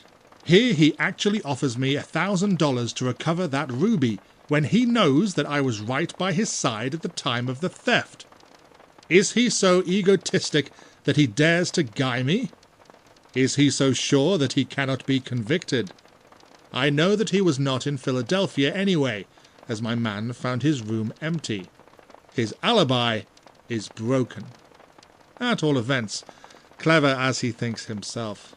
Will I go to Philadelphia to see him? Well, I should think so. The conversation with him will be as satisfactory to me as it possibly can be to him. But first, I must obey the call from Miss Remsen. There may be much to learn there. It was nearly an hour before Mr. Barnes's duties in connection with other cases made him at liberty. He went straight to Miss Remsen's and was shown into her presence. "You sent for me, Miss Remsen?" he began. "Yes, Mr. Barnes," she replied. "Will you be seated?" The detective accepted her invitation, and she continued. "To come to the point at once, I wish to see you about my lost ruby. It was a present from Mr. Mitchell to me, and besides being very costly, I attach a sentimental value to it. I want you to undertake to recover it, and I will give you $1,000 if you succeed." Mr. Barnes had never had so many $1,000 offers made to him in so short a time before. He smiled slightly and said, "Your offer comes too late, Miss Remsen. I have a letter from Mr. Mitchell himself making a similar offer. It would scarcely be proper for me to accept 2 rewards for 1 service." "Then you refuse to help me?" "On the contrary, I will use my utmost endeavours to detect the thief and recover your property for you. But I need no money from you." "You are very conscientious, Mr. Barnes, and I admire it. I honour a man who places his duty above money." "I thank you for your courteous remark. Now, if I am to help you, you must begin by assisting me." "I will do whatever I can, certainly." "Then tell me, have you no suspicion as to who might have taken your jewel?" The girl hesitated, and the detective watched her face keenly. As she did not reply at once, he asked another question. "Did you feel the person take the pin from your hair?" "Yes, I did, but I did not realize what was occurring till he had it." "Why did you not make any resistance or cry out?" Again she hesitated, but in a moment she said firmly, "I know that you have a right to ask me these questions, and I will reply to them if you insist upon it. But first tell me, would it be right for me to call a name to you as one that I may have suspected, when I had but the flimsiest excuse for my suspicion? Might I not thus do more harm than good by attracting your attention to a false scent?" "That is certainly a possibility, Miss Remsen, but it is one which I am inclined to risk. I mean that I prefer to trust to my experience than to have you omit to tell me your suspicions." "Very well. Only promise me that you will not jump to conclusions, and thus perhaps annoy the person whom I shall name." "I agree to that. I will take no action without sufficient reason other than that furnished by yourself." "Very well. You asked if I suspected anyone, and again why I did not resist the thief. If you will remember, my head was bowed. At first I could not understand how something seemed to move my pin. I fancied that it had become entangled in the Sultan's robe. Then the clock began to chime, and in a moment it flashed across my mind that perhaps Mr. Mitchell was taking my pin in order to win his wager. Therefore I said nothing. This makes my action clear to you?" "Perfectly. Then I am to understand that Mr. Mitchell did not tell you in advance that he would do this?" "No, he did not, and that is why I have sent for you." "I don't understand you." "Why, all the time that I had thought he had the pin, I was not worried. I even went so far as to act indignation at the festival. That was partly for your edification and mystification. I wanted to help Mr. Mitchell's plan. But when it occurred to me yesterday that Mr. Mitchell, if he had meant to take the pin, would have told me in advance, I saw at once that my first idea was wrong, and that my ruby is really gone. Then I wrote to you." "Then you feel sure that he would have told you in advance?" "Positive." "May he not have feared to ask you to implicate yourself in a robbery and possible scandal? You know he was liable to arrest, and it might be a considerable time before he could have proven that his theft was only a joke. He may have wished to spare you notoriety." "He knows me better than that." She said this with a smile. "How better?" asked the detective. "I mean that he knows there is nothing that I would not risk for him, since I have consented to give him myself. I am one of those women, Mr. Barnes, who are not easily deterred from aiding the man of her choice." Do you mean that you would be willing to share unenviable notoriety with him, and that he knew this? I do, and therefore feel confident that he would have asked my assistance if it had been his intention to take my pin. Just as he did on another occasion. The detective had been leading her up to this for the last few moments, and now watched to see the effect. She did not change countenance, but simply said, "What occasion?" "The morning when he locked your maid in this room, whilst you went downtown and took a little girl from one house to another." "To what other?" This was a hard one for the detective, and as he did not reply, she smiled aggravatingly as she continued. "Mr. Barnes, you have no proof of your assertion. You suspect that I did what you say, but you do not know it. As I told you just now, it is possible for a bare suspicion to lead one astray."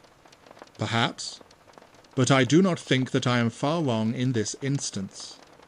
"We will not discuss it. Let us return to the ruby.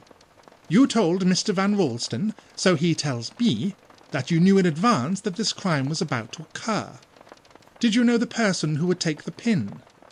"To be perfectly frank with you, Miss Remsen, I expected that Mr. Mitchell would take it. I think now that he did take it. Do you wish me to continue the investigation? It may lead to your friend's losing his wager, whereas you have the right to notify the police that your gem has been returned to you. That would make our work on this case useless, and assure him of winning his bet." Mr. Barnes's object here was ingenious. He thought that if the girl accepted his suggestion, he would thus be assured that she still suspected Mr. Mitchell. Thus he would reach her true opinion of the case. Her answer was, "I cannot do that. It would certainly be to give up my hope of recovering the stone. I am sure that Mr. Mitchell has not taken it. If I am wrong, and he has done so without trusting me, why then he has made a mistake and must suffer by it. I am sure, however, it will prove otherwise. So do the best you can, if you please." "You may rely upon it that my best energies shall be devoted to this work. I wish you good morning." About 6 o'clock that same afternoon, Mr. Barnes sent his card up to Mr. Mitchell at the Lafayette in Philadelphia. A few minutes later, he was shown into that gentleman's room and found him in bed. "Delighted to see you, Mr. Barnes. You are very kind to come and see me. For doing so, I am almost willing to forgive you for the wrong which you have done me." "Wrong? What wrong?" "Do you remember the day you came to see me at the 5th Avenue, about the button which you had found? You asked me to show you the 7th of my own set. I agreed, on condition that you would not annoy the lady." "Well?" "You broke your promise, that is all." "In what way?" "In the first place, you bribed her maid to tell her a lie and leave her so that one of your spies could take her place. Secondly, your spy did take her place, the result of which was that Miss Remsen could not re-engage her old maid and has had much trouble to get another as good." "I did not foresee, when I made that promise, that such an emergency would arise as did later." "Very true, but I did, and I warned you that you would gain nothing by making the promise, since you would only find my own story verified by your visit." "Well, I am very sorry, and I will say that it shall not occur again." "But, Mr. Barnes, it has occurred again." "How so?" "Why, she cannot leave her home at any time without being dogged by your spies." Mr. Barnes bit his lip in chagrin to find how well this man was acquainted with his plans, but he replied unhesitatingly, "This time you are wrong. I promised you not to annoy Miss Remsen in connection with the particular case of which we were then speaking. My men have shadowed her in connection with another affair." "What other affair?" "Abduction." "Abduction? Absurd! Who on earth has Miss Remsen abducted?" "The girl, Rose Mitchell." "And who, pray, is the girl Rose Mitchell? The daughter of the murdered woman?" Perhaps that is what I intend to discover. She passed, however, as your daughter. Ah! Now, can you prove that she is not? No. Very good. Then, so far as your information goes, Rose Mitchell, who has passed as my daughter, was removed from a certain house to a certain other house, to you unknown. He paused a moment, as though to enjoy Mr. Barnes's discomfiture. Then continued. She was taken, so you suspect, but cannot prove, by Miss Remsen. Now then, if Miss Remsen, my affianced wife, takes a girl who is my own child from one house to another, where is the abduction so long as I make no complaint? Let us drop this nonsense, Mr. Mitchell. You know very well that the child was removed for a purpose, else she would not be hidden away. If Miss Remsen had a hand in this, she was aiding you to baffle detective investigation, and that was an illegal act. Therefore, we have the right to watch her in order to discover what we can. Very well. Then we will grant you that privilege. Much good it may do you. But as to the removal of the child, that was done because your spy Lucette had discovered where she was, and I did not choose to have her annoyed. What makes you so certain that this Lucette was my spy, as you term it? Well, I don't mind telling you that, though perhaps I am showing my hand a little. Let us go to the beginning. In the first place, you knew about my bet, and I knew that you knew that much. From that starting point, what more natural than for me to suppose that you would begin by having me shadowed? To be sure of this, I made a few trips on the elevated road, a structure peculiarly applicable for such a test, with the result, of course, that I soon became pretty well acquainted with your assistant. Whenever I had nothing else to do, I would amuse myself getting away from him. You gave me occupation for several hours, I assure you. But come to Lucette. I guessed that the next step in your game would be to supply spy number 2, who would take up the trail wherever spy number 1 would lose it. I began to look for this second man. See, I admit that I did not count upon a woman. You beat me there, or almost did. I don't suppose you told the girl to let me see her face, eh? Mr. Barnes made no reply, though to himself he said, "Just as I told the fool." Mr. Mitchell went on. At last, one day, just as I was getting on a train, a smart-looking young woman came out of the waiting-room and followed me aboard. Purely from habit, I walked through the train to the first coach.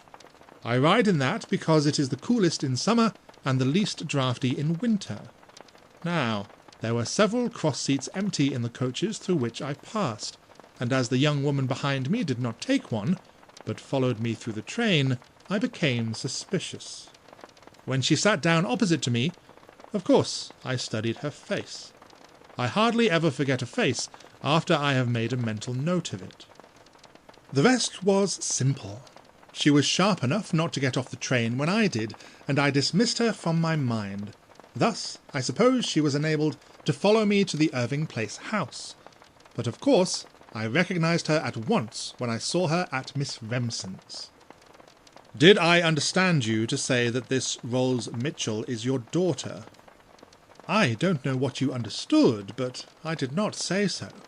I spoke of her just as you did, Rose Mitchell, who passed as my daughter.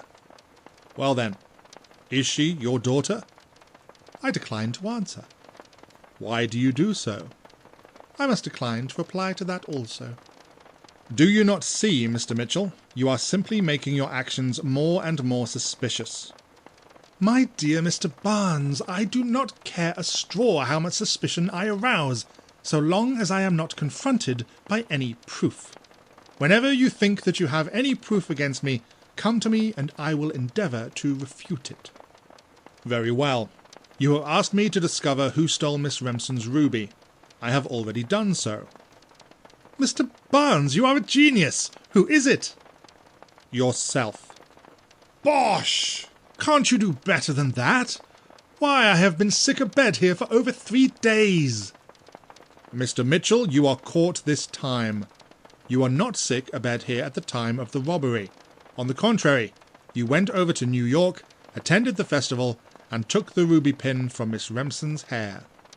"Mr. Barnes, you are labouring under a delusion. I tell you, I have been in this room since December 30th. "One of my men followed you to this place. On the night of the 1st, he registered at this hotel, being assigned to the room next to this. He picked the lock of the communicating door and came in here, thus discovering your absence."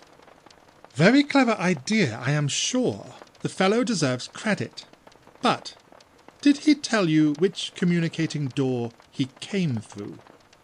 Mr. Barnes looked around and was amazed to find that the only door in the room opened on the hall.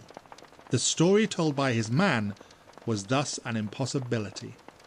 A thought came to him quickly, and he said, "You have changed to another room since then. You were at that time in number 234. And this is number 342, a floor higher up. But you are wrong. I have not changed my room. I will explain how your man has made this mistake. I knew when I came here that your spy had probably followed me. I was tired of the espionage. This is what I did. I registered and was given number 234. I was shown to the room and at once sent for the clerk. When he came up, I asked for another room and desired him not to make any change on the register, as I had an inquisitive friend who would not hesitate to walk right up if he knew what room I was in. I explained that I wished to avoid him.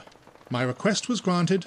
I suppose your man asked for a room near that of his friend, Mr. Mitchell. The clerk at once thought him to be the man whom I wished to avoid, and gave him a room next to 234, which of course satisfied him, and I am sure pleased me as well." Mr. Barnes was supremely disgusted, especially as, during the interview, he had become thoroughly satisfied that Mr. Mitchell was really sick and troubled with a bad cough. He returned to New York puzzled. During the next 2 weeks, there were numerous references to the ruby robbery in the daily papers. Interviews were published, purporting to have been held with every one of note who had been present. The police were twitted with their inability to discover the thief. The detectives from the central office came and went mysteriously, and were silent to all questioners, the while maintaining an expression which plainly said, "We could an if we would." 1 or 2 persons were even arrested, only to be promptly discharged when brought before the committing magistrates, so that interest in the affair soon died out. Another crime occurred, and all New York had something else to talk of. The Remsen ruby was forgotten by the masses. Mr. Barnes, however, thought of little else. He racked his brain for a promising starting point, and the more he thought, the more he was tempted to make a trip to New Orleans, to unravel this, as he had many other mysteries, from the other end. Yet he hated to leave the scene where were the chief actors in the drama, and, as he felt certain, the principal in one or all of the crimes. At last he resolved to make a move, hoping little from it, yet unwilling longer to rest actually idle in this case. He wrote the following letter. "Mr. Arthur Randolph, Dear Sir, since you have engaged me to undertake to prove that Mr. Mitchell himself stole the ruby on the night of the festival, I presume that you will consent to give me some assistance in the matter. In the first interview that I had with you, you may recall that you stated that your friend, in your opinion, is somewhat insane on the subject of celebrated jewels. You said, in effect, that if he were pressed a little on this line, he would drift off into the narration of tales of gems and crimes committed to obtain them. I would much like to hear Mr. Mitchell talk upon his hobby, but, as you know, he is on the defensive with me. Can you in some way arrange to have a talk with him yourself, and draw him out, whilst I should be secreted where I could overhear the conversation? I should wish you to mention the loss of the ruby, to suggest, if not charge outright, that he himself has taken the gem, and when he denies it, as he surely will, ask him whether there is any peculiar story connected with it. That is, whether it has ever been stolen before. From such a conversation I might get a hint, which, seeming as nothing to you, might be valuable to me. Will you do this? Remember, you yourself said that all is fair, etc. Yours truly, J. Barnes. In reply to this, he received a note asking him to meet Mr. Randolph at his club on the following evening. The next afternoon, Mr. Mitchell called at the Hoffman House and went up to the room occupied by Mr. Thorett, finding that gentleman at home. Mr. Thorett advanced to meet him, and the two shook hands cordially. "Thorett," began Mr. Mitchell, "I want to talk to you seriously about that jewel robbery." "I am all attention," said Mr. Thorett, lighting a cigarette and dropping into a comfortable rocking chair. "To begin with, let me recapitulate. I will go back to our partnership arrangement.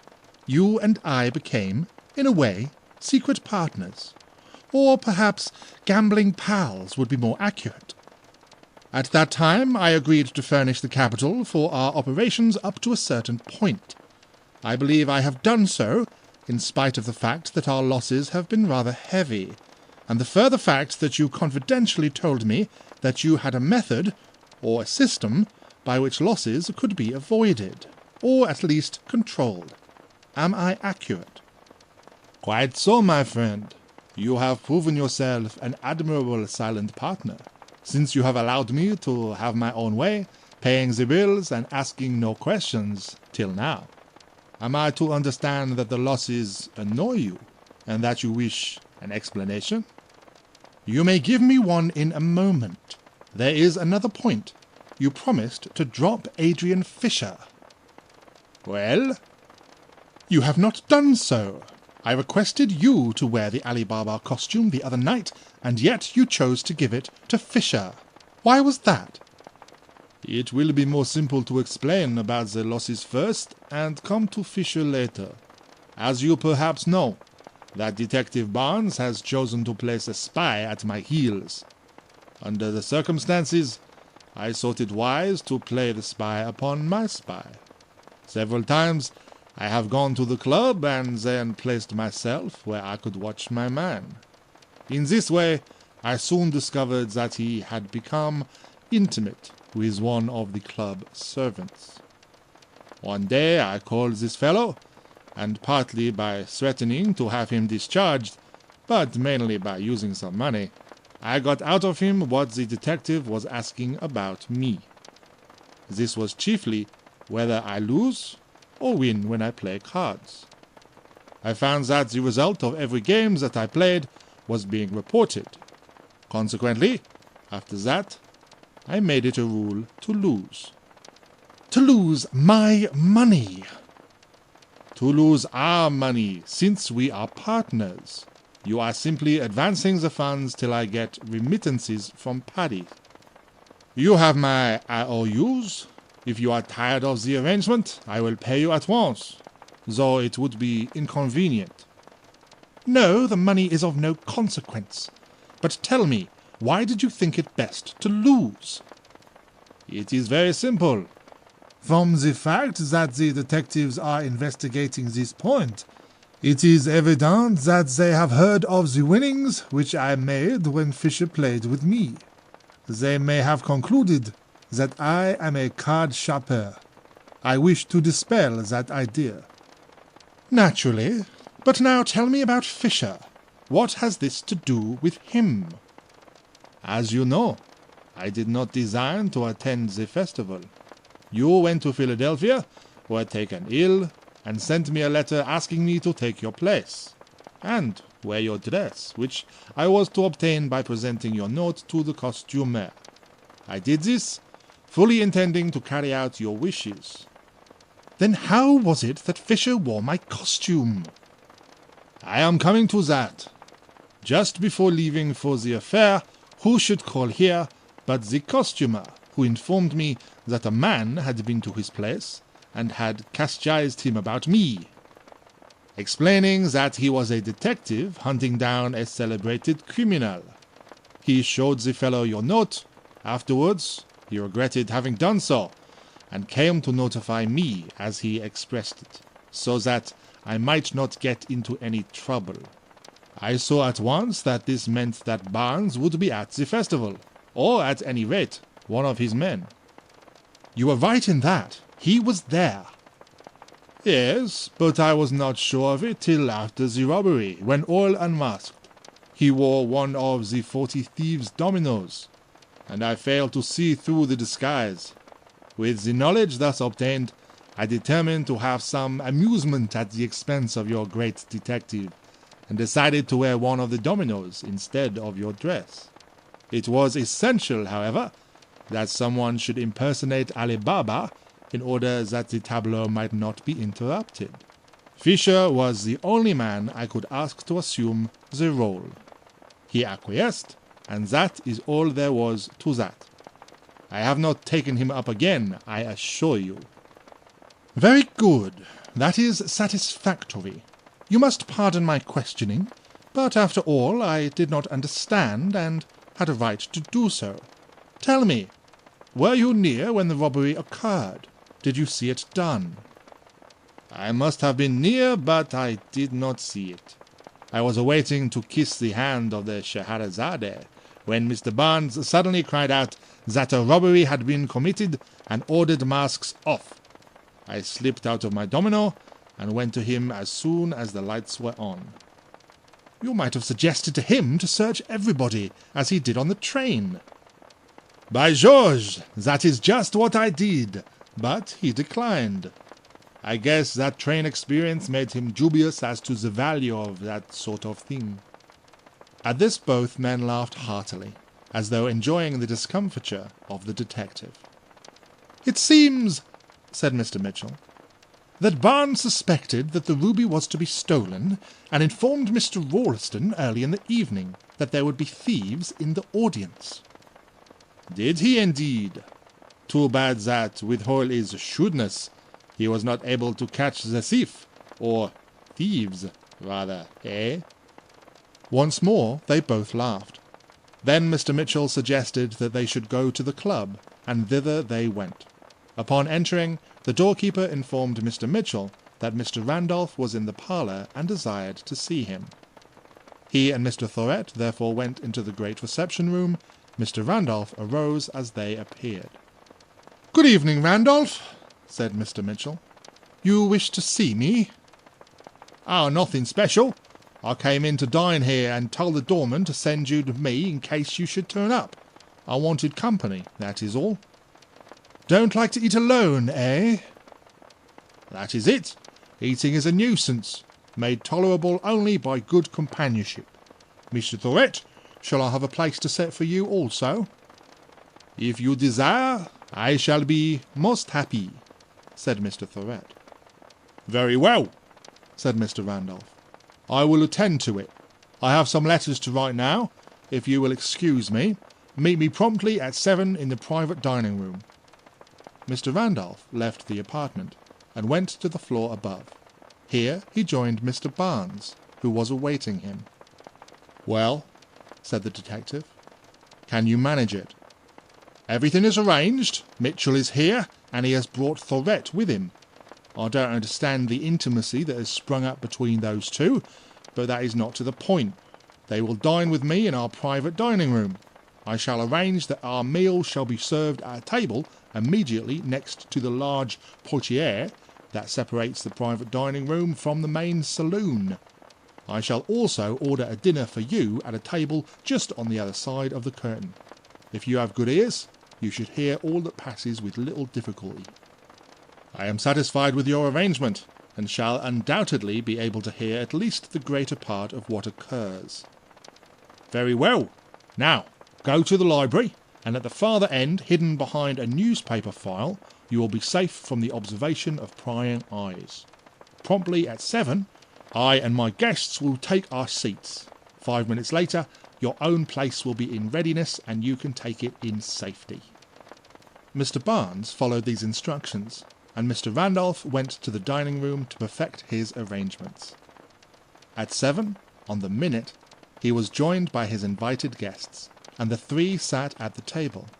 Shortly after, the noise of dishes on the other side of the portiere indicated that Mr. Barnes was being served. About the third course, Mr. Randolph endeavoured to lead the conversation in the desired direction. "I trust," said he, addressing Mitchell, "that you have entirely recovered from that unfortunate illness that prevented you from attending the affair at Ralston's." "Oh yes," said Mitchell. "It was but a temporary matter. The only serious result was that I was kept from the festival. I think I might have saved Miss Remsen from the annoyance of losing her ruby." "But Mitchell," said Mr. Randolph, "whilst of course one does not like to lose so valuable a gem, at the same time you can safely replace it." "What makes you think so?" "Why, you have so many jewels. Do you know, I was saying only recently that anyone who, like you, would hoard up all rare gems, keeping them as locked in a vault where no one can see 'em, is in a way insane. I was glad when you gave that ruby to Miss Remsen, and took it as a symptom of returning lucidity, that you should unearth one of your hidden treasures. I have no doubt that you have others like it buried in some corner of your safe. Why not get one out and present it to the lady?" "You are mistaken, Randolph. I cannot so easily produce a mate to that ruby." "Why not? Was there anything peculiar about it?" "Yes, but we will not talk of it." This curt way of dismissing the subject was a surprise to Mr. Randolph, for however little Mr. Mitchell cared to show his gems, he had never before been unwilling to embrace any opportunity to talk about them. Mr. Randolph started in a new direction, remembering the hints of the detective. "Mitchell," said he, "I would almost be willing to wager that you not only can give Miss Remsen as good a ruby, but that you could actually give her the same one." "I hope to do so," was the quiet reply. "You don't understand me. I mean that I half believe that your sickness in Philadelphia was all a farce, that you came over and yourself stole the gem." "Indeed! And what leads you to such a preposterous deduction?" "I think this is your way of endeavouring to win your wager. I think that no one but yourself could have taken the pin from Miss Remsen's hair, as for no one else would she have submitted." "Randolph, your repeated allusions to Miss Remsen in this connection, and especially your insinuation that I would ask her to be an accomplice in such a piece of duplicity, and that she would consent, are distasteful to me in the extreme. If you will pardon my saying so, it is a poor entertainment to offer a guest." "Oh, I meant no offence, old man, I assure you. We will drop the subject, of course." This was followed by a silence. Mr. Randolph was at his wit's end to find a way to force Mr. Mitchell to talk. He felt that nothing had been accomplished. Mr. Barnes, however, thought differently, for he had at last come to a positive conclusion. From Mr. Mitchell's tone of voice and the words of his last speech, the detective felt certain that whatever part Mr. Mitchell himself may have played in the robbery, Miss Remsen was innocent. He also wondered whether the conversation would now drift back to the ruby. Perhaps it would not have done so had not Mr. Thoret, who, up to this point, had scarcely spoken during the progress of the meal, once more broached the subject. "I beg pardon, Mr. Mitchell," said he, "but your remark just now that there is something special about the lost ruby has greatly excited my curiosity. Unless you have some private reason for not doing so, I beg that you will tell us the history of the gem, if it has one." There was a pause, during which Mr. Mitchell looked at his plate and seemed as though studying a problem. Mr. Randolph was delighted that Mr. Thoret had come to his assistance in this unexpected way, and as he observed Mr. Mitchell's hesitation, it seemed to him that there was a contest going on in his mind, between a powerful desire to talk on his hobby and some prudential whisper that silence would be better. The detective also waited with some anxiety, a piece of sweetbread on his fork, carried but halfway to his mouth. "Well, gentlemen," at last said Mr. Mitchell, "I will tell you the story." Mr. Barnes took the tidbit from his fork with a smile that showed his teeth as they bit it incisively. "First, join me in a glass," continued Mr. Mitchell. "Drink this ruby-coloured wine, and pledge me that you will not repeat what I say. This only because I do not wish to attain the unenviable reputation of being a romancer, as I certainly should if some reporter should hear and publish the story now, whilst the loss of the gem is fresh in the memory of all." The pledge was given, and Mr. Mitchell continued. "That you might better appreciate this stone, I might begin with a dissertation on rubies, explaining to you the difference between the true oriental gem, which is rare of any magnitude, and the poorer specimens known as spinels. However, you would only accuse me of ventilating knowledge which has come to me through the study of my hobby. I will come at once to the story of the lost jewel. Just where it was first found is not accurately known, and of its earlier history I can only tell you what has been told to me. You may believe as much or as little as you like. The history then begins with the finding of Moses in the bulrushes, and the subsequent gift to him of this ruby by the daughter of Pharaoh. Thus we hear of it first in the royal house of the Egyptians. There was another gem, the exact counterpart to it. This Pharaoh had amongst his treasures, and wore upon state occasions. With the exodus of Moses and the Israelites, the ruby passed out of Egypt. From that time, for many centuries, its history is not marked by any great event, save that we learn that it was kept by the high priests of the synagogue, and so passed down from generation to generation. One odd fact I must not forget. The deep red colour, as you know, is the most prized. The colour of this ruby, at the present time, is the most perfect in existence. Yet, so the story goes, at first the matched pair of gems were of a pale rose colour. "Do you mean us to believe," interrupted by Mr. Randolph, "that the colour has deepened with time?" "I do not ask you to believe anything, but it is not time that is supposed to have improved the colour. With the conquest of Jerusalem, this jewel fell into the hands of the Romans, and so in time came into the possession of Caesar.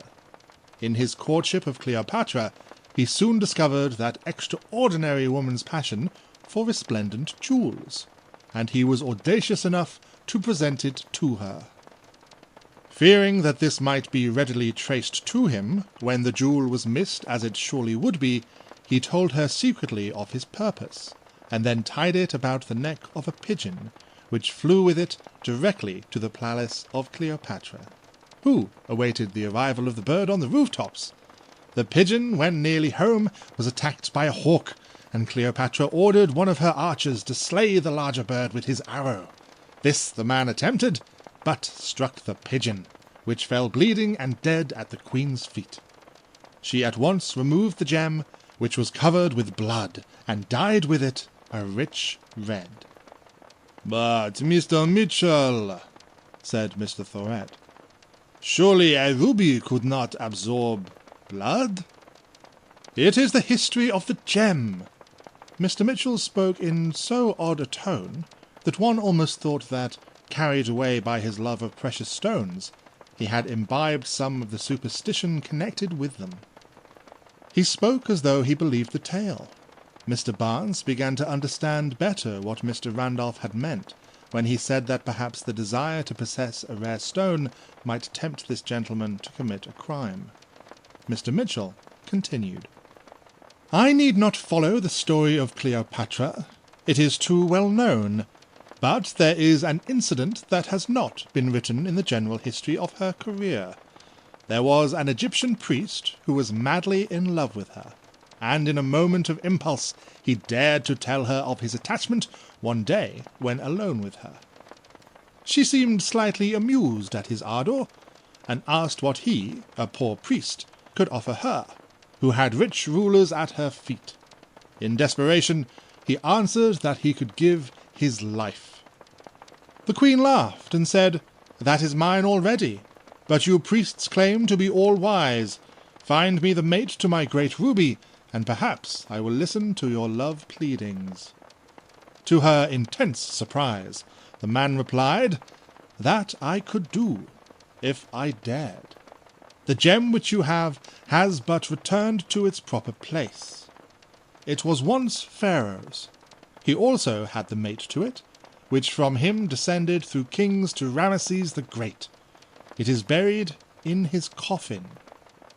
"Get it for me," was the terse reply of Cleopatra, given now as a command rather than a request. In fear, the priest went into the pyramid and stole the jewel.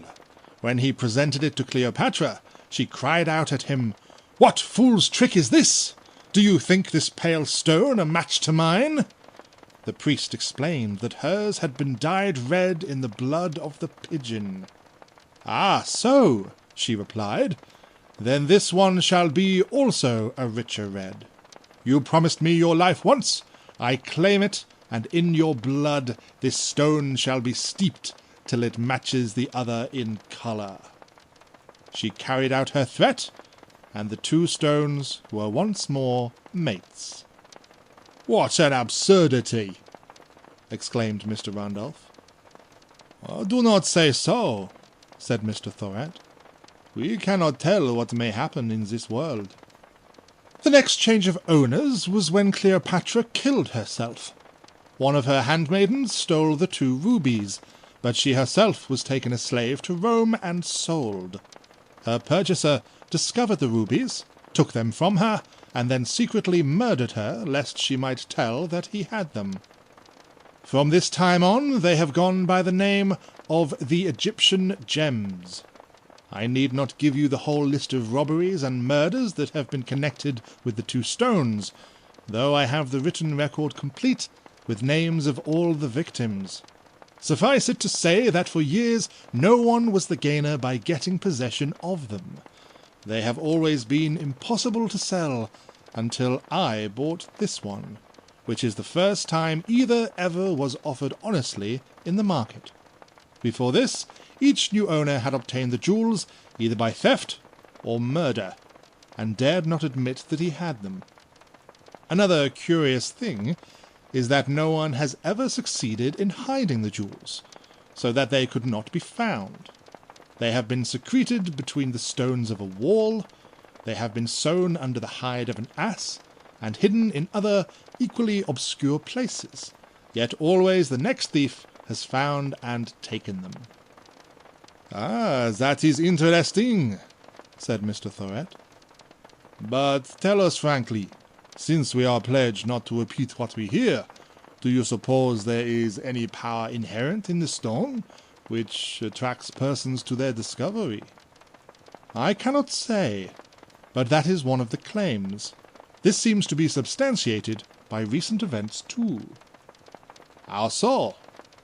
"Well, my usual interest in large gems led me to police headquarters when that woman, Rose Mitchell, was killed after having been robbed. The jewels, you remember, had been quickly recovered and are still in the hands of the police. I was allowed to see them, and the ruby in that lot is undoubtedly the mate to mine." "You think that it was the presence of that stone which led to the discovery by the police of the satchel containing the jewels?" Mr. Thoret seemed much interested, but Mr. Mitchell merely shrugged his shoulders for answer, though it seemed plain that he did hold that opinion.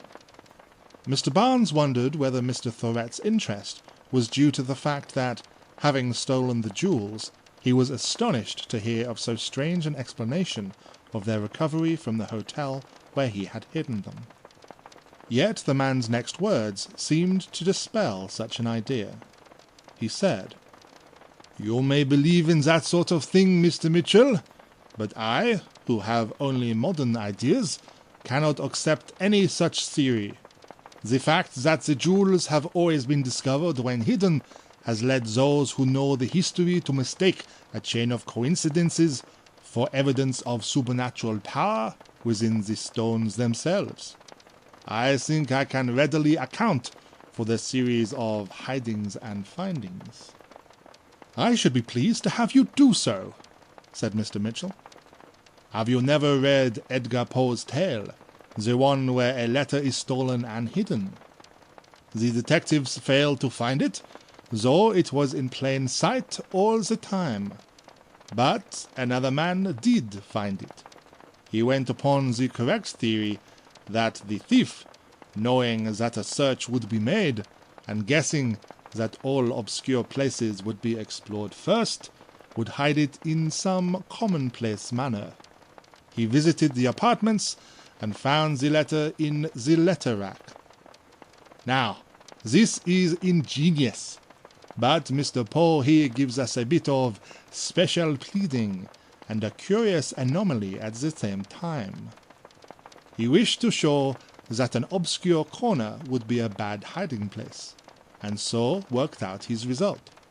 At the same time, he draws a skillful thief who baffled expert police, and yet who hid his letter where the first man with brains easily found it. This is the anomaly. Where the article is small, as is the case with this lost ruby, there is but one safe place for the thief to hide his stolen property." "And that place is?" asked Mr. Mitchell, himself betraying interest. "Upon his own person, where at all times he could be on the alert to thwart the searching committee." "Ah, you are forgetting," said Mr. Mitchell. "That idea was not overlooked by Edgar Poe.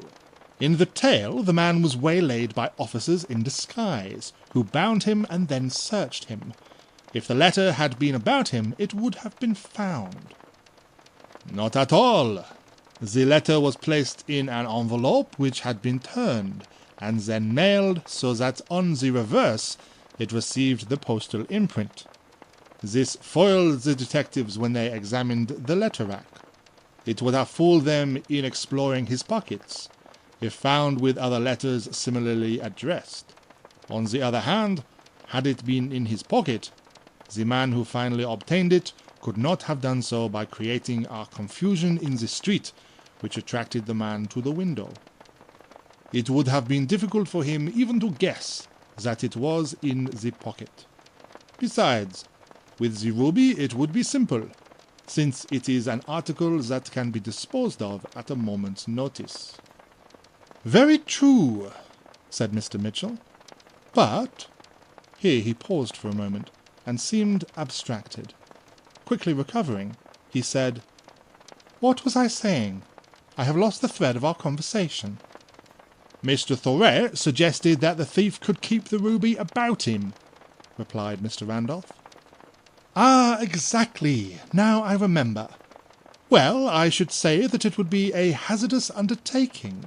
I believe, had I stolen the gem, as, by the way, Randolph, you suggested, I could do better than that." "Ah," said Mr. Randolph. "This is getting interesting. Come, tell us. How should you hide the jewel, supposing that you had taken it?" "That is a leading question," said Mr. Mitchell. "I prefer not to answer it. Walls have ears, you know." He said this in a significant way that made Mr. Randolph uncomfortable for a moment. Mr. Mitchell at once continued. "I will say this, however, that the thief, whoever he is, cannot profit by his theft." "Why not?" asked Mr. Thoret. "Because there is not another gem in existence save those two which are so absolutely perfect in colour. In fact, they are the standards by which rubies are valued. It is claimed that the expression pigeon blood ruby owes its existence to the staining of one of these gems in the manner described. Dealers sometimes cut a pigeon's throat to compare the blood with the colour of a gem being appraised. The significance of this is that the stolen gem cannot be sold as it is, because it would be recognized, and I have notified all of the great dealers in the world that my Egyptian gem has been stolen. If it were attempted to have it cut up, the lapidary would at once report the matter, as the reward offered by me is greater than could be earned by recutting the stone." "Suppose that the thief himself is a gem cutter?" asked Thorette. "Even then, the perfect colour would at once tell the first dealer to whom he applied that the Egyptian gem had been recut." "The thief might be a patient man, and all things come to him who waits," replied Mr. Thorette. "True," said Mr. Mitchell, "but mark my words, the Egyptian gem will not be sold by the person who has it now." "Especially if that person is yourself," said Mr. Randolph. "Just so," answered Mr. Mitchell. The conversation now drifted to other things, and shortly after, the dinner being over, the three men separated.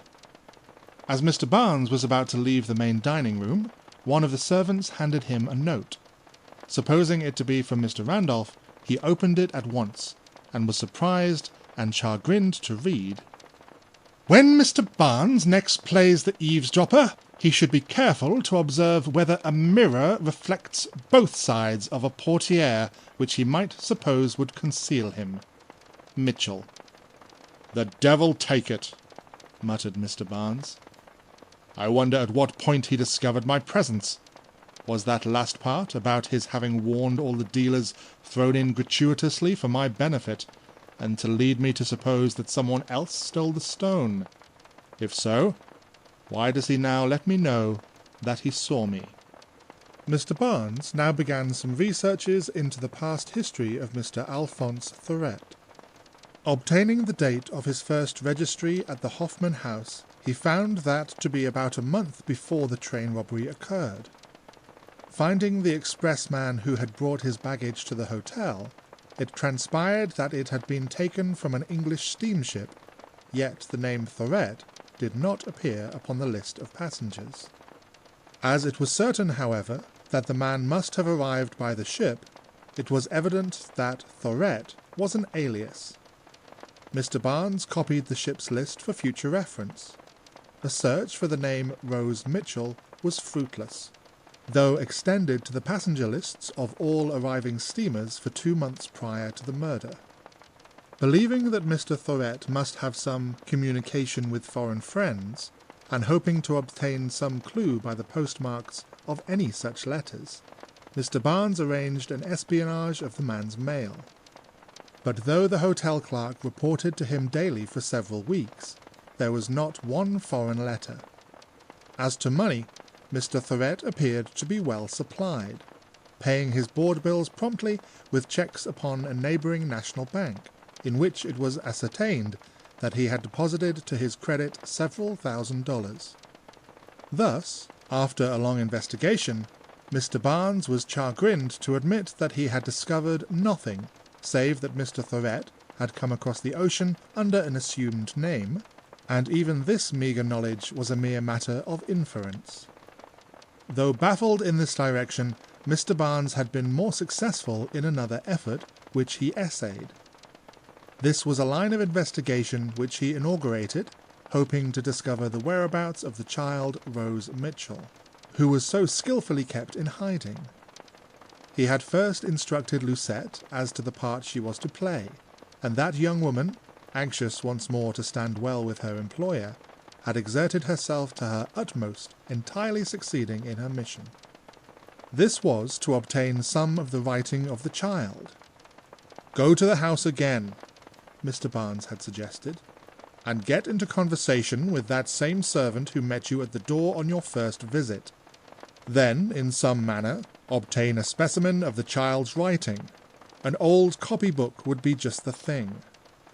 Lucette carried out these instructions to the letter, and by bribing the servant girl at the school, obtained exactly what the detective had suggested, a copybook in which little Rose Mitchell had practised writing.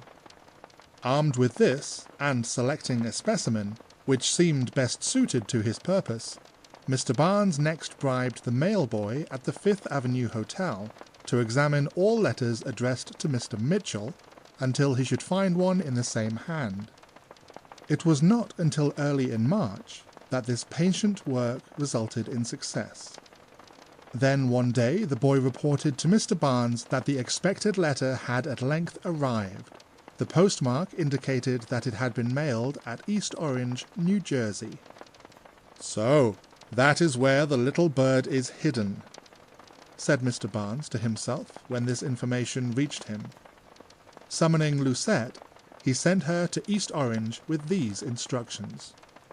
"Now, my girl, I give you another chance to redeem yourself. You are to go to East Orange and find that child. The most promising plan is through the post office. I will give you a note to the postmaster that will aid you. Should a letter be sent to the child either by Mitchell himself or by Miss Remsen, you will learn of it through the postmaster. The rest, of course, will be simple." "But suppose," said Lucette, "that the child's letters are directed under cover to the parties with whom she is living. What then?" "Why, stupid, that is what I send you down there for. As the postmaster is an acquaintance of mine, I could get the address, should it reach him, without having you there. But that is only a faint hope. We know that the child is in East Orange. East Orange has just so many houses. You must examine every one if necessary. Now go, and if you don't find the child, I have no further need of you. I give you this commission partly as a chance to redeem your other mistake, and partly because you have seen the child once and could recognize her." "I'll find her," said Lucette, and she departed. A week later, Mr. Barnes was in New Orleans, where he devoted himself to discovering, if possible, the early histories of Mr. Mitchell and the murdered woman. Weeks passed, and he made no progress. One morning, in the latter part of April, he was feeling somewhat despondent over his ill success, when, as he glanced listlessly through the Picayune, the following paragraph caught his eye. "Mr. Barnes, the celebrated New York detective, is in the city and stopping at the St. Charles Hotel. It is believed that he is in the search of a desperate criminal, and probably the news-loving world will soon be treated to one of the famous detective's clever elucidations of some mysterious crime." This both annoyed and puzzled Mr. Barnes. He had not told anyone his true name, and could not guess how the reporters had found out his identity.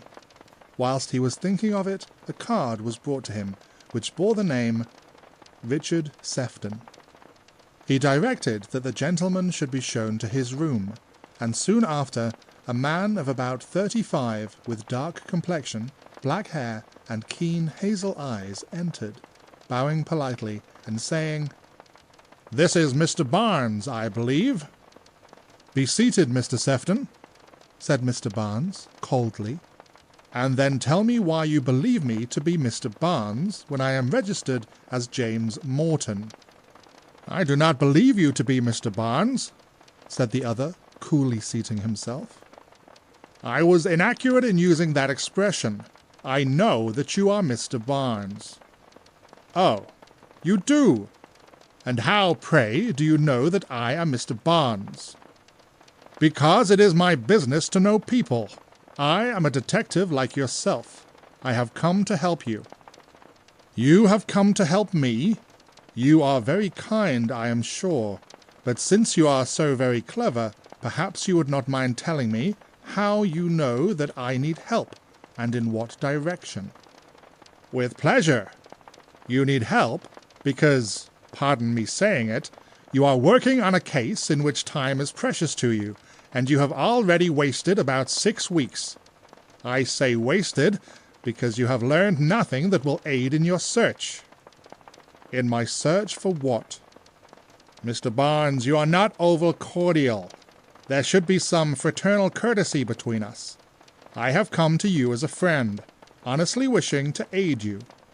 I have known that you were in the city for some time. I have heard of you, of course. Who in our business has not? Therefore, I have spent a great deal of spare time watching you. I did so simply to notice, and perhaps to learn something from your methods. In this way, I became acquainted with the fact, first, that you are interested in the name Mitchell, and secondly, in the name Leroy. I have simply put the two together and jumped to the conclusion that you are trying to learn something about Leroy Mitchell. Am I right? Before I reply to you, Mr. Sefton, I must have more assurance of your goodwill and responsibility. How do I know that you are a detective at all? Quite right. Here is my badge. I am in the department here. Very well so far. But now, how can you prove that you have any good reason for assisting me? You are a hard man to help, I declare. Why, what object but a friendly one can I have? I am not prepared to answer that at present. Perhaps I shall be able to do so later. Oh, very well. You can look me up all you want to. I can stand it, I assure you. But really, I did want to help. Though, of course, I have no right to intrude. As you say, you do not need me. Why, I did not say that I would not accept your aid. You must not think me ungracious. I am simply a detective and careful from habit. I certainly should not speak confidentially to a man that I meet for the first time, and so disclose any of my own purposes. But it is different with you. You must have had a definite idea by which you expect to give me assistance, or you would not have come here. If you are earnest and honest, I see no reason why you should not disclose the main purpose of your visit at once. If only to prove my honesty, I will do so. I believe you are looking for Leroy Mitchell. If so, I can tell you how to find him in a few hours, or, at the worst, in a day or two. You know of a Leroy Mitchell who is now in this city? I do. He is over in Algiers, a worker in one of the car houses. He is a common drunken brute, and that is the only reason why there would be any difficulty about finding him. When he is sober, he is easy to see. But as soon as he gets some money, he is off on another spree. Do you know of a woman by the name of Rose Mitchell? Certainly. That is, I did know such a woman once. But she has not been in New Orleans for years. At one time, anyone could have given you her address. I see now that this man is the one whom you want, for once he passed as this woman's husband. You are sure of this? Positive. When and where can I see this man? He works in the shops of the Louisiana and Texas Railroad over in Algiers. You can find him through the foreman. Mr. Sefton, it may be that you have given me information which will be of service to me. If so, you will not regret it. I will myself examine into the matter. For the present, if I do not make a confidant of you, you must attribute it to caution rather than to distrust. Oh, I am not easily offended. I would act in the same manner in your place. But you will find that I am your friend. You can count on me to aid you on demand. I won't trouble you again till you send for me. A note to headquarters will reach me quickest. Good morning. Good morning, Mr. Sefton, and thank you. Mr. Barnes extended his hand, feeling that perhaps he had been unnecessarily discourteous. Mr. Sefton took it with that genial smile of friendship so common to the native southerner. Left alone, Mr. Barnes at once prepared for a trip to Algiers, determined not to let any more time be lost. He reached the shops just after the men had knocked off for luncheon. The foreman, however, told him that Leroy Mitchell had been at work in the morning, so he waited patiently. When the men came back to resume work, the foreman pointed out a man who he said was Leroy Mitchell. The fellow had a bad face, and if ever he was a gentleman, he had sunk so low through drink that no evidence of it remained in his appearance. Mr. Barnes went up to him and asked when he could have a talk with him. "Now, if you pay for it," replied the man insolently. "What do you mean?" asked the detective. "Just what I say," said the other. "We get our pay here by the hour, and if you want my time, well, you'll have to pay for it at union rates." And he laughed as though a good joke had been propounded. "Then," said Mr. Barnes, taking in the kind of a man with whom he had to deal, "I'll engage you on a job that I have for you, and pay you double wages as long as I use you." "Now you are talking," said the fellow. "Where'll we go?" "I think I'll take you to my hotel." And thither they proceeded. Up in his own room again, Mr. Barnes felt at ease, whilst his companion certainly made himself comfortable, selecting a rocking chair and putting his feet up on the window-sill. "Now then," began Mr. Barnes, "I want to ask you a few questions. Are you prepared to answer them?" "That will depend on what they are. If you don't ask impertinent questions, or ones that I think I ought to get more than double wages for answering, why, I am with you." "In the first place, then, are you willing to say whether you ever knew a woman who called herself Rose Mitchell?" "Well, rather. I lived with her till she broke me." "Do you know where she is now?" "I don't, and I don't care to." "Suppose I were to tell you that she is dead, and that she had left $100,000 which is unclaimed." The man jumped to his feet as though shot, and stood staring at the detective. He gave a long, low whistle, and a keen, tricky gleam came into his eye, which Mr. Barnes noted.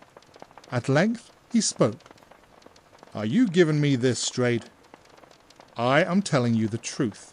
The woman is dead, and that amount of property is where I can get it for the man who can prove that he is entitled to it." "And who would that be?" He waited eagerly for the reply, and Mr. Barnes saw that he was playing trump cards. "Why, Mr. Mitchell, that is what I am down here for. You see, I thought the party would be willing to pay me a good commission for proving him the heir, and that is why I am hunting him up. I started out with the idea that I might find her husband. He would have a claim." "I see." Saying which, he sat down and seemed lost in thought.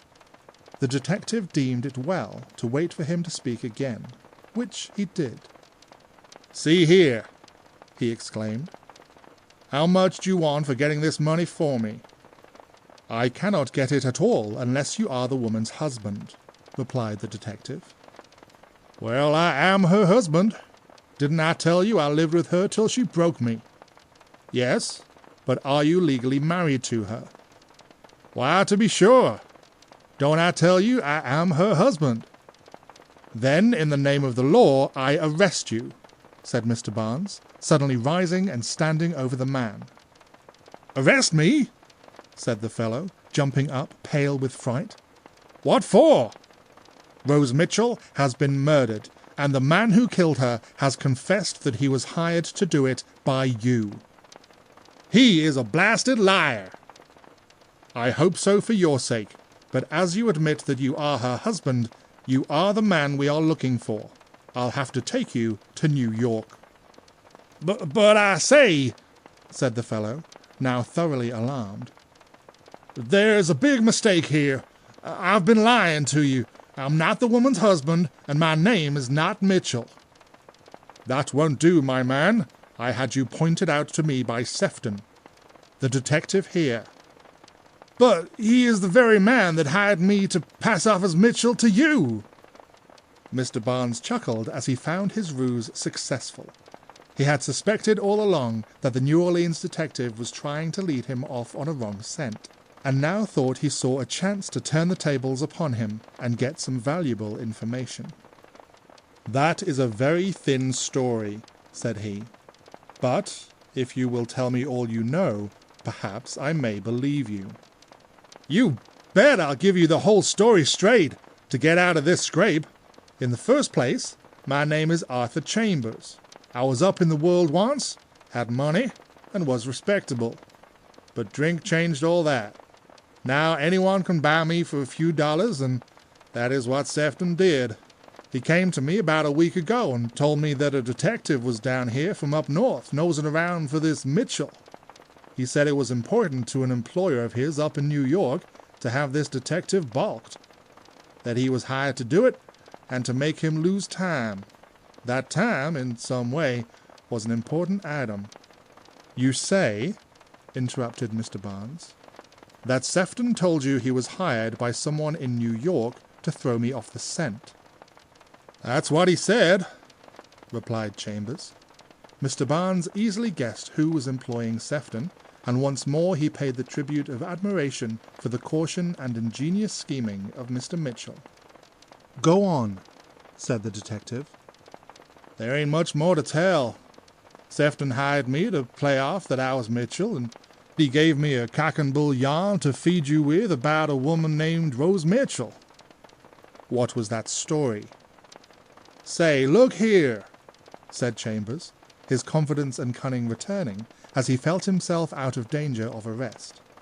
"You don't want that fairy tale. You would rather have the true story, wouldn't you?" Certainly.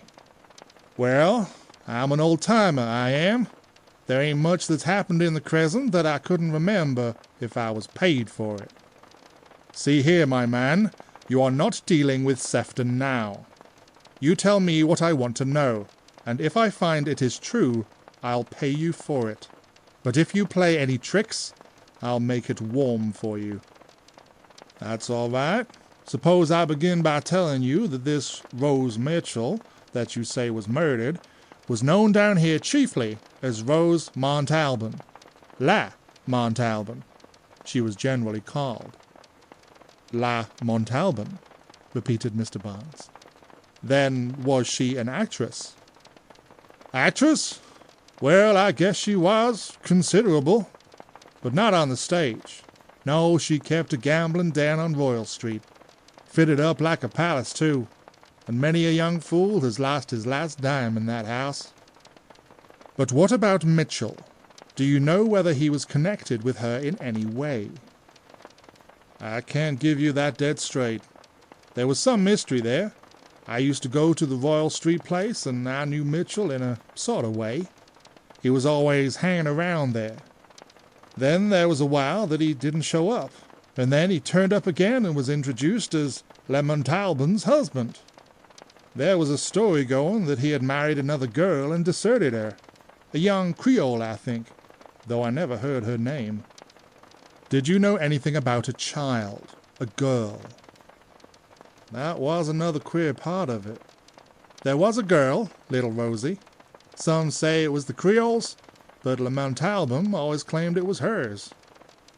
"What became of Mitchell?" "About a year after he passed as La Montalban's husband, he skipped out, vanished. Several years after that, there was another sensation.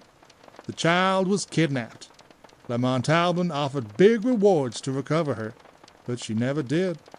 Then, about 3 years ago, her place began to run down. She lost money, and finally, she too disappeared." "If this story is true, it may be quite important. Do you think you could identify this man Mitchell?"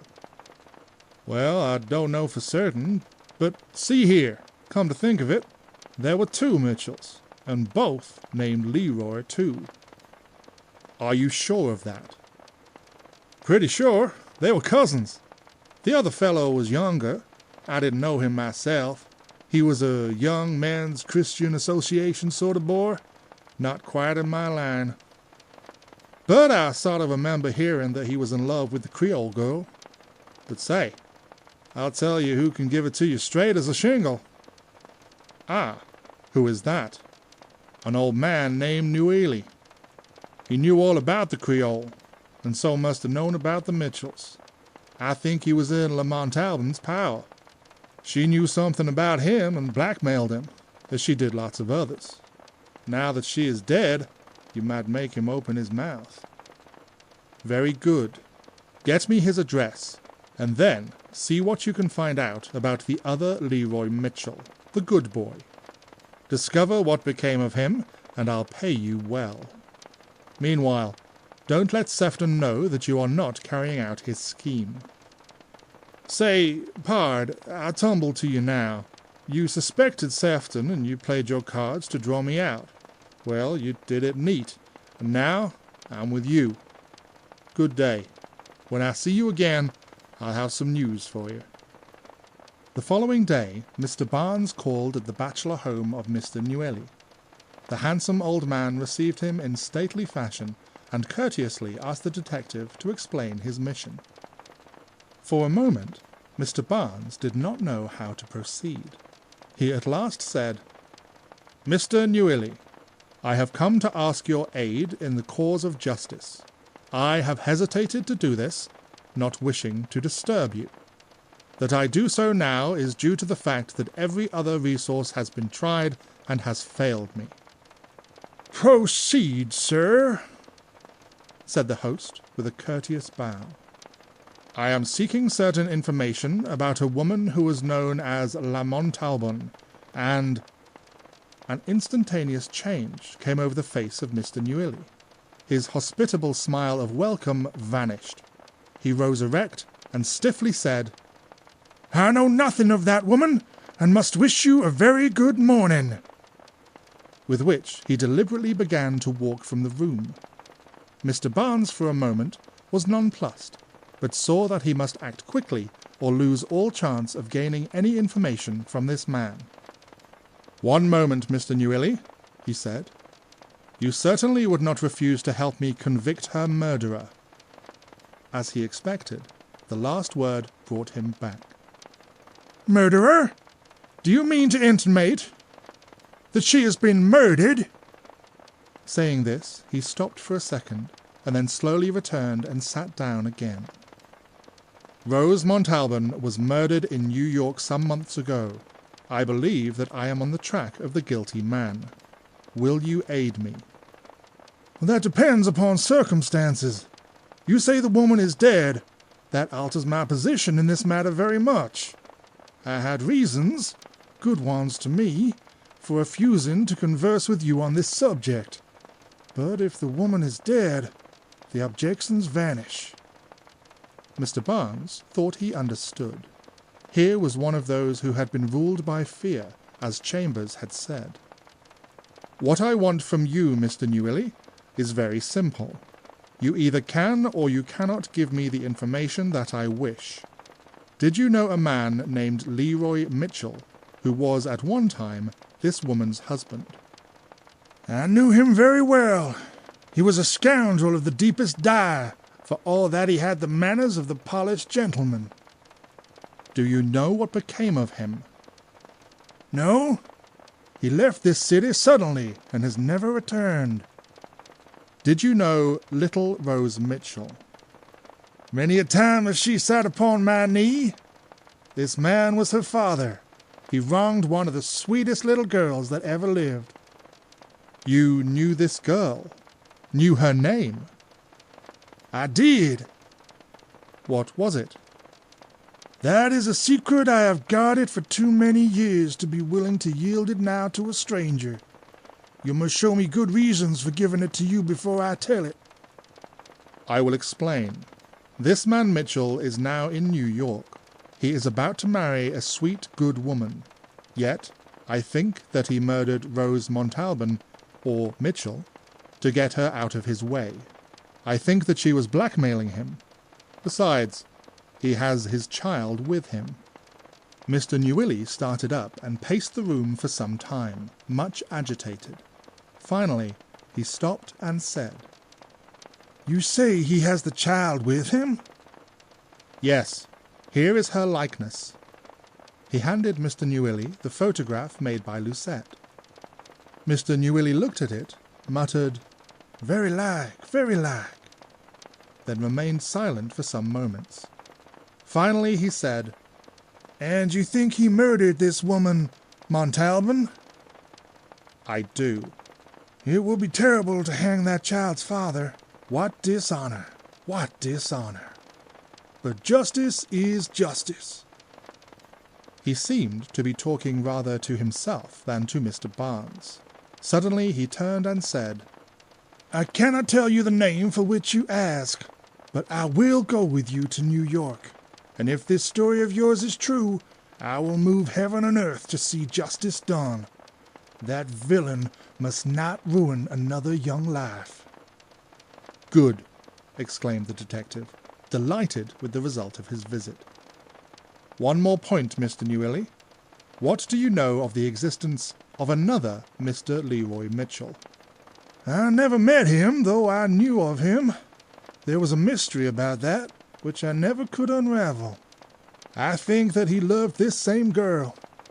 At any rate, shortly after she died, he lost his reason and is now in an insane asylum. Of course, he cannot help us." Mr. Barnes, after arranging where to meet Mr. Newilly, returned to the St. Charles to make up his own preparations for going north. Up in his room, he found Chambers awaiting him. "Well," said the detective, "what have you learned?" "Nothing that will please you, I'm sorry to say. Only I've found the other Mitchell. He is a lunatic in an asylum out in the suburbs. But the fellow up north is your man sure. This one, they say, went crazy because his sweetheart gave him the mitten." "Did you find out the woman's name?" "I could not do that. It seems as carefully hidden as though it was a state secret. That gives you an insight into what the Creole pride is." "Very well. I think you have worked for me faithfully. Here is $100 bill. Will that satisfy you?" "Perfectly. I wish you luck." An hour later, a telegram was handed to Mr. Barnes, which read, "Have found the child." Signed, Lucette. In the afternoon, Mr. Barnes started for New York accompanied by Mr. Newilly. That same night, Mr. Robert Leroy Mitchell received a telegram which read, "Barnes off for New York. Has old Newilly with him. If the last name knows anything, you must be careful. Signed, Sefton." After reading this, Mr. Mitchell completed his toilet, used the dispatch to light a cigarette, and then took his fiancée to the opera. During the time spent by Mr. Barnes in the South, his spies in New York discovered little, or nothing, against the persons whom they had been charged to watch. Indeed, from the standpoint of a detective, the actions of all had been most uninteresting. The usual round of social affairs, the customary number of theatre or opera parties, the regular afternoon teas, in fact, the ordinary routine life of the man or woman of fashion was all that could be observed. Yet, of course, these weeks did not pass without any occurrence of note. The chief one, perhaps, was the naming of the day upon which the wedding of Mr. Mitchell and Miss Remsen was to occur. This was May 5th, the very day upon which Mr. Barnes would reach New York with Mr. Newilly. Thus, fate seemed hurrying on a climax which was to occur on the wedding day. In New Orleans, a detective was seeking evidence upon which he hoped to convict a man of the heinous crime of murder, whilst in New York a beautiful woman was bestowing her faith upon this same man, and with the assistance of many fingers, preparing to bedeck herself in bridal finery for his delectation.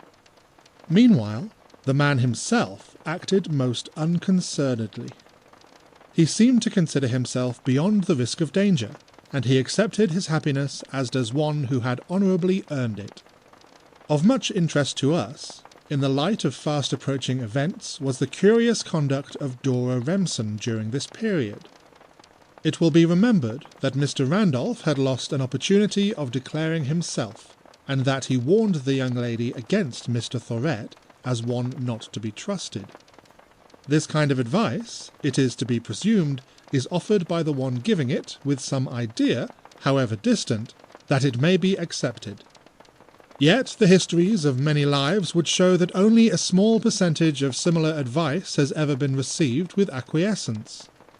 Indeed, it might also be said that many persons have been hurried into each other's arms by the interference of wiseacres, when perhaps, if left to themselves, they would have drifted apart. At least so it seemed in this case. Mr. Thorett had become not only a constant visitor at the home of the Remsens, but he seemed a welcome one. He certainly was a most entertaining man, and his manners utterly unapproachable. He had travelled, and not only seen the world, but had observed it, which is another thing. The result of this was that he had a fund of narrative always at his disposal, and his conversation was so attractive that he easily monopolized the attention of a coterie at any social gathering. Mr. Randolph noted with growing uneasiness that Dora was always one of the group who listened to these tales.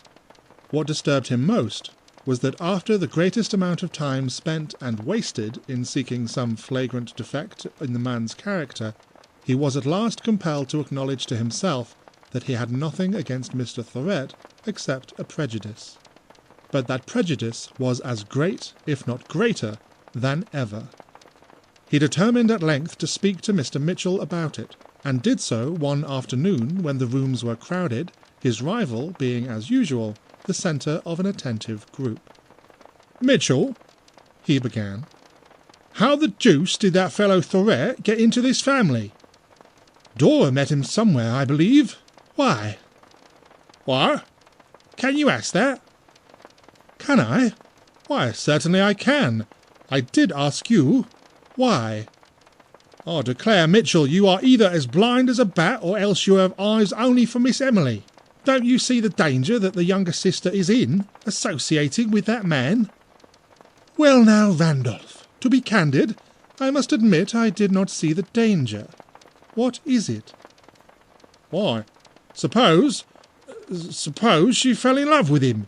Suppose she married him." "Well, what then?" "What then? You could provoke a saint. You talk as coolly about that child's throwing herself away on a nobody as though we were discussing a shot at billiards." "Randolph, my friend, let me give you a bit of advice. When a man wishes to marry a girl, there are two important rules which he must observe, and both of them I believe you have neglected." "What do you mean?"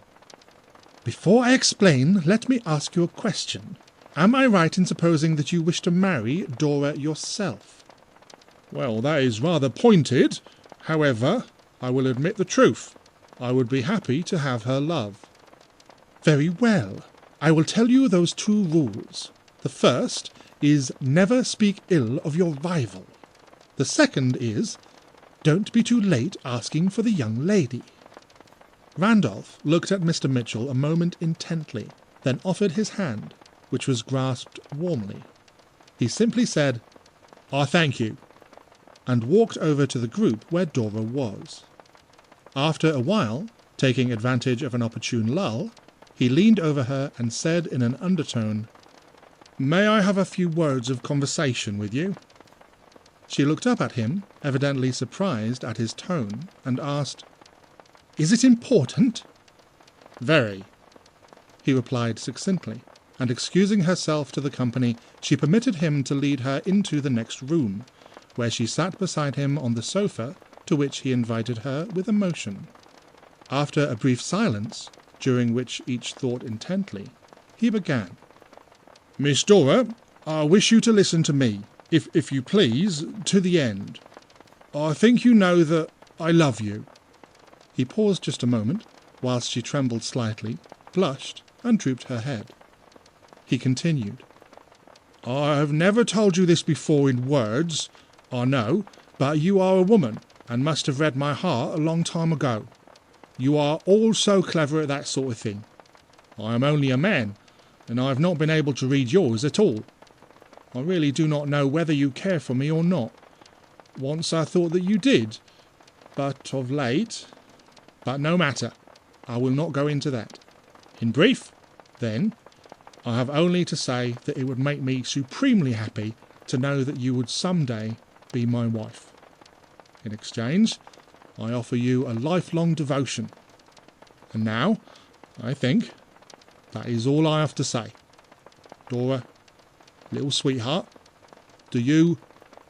could you trust yourself to me?" He had gently taken her hand whilst he spoke, and the fact that she had neither resisted nor withdrawn it had encouraged him to the more affectionate terms which he used at the end of his love speech. She hesitated a while, then gently disengaged her hand, and looking at him with just a suspicion of a tear in her eye, she said almost in a whisper, "Do you care very much?" "Very much. I cannot tell you how much." He tried to recapture her hand, but she eluded him. Again she asked a question. "Money is not an object to you in this?" "Miss Remsen, you insult me." No, she said quickly. "You misunderstand. I did not mean my money. I can't explain, yet you must answer my question. Would you mind if... oh, how shall I say it? Suppose I did something that cost you a lot of money." "Oh, I see," exclaimed Randolph, brightening up. "You mean you are extravagant? Don't let that bother you a minute. You may cost me as much money as you can possibly spend. I will never complain." She seemed much relieved, but she did not speak at once. Her eyes wandered away from him, and following her gaze she saw them reach and rest upon Mr. Thorett. A jealous pang darted through his heart. He was about to speak when she turned to him and said with suppressed emotion, "I hope you will not be angry with me, and that you will not think evil of me. There is something I cannot explain yet, which, if I could, you would not object to. But until I can tell you about it, I cannot give you an answer. Would you be willing to wait?" There was a tone of entreaty in her voice. "How long?" asked Mr. Randolph, still irritated, and wondering if the something which she could not tell was in any way connected with Mr. Thorett. "Would you mind if I asked you to wait till, well, say the New Year?" "That is a long time, but if it is your will, I must." "Oh, thank you!" That was all she said, but there was a hint of rapture in her speech. There were tears in her eyes, and for one brief, ecstatic moment he thought that there was love in her heart, and that love was for him. With an impulse that he could not control, and which she did not check, he drew her to him and softly touched her lips with his own. He felt satisfied, though she left him immediately and went at once to Mr. Thorett, who greeted her with evident warmth. There is something, magnetism if you please, but a something that binds two true lovers' hearts, so that an impulse in the one excites an answering sensation in the other. The oddest fact in this connection is that though one may fancy himself deeply in love, he is not, till he has received one of these instantaneous messages which Cupid ticks over love's telegraph. After that, he is enslaved. His better judgment is gone. He will argue in the lonely hours of the night that he has made a mistake, that the woman is not destined to make him happy, that she has this, that, or the other fault, but it counts for nothing save that he suffers. That one stab has slain his manhood, and he cannot control his actions. As soon as he meets the woman again, act as she may, his love is aflame once more. She may ill-treat him, she may ignore him, it matters not, she attracts him. Thus it was with poor Mr. Randolph. Throughout the many weeks that followed he suffered much. He called his love all the unpleasant things that jealousy could suggest. But invariably the recollection of that one moment when she had seemed in that indistinct, indescribable way to have yielded her whole self, her whole soul to him, would flash across his mind, and at once his reason was silenced, and he would say, "She could not have done that if she were false. She loves me, but there is something that I do not understand which makes her treat me so. She told me so, and said that when she could tell it to me, I should not mind. Well, I must be patient and wait. I must trust her, and she is, true." And then gradually all the old doubts would creep over him again, and the suffering would be as poignant as before. It was about a month after the conversation related, when a somewhat similar one occurred between the same young lady and Mr. Thorett. He had called one afternoon when Dora was alone, and so had the field to himself. He spoke to her of all those things which he had found most interesting to her, and she was enjoying his society very much, when suddenly, as twilight approached and the room grew slightly darkened, he began to touch upon a more tender theme. He spoke of himself, of the wandering life that he had led, of the fact that he was alone in the world, without a living relative. He mentioned, as though it were of no importance, that he was of noble blood. Then he drew a touching picture of a man who, whilst really of a most affectionate nature, was compelled to live a loveless life because there was none to whom he could turn for that sort of comfort. Then he asked her gently, very gently, whether she had ever thought upon the subject herself, and whether she had felt a yearning for the companionship of one who would be all in all to her. His pleading was very pretty to listen to, and she heard him as though much impressed, but her reply was not exactly what he evidently hoped it would have been. "Oh, yes," she said.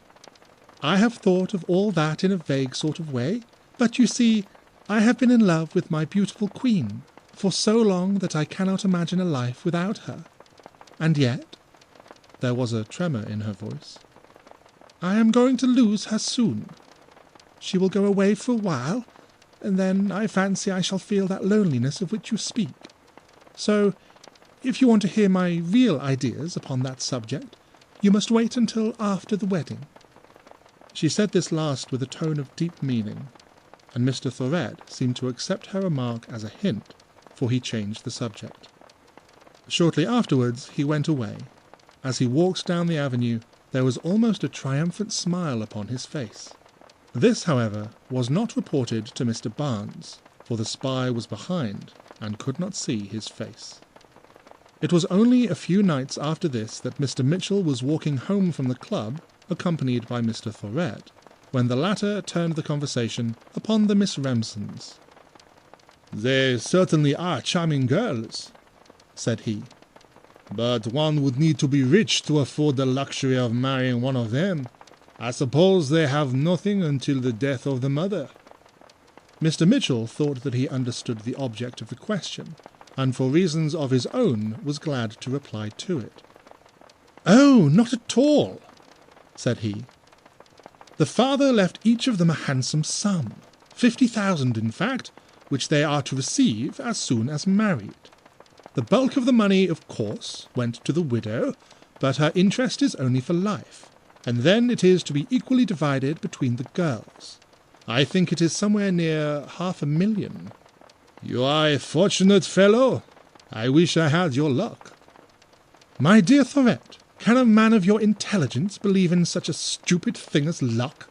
It no more exists than its antithesis, ill-luck. Every man succeeds or not according to his own skill in guiding his life. Now you envy me my marriage to Emily, when certainly her sister Dora is just as charming, and richer too." "Miss Dora is charming, true, but that does not make me a successful suitor. What do you mean by saying that she is richer?" "Why, you see, her sister is devoted to her, and has promised her a gift of $10,000 the day she marries, upon one condition." "And that condition is?" "That the husband shall be satisfactory to her." There was a silence for several minutes, finally broken by Mr. Thorett. "Well, in the light of your approaching marriage, which will make you the only man in the family, I presume your influence would count. If I should wish to marry Miss Dora, I suppose you would favor my suit?" "That is not a new idea to me, I assure you. All I need say is that when you gain Dora's consent, you shall have mine." "Thank you." Mr. Thorett said this with suppressed emotion, and after that neither man spoke until they said good night at Mr. Mitchell's hotel. Mr. Thorett, upon reaching his own room, smoked a cigar and blew little ringlets over his head, thus occupying himself till long after midnight. He seemed to be building castles, and from the satisfied expression on his face, they must have been grand ones. Thus matters stood when the day dawned upon which the marriage was to occur. Everything was bustle and confusion at the home of the Remsons. The bridesmaids arrived early, helping to deck the bride, and then stood around in delighted admiration. Dora was in ecstasies. 2 magnificent bouquets had been sent to her, one entirely of carnation pinks from Mr. Randolph, and the other a fine assortment of cut flowers, amongst which were 3 beautiful calla lilies, tied with long white satin ribbons. These were the gift of Mr. Thorett. She stood admiring the flowers for a few moments, then tenderly untied the pinks, and taking a few of each colour, made a small bouquet, which she pinned just at the opening of her dress near the throat. Thus they were near enough to exhale a fragrance of which she could be continually conscious. Just before leaving the house, however, she took the callas and carried them with her in her gloved hand. Before the day was over, a little tragedy occurred, of which she was not only innocent, but unconscious. In the throng entering the church, her pinks were swept from her breast, and in her excitement she did not observe her loss. Mr. Randolph, however, the groom's best man, noted carefully that she carried flowers, and that they were not his. Subsequently she, in reply to a question from him, admitted who had sent them, and though he made no remark, he slept little that night. Thus easily men suffer. Emily was dressed, but there, why should I attempt to describe what only a worth could have furnished and only wealth could afford? If you can imagine the most beautiful shade and quality of pearl-coloured silk, and add to that the finest of lace, and to that the most marvellous profusion of tiny ribbon bows, then, as I hinted, recall that the genius of Worth designed the garment, perhaps you will imagine all that I would tell you. At least I may say that as the bride entered the church on the arm of that magnificent man Mr. Van Ralston, who, as her father's dearest friend, had been invited to take his place, every woman present took one lingering look at the woman and her gown, and then turned to her neighbour to express her admiration. Moreover, I will say that the sum of all that praise was not enough fully to describe Emily Remsen, who looked every inch a royal queen, as Dora delightedly told everyone for years afterwards. But after the bridal party had passed, people naturally looked for the groom, and they wondered not to see him. Whispering occurred, and inquiries were made without satisfactory response. Some thought that there had been a mistake, and that the signal had been given to the bride and her friends too soon. It was an awkward situation, because, of course, once having reached the altar, they could not turn and leave the church again. Consequently, they simply stood and waited. Everyone at length grew so nervous that, save for the organ, there gradually stole over the whole edifice a solemn silence. People were awed, and fearing at last, as the minutes passed, and still the groom did not appear, that something dreadful either had or was about to occur, they almost held their breaths. A few intimate friends went out on tiptoe, but the door leading to the vestry room was guarded by a man in livery, who would say nothing but that no one could be admitted. Meanwhile, an exciting scene, though a brief one, was being enacted behind that door. Just as the two parties were about to start on their way to the altar, a carriage had driven up furiously, and from it had alighted Mr. Barnes. He quickly entered the building and went straightway into the vestry room, brushing aside the man at the door. Once in the presence of the groom and his gentlemen attendants, he astonished them by saying, "Thank God, I am not too late." "Are you quite sure?" said Mr. Mitchell, with provoking calmness. "I have come here to stop this wedding," said the detective, a little excited. "You mean to delay it? That you are doing now, as I should be on my way to the altar to join my bride." "And I tell you, I come to stop this wedding altogether, and—" "One moment, Mr. Barnes. There is no time to lose, and I do not wish you to speak too openly. Let me talk for you. You have reasons, which I can guess, for wishing me not to be married. Am I right?" "I have said as much." "If I can prove to you that you will gain nothing by hindering this ceremony, will you allow it to proceed, and then act as you may please afterwards instead of now?" "Of course, but that is impossible." "Nothing is impossible, Mr. Barnes. Read that, if you please." Taking from his pocket a folded paper, he handed it to Mr. Barnes, who took it nervously, read it, and looked up amazed. "This is an outrage, Mr. Mitchell, and—" "And you have given me your word not to further interfere at this time. If you will meet me at my hotel at 2 o'clock, I will answer whatever other demands you may have upon me." I think you know that you may trust me to keep the engagement. Now, gentlemen, we will proceed." Saying which, he and his friends filed out of the room and down the aisle of the church, much to the relief of the immense throng awaiting them, leaving Mr. Barnes utterly discomfited. The ceremony then proceeded without further delay, and in half an hour Mr. and Mrs. Leroy Mitchell were taken in their carriage to the Fifth Avenue Hotel. Mr. Barnes did not wait to see them leave the cathedral, but hurried away almost immediately after having read the document which Mr. Mitchell had handed to him. This was a certificate of marriage dated the day before, and performed at the mayor's office. Thus, whatever reason the detective had for stopping the marriage, the telegram from Sefton had enabled Mr. Mitchell to once more outwit Mr. Barnes, by simply allowing a civil contract to antedate the religious ceremony. Immediately upon his arrival in New York, Mr. Barnes went to his office. Here he was slightly surprised to find Lucette. "Well," said he tersely. "I came here," said the girl, "so that I could report to you the minute you got here. There is no time to lose." "Why? What is up?" "Your plan about my getting information from the East Orange post office did not work. The man said that though he would like to serve you, he was afraid it might be construed into tampering with the mails, that you would need an order from the Postmaster General.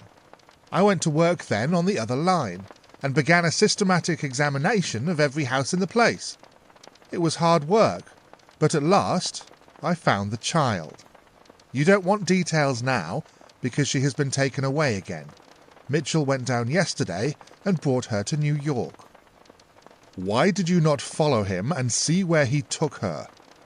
"I did, and this time I am sure he did not suspect that I was after him. He took the child to the Remsons." "To the Remsons? What can that mean?" "I don't know, but Mitchell and Miss Remsen are to be married at St. Patrick's Cathedral at 10 o'clock this morning." "Not if I can stop it," replied the detective, and he hastened up to the church with the result told in the last chapter. Promptly at 2 o'clock, Mr. Barnes presented himself at the Fifth Avenue Hotel, accompanied by Mr. Newilly. They were asked to go up to Mr. Mitchell's apartments, and there they were greeted by that gentleman as affably as though they had been of his wedding party. Indeed, he began the conversation in rather a jocular way, saying, "Ah, Mr. Barnes, delighted that now I can entertain you more at my leisure. This morning, you see, I was in a great hurry. You called at a very inopportune time, and I am afraid that I was rather abrupt. Mr. Mitchell, I am not in the humour for nonsense. This is a very serious visit, I assure you. This gentleman is Mr. Newilly of New Orleans, and he has come all this distance to aid the cause of justice." "Delighted to meet you, Mr. Newilly, I am sure," said Mr. Mitchell, approaching and extending his hand so cordially that the elder man took it, though he had thought he would rather handle hot coals than the hand of the man who he supposed was guilty of wronging the daughter of his old friend in the South. Mr. Mitchell did not seem to notice his agitation, but begging them to be seated, he himself took a comfortable chair and continued, "Now, Mr. Barnes, I am wondering if it is possible that you have traced my wife's ruby as far away as New Orleans." "I have not been looking for it. I suppose you know why I wished to stop your marriage." "Why, no, not precisely. What was your reason?" "If you do not know it, why did you get married yesterday?" "I might reply that it is often done, but I will be honest and tell you that such a procedure never occurred to me until I heard you were coming home. Then, you see, I thought you might take the idea into your head, you do get odd notions, you must admit, that I ought not to get married just now. I knew you well enough to believe that if you did harbour a thought of that nature, you would not hesitate to interfere. I did you no injustice there, for that is just what you tried to do, you see. Consequently, as I had set my heart on being married in the cathedral precisely at the time appointed, I just took the bull by the horns and persuaded my little girl to marry me yesterday. That is my story in full, I assure you. Now, what was your object? You know it very well, and all this yarning is pure bluster.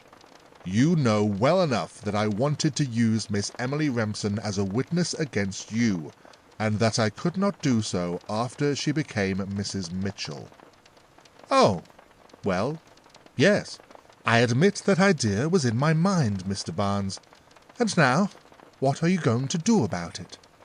In the first place, I shall arrest you for abducting the child who was in the care of Rose Montalban. Mr. Barnes expected some surprise from his adversary, but he was disappointed. Yes, said he. And then? Then I shall compel you, through the court, to reveal her present hiding-place, and to produce her. I think you might have trouble to do that, were it not that I do not object to it. In fact, we will reverse your order of things, and begin with the production of the child. Emily! In answer to his call, his wife came into the room, bringing with her a beautiful girl. Her husband arose, and taking the little one by the hand, coolly approached Mr. Newilly, and said, Rose, this is Mr. Newilly. He was a dear good friend to your mother, and has come all the way from New Orleans to see you. I think he would like to kiss you, would you not, Mr. Newilly? That gentleman seemed much moved. To him the vision of loveliness standing demurely before him brought back the memory of the long ago. She reminded him of another little girl whose growth into budding womanhood he had watched tenderly, having in his youth loved her mother, the grandparent of the child before him. His suit had not been successful, and for love of that woman he had remained a bachelor all his days. Now he could see changing expressions in this young face, which reminded him of both those women who had been dear to him. Without a word, he drew her towards him and kissed her once. Then he arose, still holding her hand, and led her towards the door of the next room. There he kissed her once more, this time on the forehead, and then bade her wait, shutting the door after she left him. Then, turning with a fury in his heart and repressed passion in his voice, he exclaimed, Mr. Mitchell, either you are the most contemptible villain on the face of this earth, or else there is some hideous mistake here. Explain it, man. I must know at once. Must, Mr. Newilly, is a word that I seldom obey. But I know how you have suffered, and I have no desire to prolong this interview a moment more than is absolutely necessary. First, however, I must understand the situation. What do you and Mr. Barnes here think it to be? I will explain briefly, said the detective, provided your wife will withdraw. My wife is now a part of myself, said Mr. Mitchell, proudly placing an arm around her as she stood beside him. You need not hesitate to speak. She has promised to share my life with me, to take me as I am. She will begin the task at once. Go on. So be it. I know now that Rose Mitchell, who was murdered, was known in New York as Rose Montalban, and that she was your wife. I have also discovered that you deceived a young Creole, the mother of that child who has just left us. That when you deserted her, she died broken-hearted, whilst you allowed the Montalban woman to take the girl and pass it off as her own, though later she was kidnapped by you. The woman suspected that you would wish to marry again and swore to prevent it. Her appearance upon the scene just as you are to become a husband must have been a menace to you. Do you see the point? Murders have been committed with less motive. I think, therefore, that I have sufficient evidence upon which to arrest you. You might arrest me upon less evidence, said Mr. Mitchell. It is done every day, but to convict me, you would have to prove all this. How do you know that I cannot prove it? For the very simple reason that your facts are all wrong. Very good, Mr. Mitchell, but you will have to prove that. I am fully prepared to do so. To begin with, according to your story, I abducted this child. There, you are only partly right. I did take her away from the Montalban, and I did it, as you might say, by stealth and force. But I had the fullest right to do so. You admit, then, that you are her father? On the contrary, I deny it. And there is the weak point in your story. Your argument all depends upon my having been guilty of wronging that girl's mother, and the Montalbans having me in her power. In point of fact, I am not her father, and the Montalban had but a slim chance to blackmail me. But you admitted to me that you allowed her to do so, that you gave her a large amount in jewels. That is true, yet I did not submit to blackmail. Mr. Mitchell, I seldom forget a man's words. You told me that day in the vaults that you were in the woman's power, that she could ventilate certain scandals which might break your engagement. Yet now you say you were not in her power, and that you did not submit to blackmail. How can you explain such conflicting statements? Two conflicting statements may both be true, provided a lapse of time occurs between them. When I admitted that I had been in the power of that woman, I thought so, therefore I spoke the truth. When I say now that I was not, I also speak truly.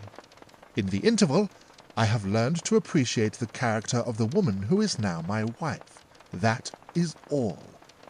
I now know that the Montalban story blazoned forth to the world would not have affected her faith in me if I had told her my own version.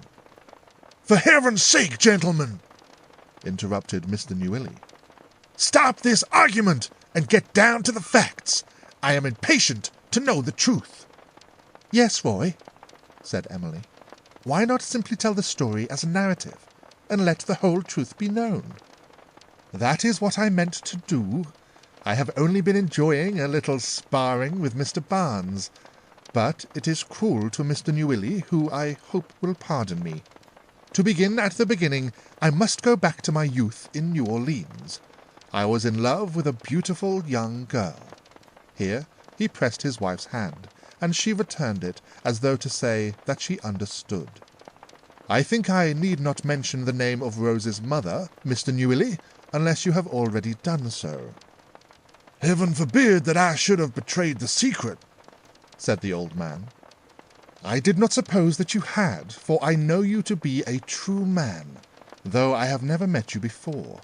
This statement may surprise you, but it is true. I am not the man for whom you take me.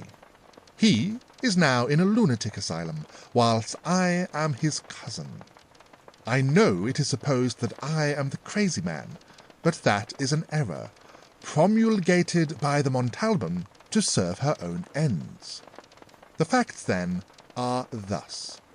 Whilst a boy at school, I loved my girl companion, little Rose's mother. Just before I left the South to enter Harvard, I told my little girl sweetheart, she was then but 15, that I would marry her upon my return. This was my first love, and hers. I had a cousin, older than myself by 10 years, handsome and wealthy, but a gambler and addicted to heavy drinking. This woman Montalban, as you know, kept a gambling den, and naturally my unfortunate cousin was a constant visitor at the house. One night, whilst intoxicated with wine, she persuaded him to marry her, a clergyman being called in, and a ceremony privately performed. He became entirely sober only after several days had passed, and then had entirely forgotten about the marriage.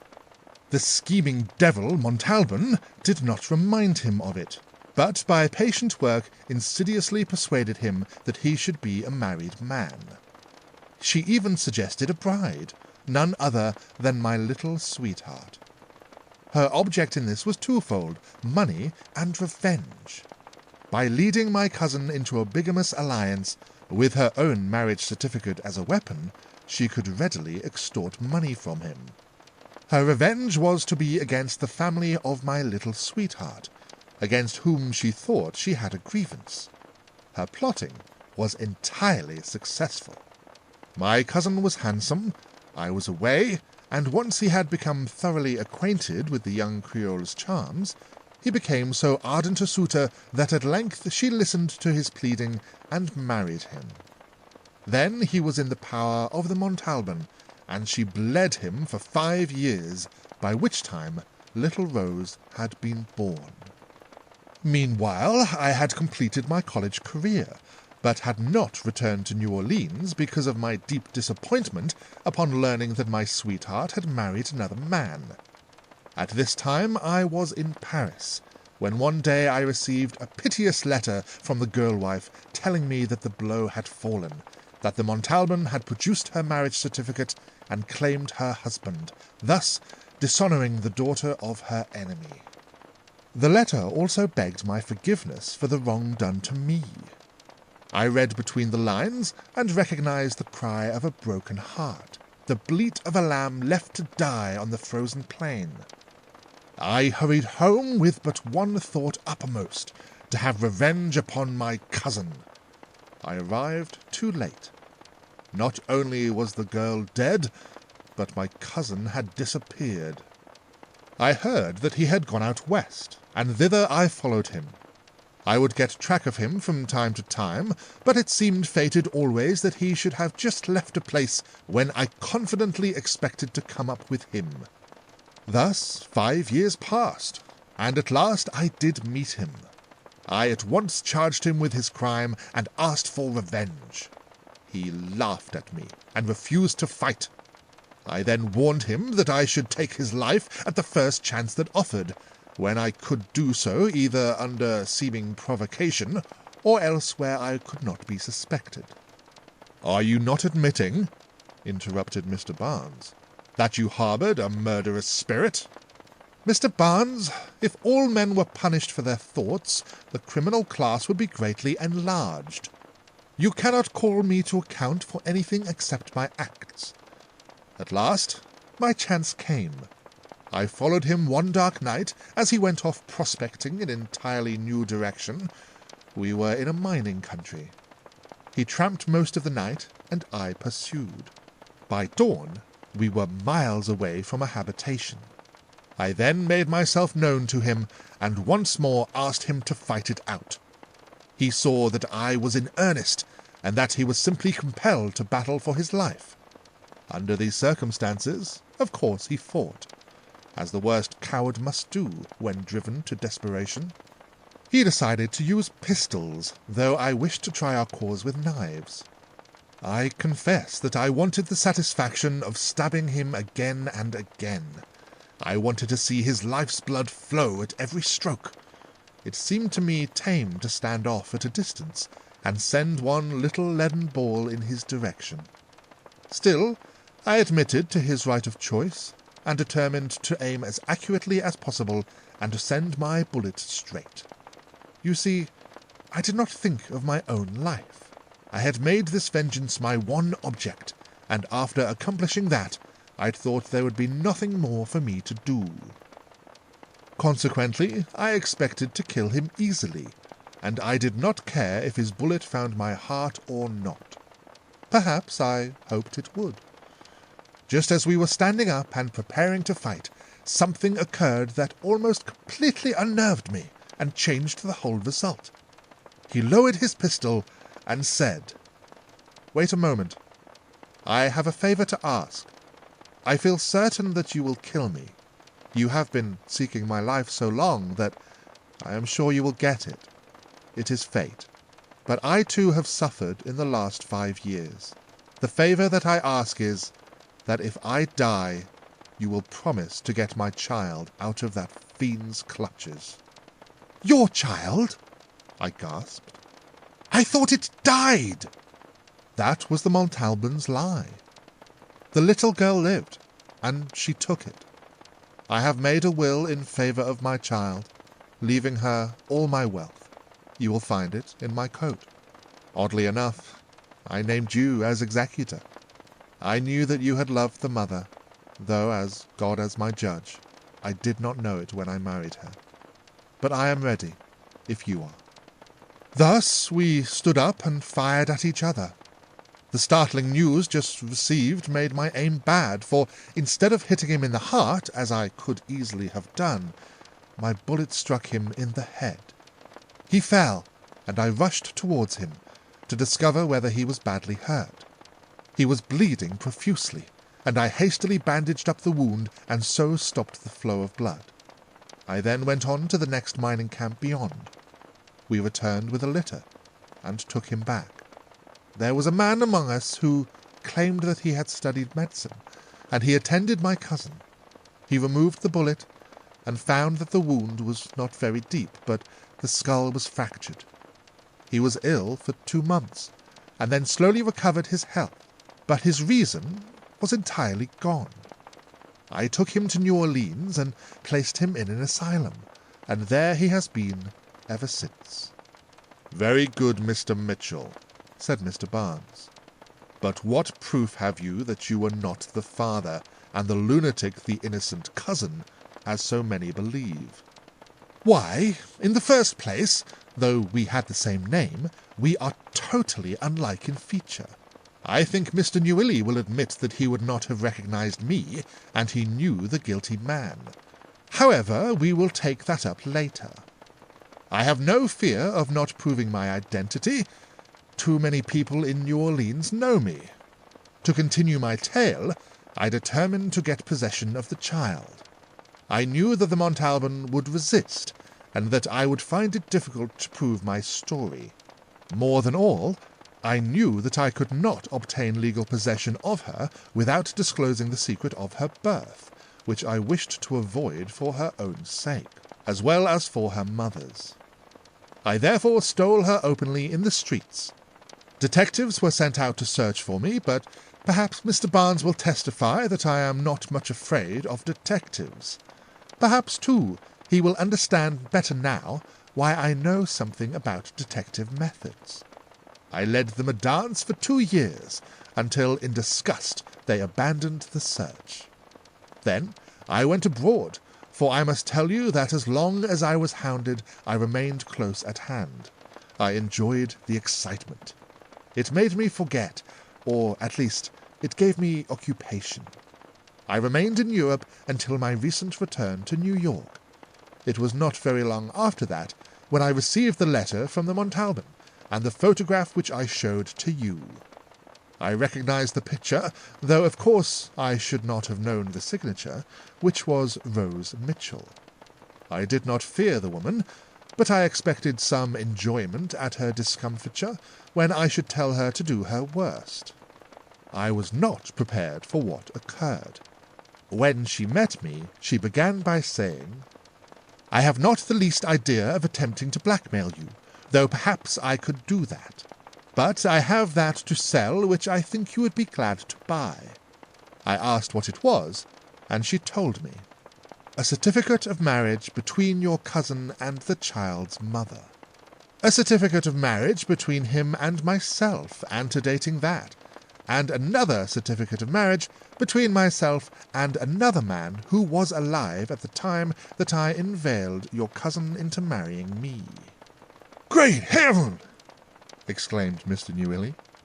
"If she had those papers, they would prove that her marriage to your cousin was illegal, and that would make the marriage to Rose's mother perfectly regular." "Exactly so. I paid the woman $10,000, or the equivalent of that sum, for those documents. Were they not worth it?" Indeed they are. I would have given twice the sum." "Now let me show you the audacity of the woman. She told me that in case I should refuse to pay her price, she intended to claim me as her husband, exhibiting her certificate and leaving me to prove, if I could, that she had married my cousin and not myself. This, you see, would have been most unpleasant, and as the papers were well worth the price in clearing the name of my cousin and his wife and child, I paid over the money." "I must again ask you," said Mr. Barnes, "for proof that you are not the woman's husband." "Does not the fact that she sold me these papers indicate that?" "Not at all," replied the detective. "Supposing you to be really her husband, wishing to be married to Miss Remsen, you would readily pay the woman her price for the paper which proved that your marriage to her had been fraudulent. You might have found it difficult to prove the existence of her first husband without knowing his name, even though she had given you the hint that there was such a person." "I declare, Mr. Barnes, you are a doubting Thomas. But I will give you one more bit of evidence." He went to his desk and returned with some papers. "Here is a confession which I exacted from the woman at the time that I made the bargain with her. You see, it confirms my story, but even that you might think manufactured. Here, perhaps, is better proof. This," handing it to Mr. Newilly, "is the certificate of the marriage between my cousin and the Montalban. As is sometimes done, you see, the woman has pasted the likeness of herself and my cousin upon the paper. Now, Mr. Newilly, I ask you, is not that the man who was known to you?" "You are quite right, Mr. Mitchell. I recognize the face perfectly. This is the man I have all along supposed to be the consummate villain. Now I must confess that he was more sinned against than sinning. His one crime was drinking, and that entanglement which wrecked his wife's life and his own was but a wicked plot of which he was innocent. I am glad that it is so, as it leaves the dear little girl without the danger of hereditary taint." "Come, Mr. Barnes," said Mr. Mitchell. "What have you to say now?" Mr. Barnes's reply was calculated to startle his hearers, but seemed to have little effect. He said, "Mr. Mitchell, who do you think killed Rose Mitchell?" "I don't think I am bound to answer," replied Mr. Mitchell quickly. "I wish you a good afternoon," said the detective dryly. "Will you go with me, Mr. Newilly?" Before the old gentleman could reply, Mrs. Mitchell interposed. "Don't go, Mr. Newilly. You have seen nothing of Rose yet, and besides, we would like you to attend our reception tonight." "Ha ha, Mr. Barnes! Is she not worthy of being my wife? She takes your witness away from you, for I think you will stay, will you not, Mr. Newilly?" "It will be a joy to do so. Mr. Barnes, under the circumstances, I know you will excuse me and forgive me, will you not?" "Certainly. You are right to stay. I will leave you all to your happiness, and I hope it will last. Good day." With which he left them. "Really, it is too bad," said Mr. Mitchell. "But these detectives are always so sanguine. Just think of it, Queen. He thinks, or he thought, perhaps, would be more correct, that you were a murderer's wife. What do you say, eh?"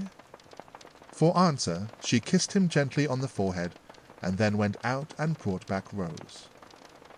Immediately after the wedding, Mr. Mitchell and his bride started west, intending to spend their honeymoon in the Yosemite Valley, having promised Mrs. Remsen and Dora, however, to join them in the White Mountains before the end of the season. About the 1st of July, the Remsens and the Van Ralstons went to Jefferson, New Hampshire, a small town along the base of the Pliny Range of mountains, from which a magnificent view of the Presidential Range, only 10 miles away, is to be obtained. About the middle of the month, Mr. Randolph determined to visit the same place, and was intensely disgusted on alighting from the stage, which reaches the Waumbec Hotel around 8 o'clock at night, to be greeted familiarly by Mr. Alphonse Thurette. It was evident that his rival did not intend to lose any chance to win the hand of Dora Remsen. If one has anything of the artistic in his nature, he could scarcely fail to enjoy himself at Jefferson. The town is practically a single road, well up the side of the mountain range. Thus the hotels all look out over a long and beautiful valley. From the piazza of the Waumbeck, on a clear day, no less than 35 mountain peaks can be easily counted, the Green Mountains over in Vermont being visible as a distant line of blue and not in the total. Of course, the most conspicuous and most admired peak is Mount Washington. One who has not visited the region might suppose that he would soon become sated with the sight of the same mountains day after day. This is a great error. All the mountains, and especially Mount Washington, are ever presenting new aspects. All changes of atmosphere produce corresponding variations.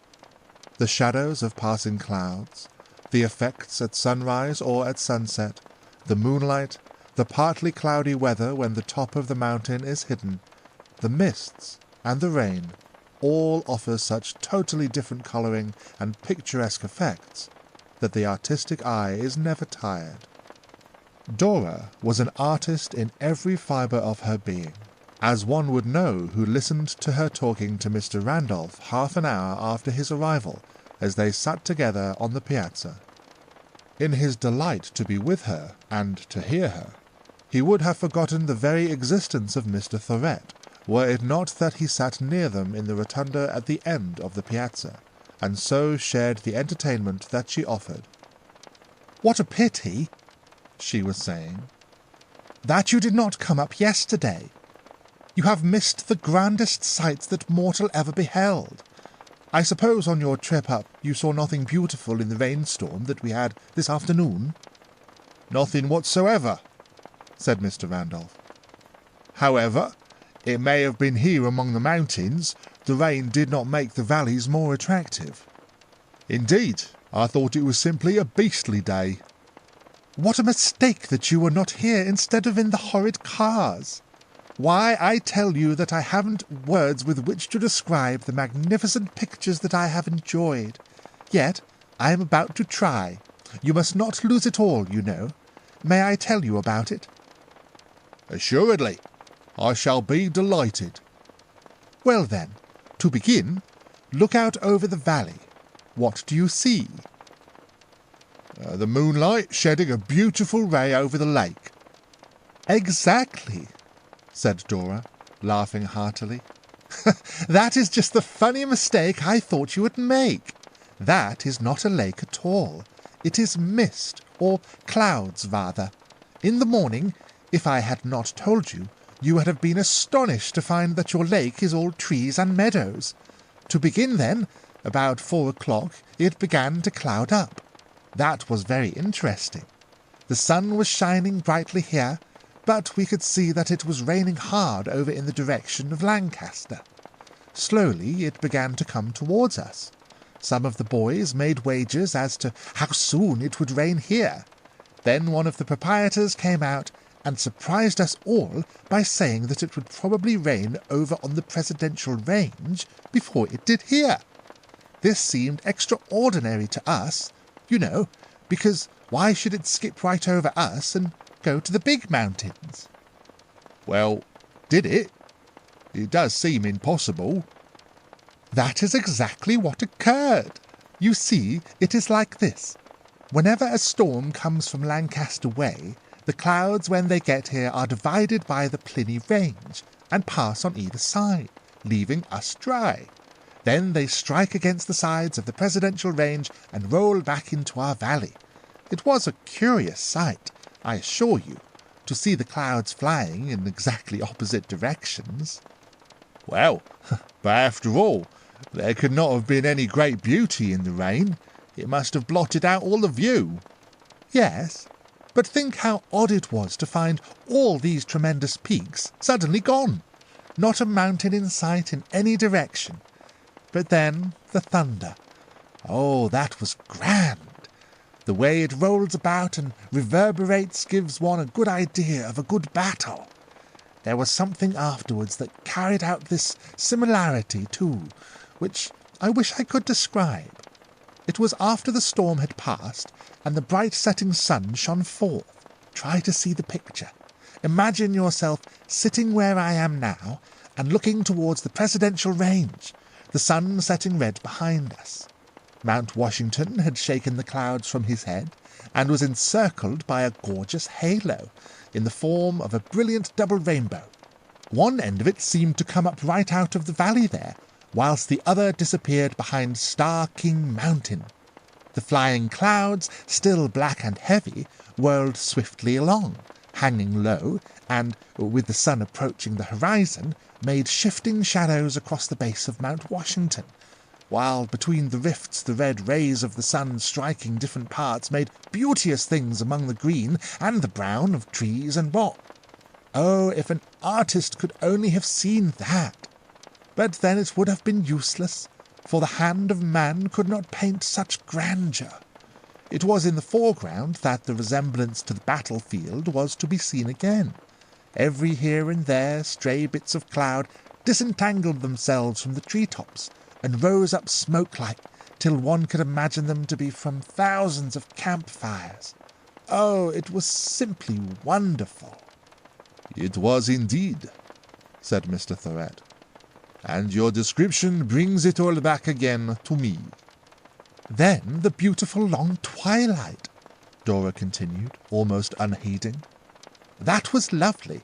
Slowly these stray bits of mist met and joined others, till as the darkness came and the moon brightened, that beautiful sheet of water, for after all your lake is real water, accumulated, and there it is.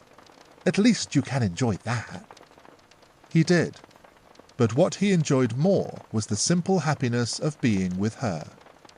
After a short time, however, he was deprived of that, for Mrs. Remsen claimed his attention, and took him up to the ballroom to introduce him to some of the many young women who were dancing with each other and with boys of 14 for want of better partners. If Mr. Thorett annoyed Mr. Randolph by being at this resort, the former gentleman was none the more pleased at his arrival. Being left alone with Dora, and construing her present mood to be one favourable to his wooing, he determined to speak to her before the other man might find a chance. Moving his chair nearer hers, he began, getting to his subject without much circumlocution. "Miss Dora," said he, "do you recall a conversation that I had with you one day?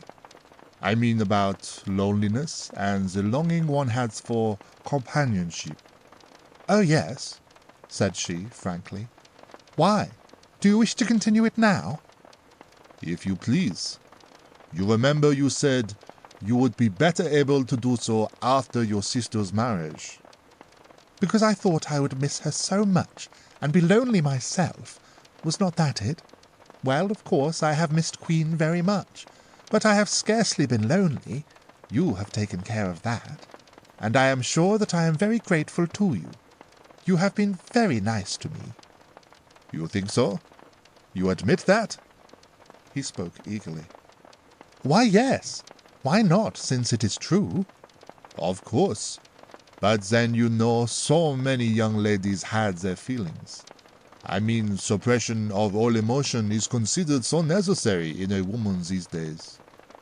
"Suppression?" And she laughed heartily. "Now, do you think that I could ever be suppressed?" "No, indeed. And certainly I hope that you never will be. But if you have not been lonely, perhaps you have thought some of that other subject. Love, I mean." "Oh, that." "Yes. That is one question supreme to me, about which I wish to have your views. Do you think you would be happier or unhappier if you were married?" "That is a question.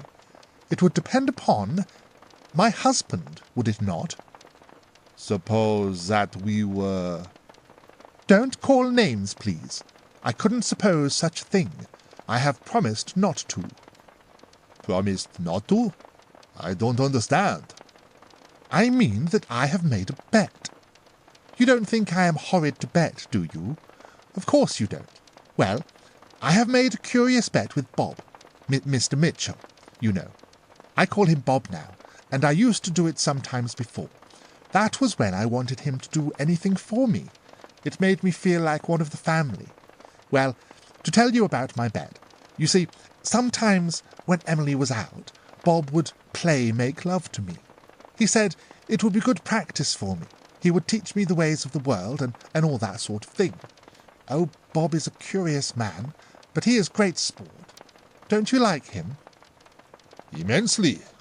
But you have not told me about your bet. I am coming to it. Well, one day when he was making love to me, and I was doing my best, suddenly he burst out laughing and said, "Dora, I'll bet you'll be engaged within 6 months of our marriage." "How much?" said I. "As much as you like," said he. I asked him if he would make it $1,000, and he whistled and called me a little gambler. But I don't think I was gambling, because I was to have a certainty. Of course, I wanted the stake to be a large one, so it was agreed, and he wrote it down on paper. I'll show it to you sometime if you like. If I am not engaged before the 1st of January, Bob will have to pay me $1,000. And you mean to win that bet? Indeed I do. I am young and can afford to wait that long, I am sure. There will be time enough afterwards to get a husband. Then it would not make any difference how anxious a suitor might be to have his reply at once? No, certainly not. If a man did not love me enough to wait a few months for his answer, I should think myself well rid of him. Besides, it would give me a chance to study him. Suppose... but no, I do ask you, Miss Dora. Dora, I love you madly, passionately, and... Well, don't say any more. If that is true, and you love me madly, passionately, why then you will surely wait till January for your answer. This was said rather curtly, and Mr. Thoret's hopes sank, but rose again to fever heat as she said very softly, "There, I did not mean to hurt you. You must not think me hard, but I must win that wager. Not so much for the money as for the gratification of proving to Bob that I have some control over myself. Surely, if you truly love me, you will not begrudge me that satisfaction." No, no, sweet one. Have it your way. I'll wait. Only say that there is some chance of my succeeding. Why, of course, everyone has a chance. But I must not tell you how great yours is, because if I did, I would not be winning my bet fairly. And I must say good night. With which she left him. Her last words lingered with him, and he took comfort. For what could she mean but that his chances were good, since if otherwise, how could the telling prevent her from winning her wager? Nevertheless, as the weeks went on, he tried many times to get a more definite reply from her, but never succeeded. Still he hugged the cherished hope to his heart, and waited as patiently as man could. Randolph was simply miserable all the time. Whenever he was with Dora, she was good to him, kind to him, and often used tender tones that thrilled his heart.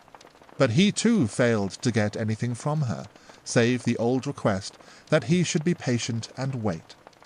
He too waited, but not patiently. Meanwhile in New York, Mr. Barnes was still burrowing into everything that seemed to have any connection, direct or otherwise, with the mystery, or mysteries, that baffled him. Of one thing, he had satisfied himself beyond all doubt.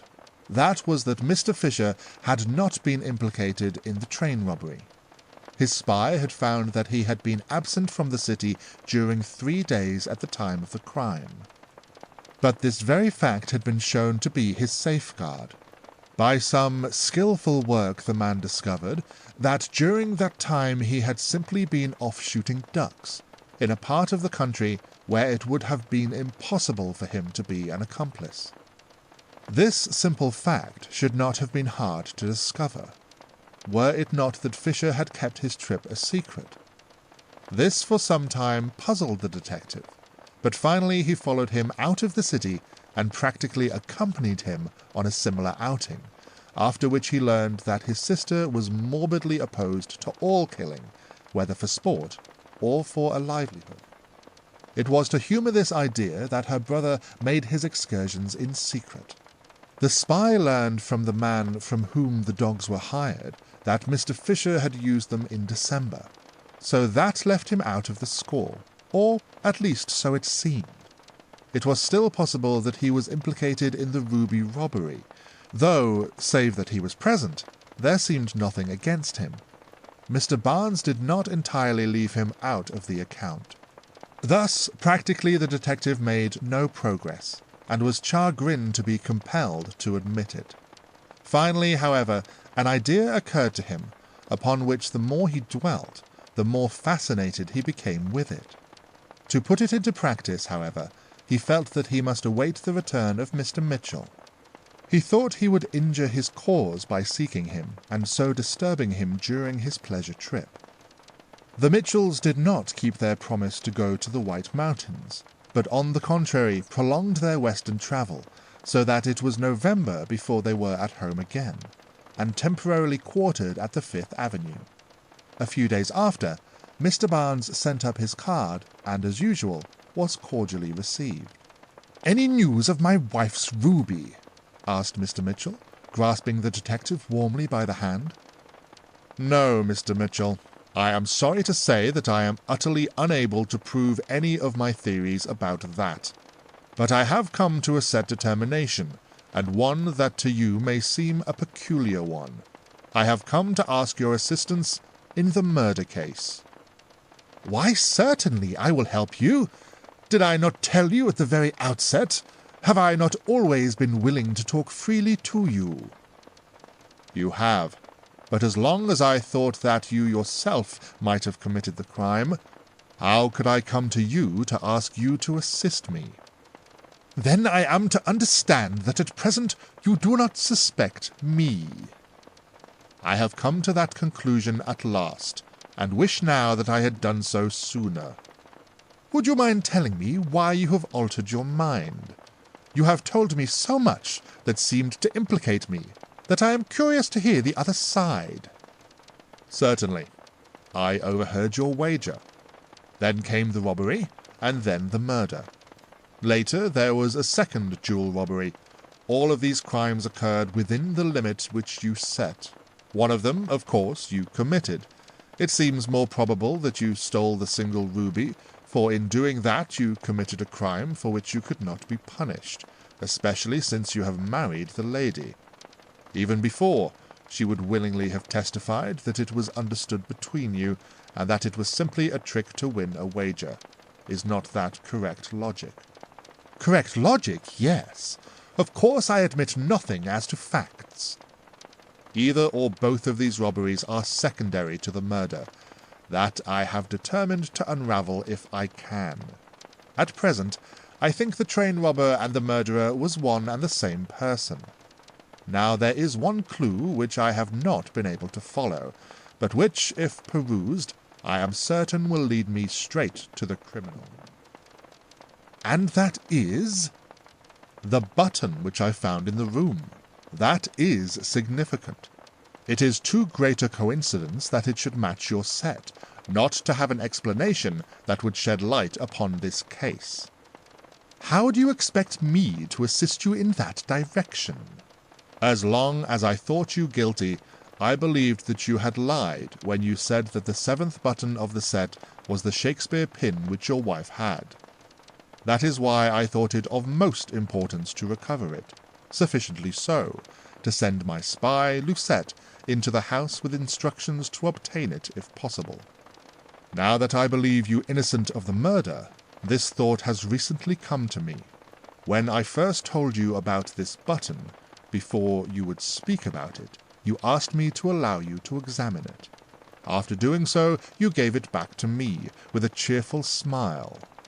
If that button had been evidence against you, I see now that it would have required a powerful nerve to appear so unconcerned, and especially to return it to me.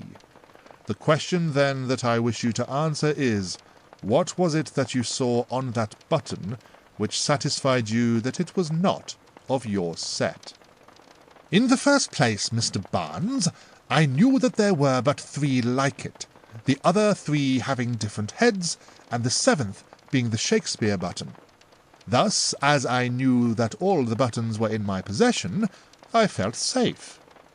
But in the second place, said the detective, there was a distinct difference between the buttons, and by that you are even more assured. Am I not right? Mr. Barnes, you deserve to succeed, and I hope you will. I will aid you all that I can. You are right. There is a difference in the buttons. Have you yours with you? Yes, here it is. Saying which, he took it from his pocket-book. Keep it a moment. When Miss Remsen ordered these buttons, she directed that a tiny initial should be adroitly carved in the hair of each of the Romeo and Juliet buttons. In the former she ordered an R. She calls me Roy. And in the others a Q. I call her Queen.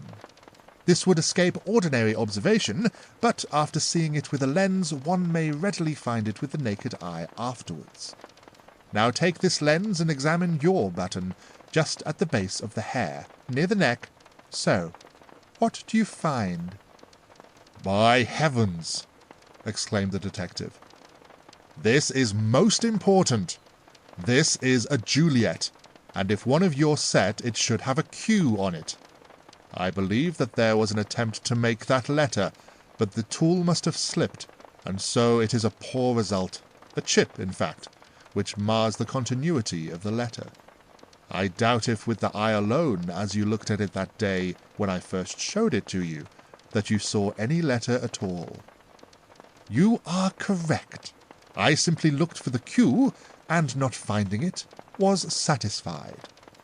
This is serious. This button evidently was made by the same hand that made yours. It was spoiled, and another cut to replace it.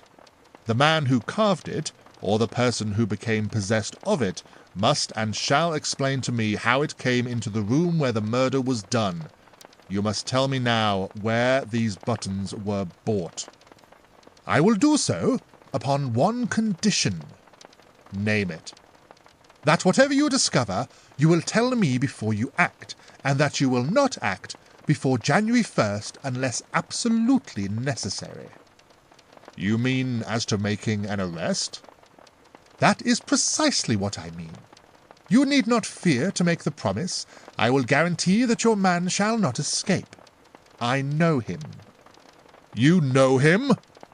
Mr. Barnes was astonished that Mr. Mitchell could make such an admission. Yes, I know him. That is, I am morally certain that I know him. I will tell you at once that having the knowledge that I myself was innocent, I have had an advantage over you, and I have been hunting down this man all these months.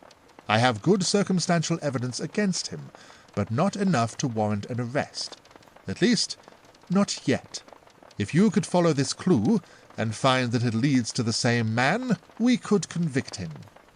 Will you give me the name of the man whom you suspect? No! That would materially weaken our case. We must get the same result without collusion. No, you work alone, and work quickly, for I particularly wish the case to be completed by January 1st. Why so? It is the day upon which my wager is to be decided, and I shall give a dinner party at which I anticipate some fun. By the way, don't forget that you won a dinner from me on a wager. Accept an invitation to dine with me January 1st, and if you can then convict our man, you shall be most welcome. I shall bend every energy to that end. But now tell me the name of the jeweller from whom the buttons were procured. Mr. Mitchell then wrote down the name of a Paris firm, also giving their address. Handing the slip of paper to Mr. Barnes, he took another sheet and continued writing. "Why, Mr. Mitchell!" exclaimed Mr. Barnes. "This is the same firm from whom your jewels were bought. Those, I mean, which are similar to the stolen set. I have already communicated with these people, and they sent me word that they knew nothing." "Yes, I know. That was by my instruction." Saying which, Mr. Mitchell smiled, and Mr. Barnes once more discovered that he had been fighting against a man who thought of everything. "You see," continued Mr. Mitchell, "I knew that you saw the name of the jewellers on the bill of sale. What more probable than that you should apply there for information? Now, my one object throughout has been not to defeat justice, but to have time enough elapse for me to win my wager.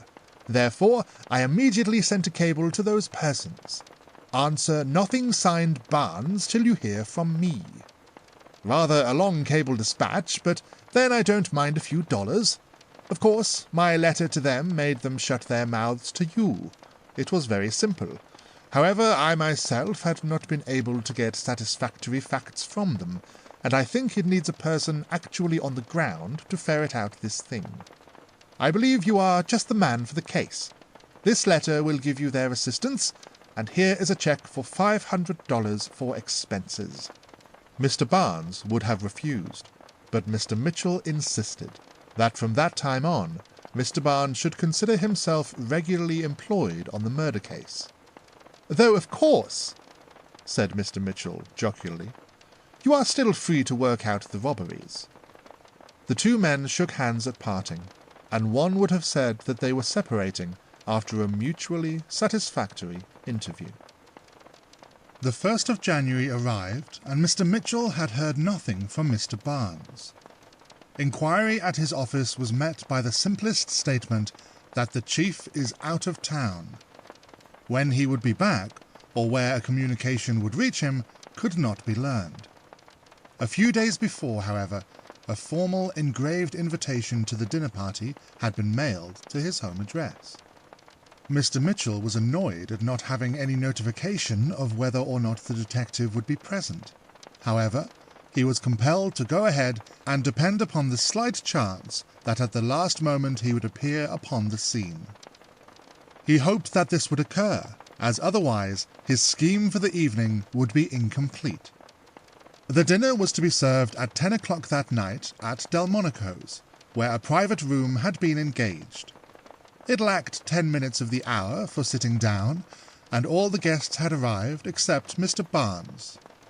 These were Mr. Van Ralston, Mr. Randolph, Mr. Fisher, Mr. Newilly, who had decided to spend the winter in New York, Mr. Thorett, and several other gentlemen. It lacked barely half a minute of 10 when Mr. Barnes was announced and entered in handsome evening dress. Mr. Mitchell's face wore a look of triumph as he saw him, and he hurried forward to receive him. Everyone present understood why the detective was invited, for it was by this time well known that a wager was to be decided at 12 o'clock. After the exchange of greetings, Mr. Mitchell gave the waiters the order to open the doors of the dining room, and in the moment's interval managed to get a word with the detective. "Tell me quickly, have you succeeded?" "Yes, thoroughly." "Good! Write the man's name on a card, and I will give you one upon which I have written the name of my man." Mr. Barnes did so. Then they exchanged cards, glanced at them, and grasped each other's hands significantly. The cards bore the same name. With the others they went into the dining room. Mr. Thorett found himself seated next to Mr. Barnes, whilst on the other side of the detective sat Mr. Fisher. It need scarcely be said that the dinner was enjoyable and enjoyed, though it must be admitted that all awaited anxiously the hour of 12. It will be as well perhaps, therefore, to come immediately to the dénouement, for which all were assembled. The last course had been served, and coffee and nuts were on the table, when the clock chimed the hour for which all were anxious. Promptly at the first stroke, Mr. Mitchell arose. There was a silence till 12 was tolled, and then he began. "Gentlemen, you have all kindly accepted my invitation to see me win a rash wager made 13 months ago. It is odd, perhaps, that I should have won, for I announce that I have won. When we all remember that the time was 13 months, which number, as we all know, superstitious persons are inclined to connect with misfortune. To show, however, that I do not harbour such childish ideas, I purposely made the time of that length, and tonight, at the decisive moment, we are 13. Here he paused a moment, and one might have noticed that several persons quickly counted those present to test the fact. Continuing, he said, "The superstition in connection with 13 at dinner is a well-defined one, and the supposition is that one of the number will die within the year. I offer as a toast, therefore, long life to all present who deserve it." The last clause, after a slight hesitation, made a decided effect. However, the toast was drunk in silence. As some present may not entirely understand what my wager was, I must explain that 13 months ago tonight I was in a Pullman sleeper with my friend Mr. Randolph. Mr. Barnes here had just accomplished a neat capture of the criminal Pettingill, who has since been convicted. The papers were praising him, and Mr. Randolph did so to me in glowing terms. I ventured the assertion that detectives run down their prey largely because the criminal class lack intelligence sufficient to compete with their more skilled adversaries. I offered to wager that I could commit a crime within a month and not be detected within a year thereafter. The amount was to be $1,000, and was accepted by Mr. Randolph. I stipulated for conviction, though had I been arrested within the stated period and convicted afterwards, I should have considered that I lost the wager. That is why I awaited the arrival of Mr. Barnes so anxiously. I had not seen him for some time, and it was possible that at the last moment he might be prepared to arrest me upon evidence that would later convict me. However, gentlemen, I have escaped both arrest and conviction, yet I committed the crime as wagered." "You must prove that," said Mr. Randolph. "And, according to our agreement, it must have been a crime which was much talked about." "Quite right, my friend, but I shall be able to demonstrate all that. By a curious coincidence, a robbery was committed on the very night and upon the same train upon which we made our wager, whilst another robbery was committed almost at the moment when the stipulated month expired. Thus, 2 crimes transpired within the time allowed me, and with both of these my name has been connected in the mind of the detective Mr. Barnes. Now, that you all may better understand the circumstances, I must go to what I might call the beginning. Years ago, certain circumstances in my earlier life gave me an intimate acquaintance with the methods used by detectives, and I then acquired the idea which led me into this undertaking, that where the criminal has succeeded in escaping actual watching during the commission of his crime, so that there is no witness to the act, the detective is almost powerless until he learns the object for which the crime was undertaken. Am I not right, Mr. Barnes? To know the object of a crime, of course, is a great assistance, but much would depend upon the attendant circumstances. True, the object then is important. From this point I reached the conclusion that if a man approached another, totally unknown to him, at night in a lonely neighbourhood, struck him on the head, killing him, and then, unseen, reached his own home, it would rest entirely with himself whether or not he would ever be caught. I wanted a chance to try this experiment, that is, to commit a crime solely to test the ability of the detectives to discover me afterwards. The difficulty was that a gentleman of honour would scarcely wish to engage in such a reprehensible piece of business. For years, therefore, I could think of no way to have my wish, till the merest chance threw the opportunity within my grasp. "Waiter, fill up the glasses." He paused a moment while this was being done. The men went around with champagne, and when Mr. Thorett was reached, he asked to have his burgundy glass filled also. Mr. Mitchell was again speaking when the waiter returned with the red wine, and did as requested. Mr. Barnes also presented his glass for the same liqueur, saying in an undertone to Mr. Thorett, "I cannot take too much champagne." "One of my hobbies," continued Mr. Mitchell, "as you all know, is the collection of jewels. A few years ago I heard that a magnificent set was offered for sale. A rich East Indian nobleman, so the story goes, had procured the gems as a present to his wife. They were of the choicest quality, and of each exactly 2, matched precisely in size, cutting, and coloration. In time he had 2 daughters, twins, the mother dying at their birth. Eventually these girls grew up and were married, the ceremony being a double wedding. The father took the set of jewels and divided them, giving to each girl 1 of each. This greatly diminished their value, for the matching of gems adds to their price. Reverses of fortune tempted one of these women to offer her jewels for sale. They were taken to a Paris dealer who chanced to be a man through whom I had made many purchases.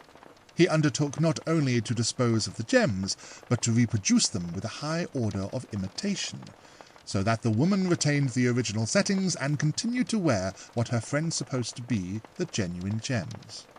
I bought the unset stones. Subsequently, her sister, learning the secret, and seeing that there was a way by which the jewellery could be retained, whilst the jewels themselves could be turned into money, engaged the same dealer to serve her in a similar way. Of course, I was doubly anxious to obtain this second lot, for by doing so I enhanced the values of those which I already had. I therefore bought them also.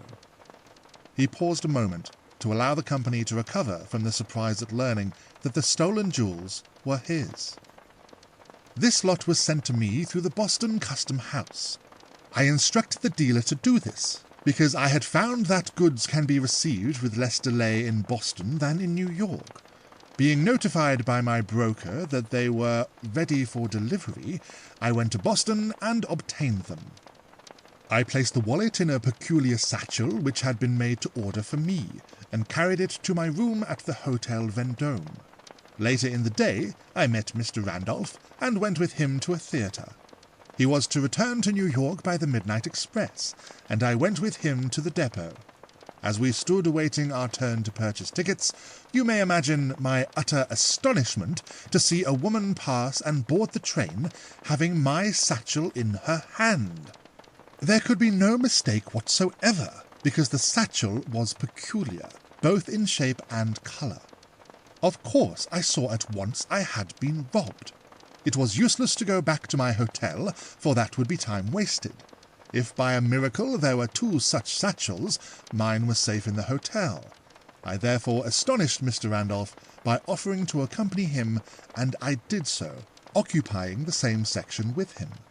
Whilst I was thinking what action I should pursue, knowing that once the train started my thief would be safe as far as New Haven, Mr. Randolph began to praise Mr. Barnes, and like a flash it came to me that this was my chance.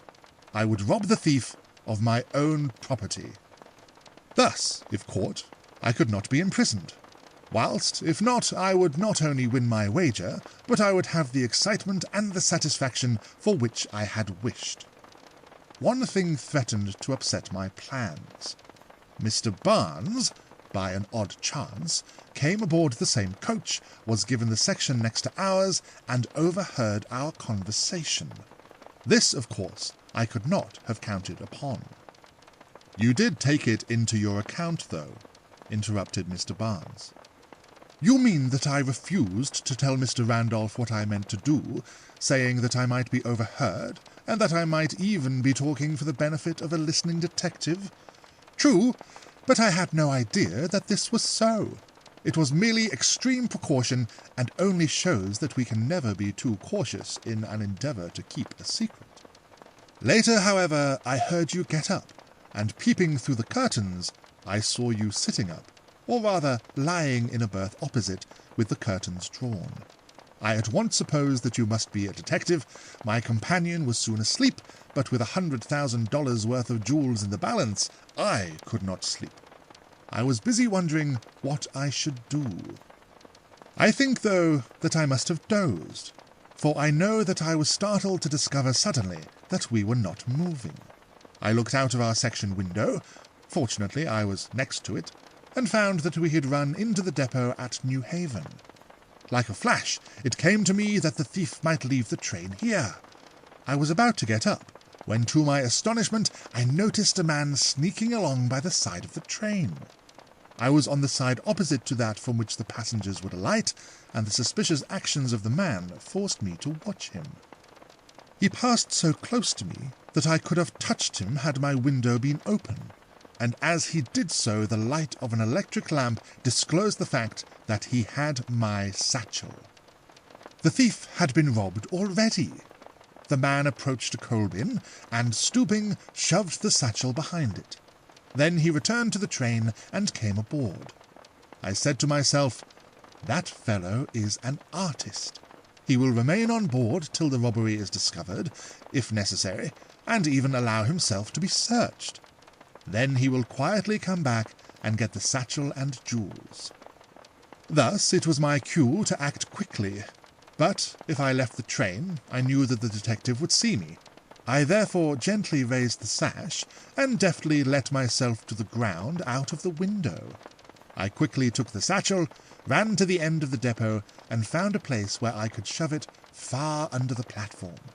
Then I climbed back into the berth, and after that, I assure you, I slept very well. The company applauded this description of how the robbery had been committed, and Mr. Mitchell bowed. "Wait, my friends, we are not through yet. The woman who had robbed me had the supreme audacity to report her loss, or perhaps we should say that she was so angry that she became desperate. I have reason to believe that she had an accomplice in this man, and that suspecting him of robbing her, she would have been willing to give testimony against him if caught, and trust to escape herself by turning state's evidence. When we were running into New York, Mr. Barnes directed that all should be searched. I enjoyed that, I assure you. It seemed so amusing to look in New York for what I knew was in New Haven. At the same time, I was anxious to get back to New Haven as quickly as possible. With that end in view, I invited Mr. Barnes to breakfast with me. I tried to make it appear that I was anxious to have him agree to be the only detective on my track. But in reality I wished to discover whether he would be able at once to place a spy at my heels.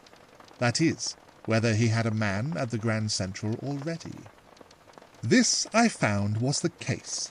I therefore was obliged to go to my hotel as though having no desire to leave town again. Then, subsequently, I eluded this man by the convenient bridges across the elevated railroad. I went to New Haven, found the satchel, and then deposited it at a hotel nearby for safekeeping. My object in this was plain.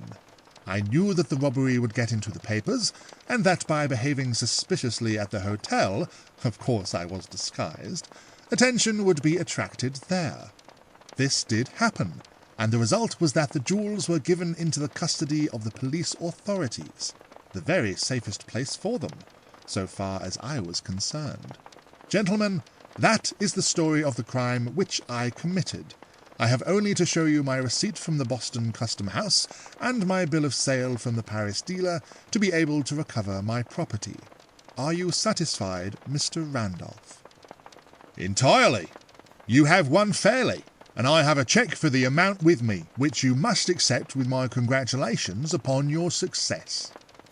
"I thank you very much," said Mr. Mitchell, taking the cheque. "I take this because I have immediate use for it, as you will learn directly. Now I must tell you the true story of the other robbery." At this, all were very much astonished. Mr. Thorett appeared a trifle nervous. He placed one hand over the top of his claret glass, and let it rest there a moment after first having taken a sip from it. "You all recall the fact that I was sick in Philadelphia," continued Mr. Mitchell, "at the time of the Ali Baba festival. I flatter myself that that was the most artistic thing I have done throughout this whole affair. Anyone seeing me would have been satisfied that I was truly ill, yet, in point of fact, my cough was brought on by drugs administered to me by my physician at my express desire, and for purposes which I had explained to him. I guessed that I had been followed to Philadelphia, and took care that I should not be too closely watched, as Mr. Barnes knows. Yet I expected that after the affair, Mr. Barnes himself would come to Philadelphia to see me, and my artificially produced illness was to baffle him. But I am anticipating events. After the train robbery, the woman was murdered. By what seemed an odd chance, she was in the same house where my wife then lived. I knew that I had been followed from the theatre to that house on the night of the murder. I knew that other circumstances pointed strongly to my guilt. But I had the advantage over the detective, for I knew that the man who had stolen the jewels from the woman, not finding them when he returned to New Haven, must have been furious. Judging the woman by himself, he would suppose that at least it was possible that she had taken them from the satchel herself. Then, on that slim chance, might he not have returned to the woman, and, admitting the theft of the satchel, have endeavoured to make her confess that she still had the jewels? Failing in this, might he not either in a fit of anger, or to prevent her from peaching, as they call it, have cut her throat? "You are wrong there, Mr. Mitchell," said the detective. "The woman was killed whilst she slept. There was no struggle. Even so, we can imagine the sneak going into the house and killing her that he might search for the gems undisturbed, and also to rid himself of a companion for whom he no longer had any need. At least, that was the view that I took of it, and more than that, I felt convinced that I knew the man." At this moment, Mr. Thorett nervously reached forth his hand towards his glass of wine, but before he could get it, Mr. Barnes had taken it up and drained it to the bottom. Mr. Thorett seemed livid with wrath, and a dramatic incident occurred, unobserved by the rest of the company. Mr. Thorett turned towards Mr. Barnes, and seemed on the point of making a demonstration, when that gentleman just tipped back his chair slightly, and meaningly exposed to the view of his neighbour the gleaming barrel of a revolver, which he held in his hand below the table. This only occupied a moment, and immediately afterwards both men seemed, like the others, simply interested listeners to the narrative. "When I say that I thought I knew the man," continued Mr. Mitchell, "I make a statement which it may interest you to have me explain. In the first place, I saw the fellow who hid the satchel at the New Haven depot. Still, I obtained but a momentary glimpse of his face, and would not have been sure of identifying him. I will call your attention now to the fact that very slight incidents sometimes lead the mind into a suspicion, which, followed up, may elucidate a mystery. Prior to the train robbery, I had met a man at my club one night, or rather I had seen him playing a card game, and I conceived the notion that the fellow was cheating. Within a few days of the robbery, I met this man again, on which occasion Mr. Barnes was present, and an interesting conversation occurred. I was standing aside, pretending to be otherwise engaged, but really puzzling over the face of this man, which now seemed to me strikingly familiar. Of course I had seen him at the club, yet despite me there was an intuitive feeling that I had seen him elsewhere also. In a moment I heard him admit that he had been aboard of the train on the night of the robbery, and that he had been the first one searched.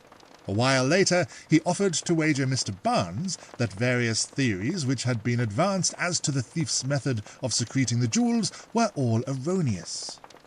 This one remark satisfied me that the thief stood before me. I had not then heard of the murder.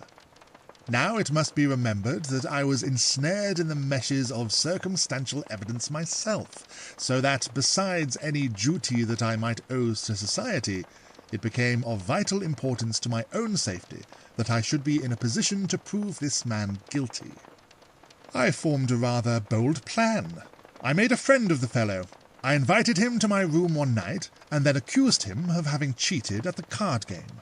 He at first assumed a threatening attitude, but I retained my composure, and perhaps startled him when proposing to form a partnership by which we could fleece the rich clubmen.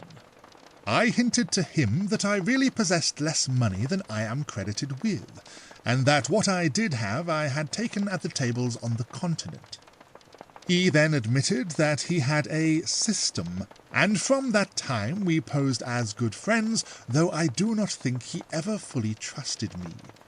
I learned from him that his partner in the game where I caught him cheating was entirely innocent, and made him promise not to play with him again, for I had discovered that the detectives had been told of this game, and therefore knew that they would be watching both men when playing cards. I preferred to be the partner myself upon such occasions.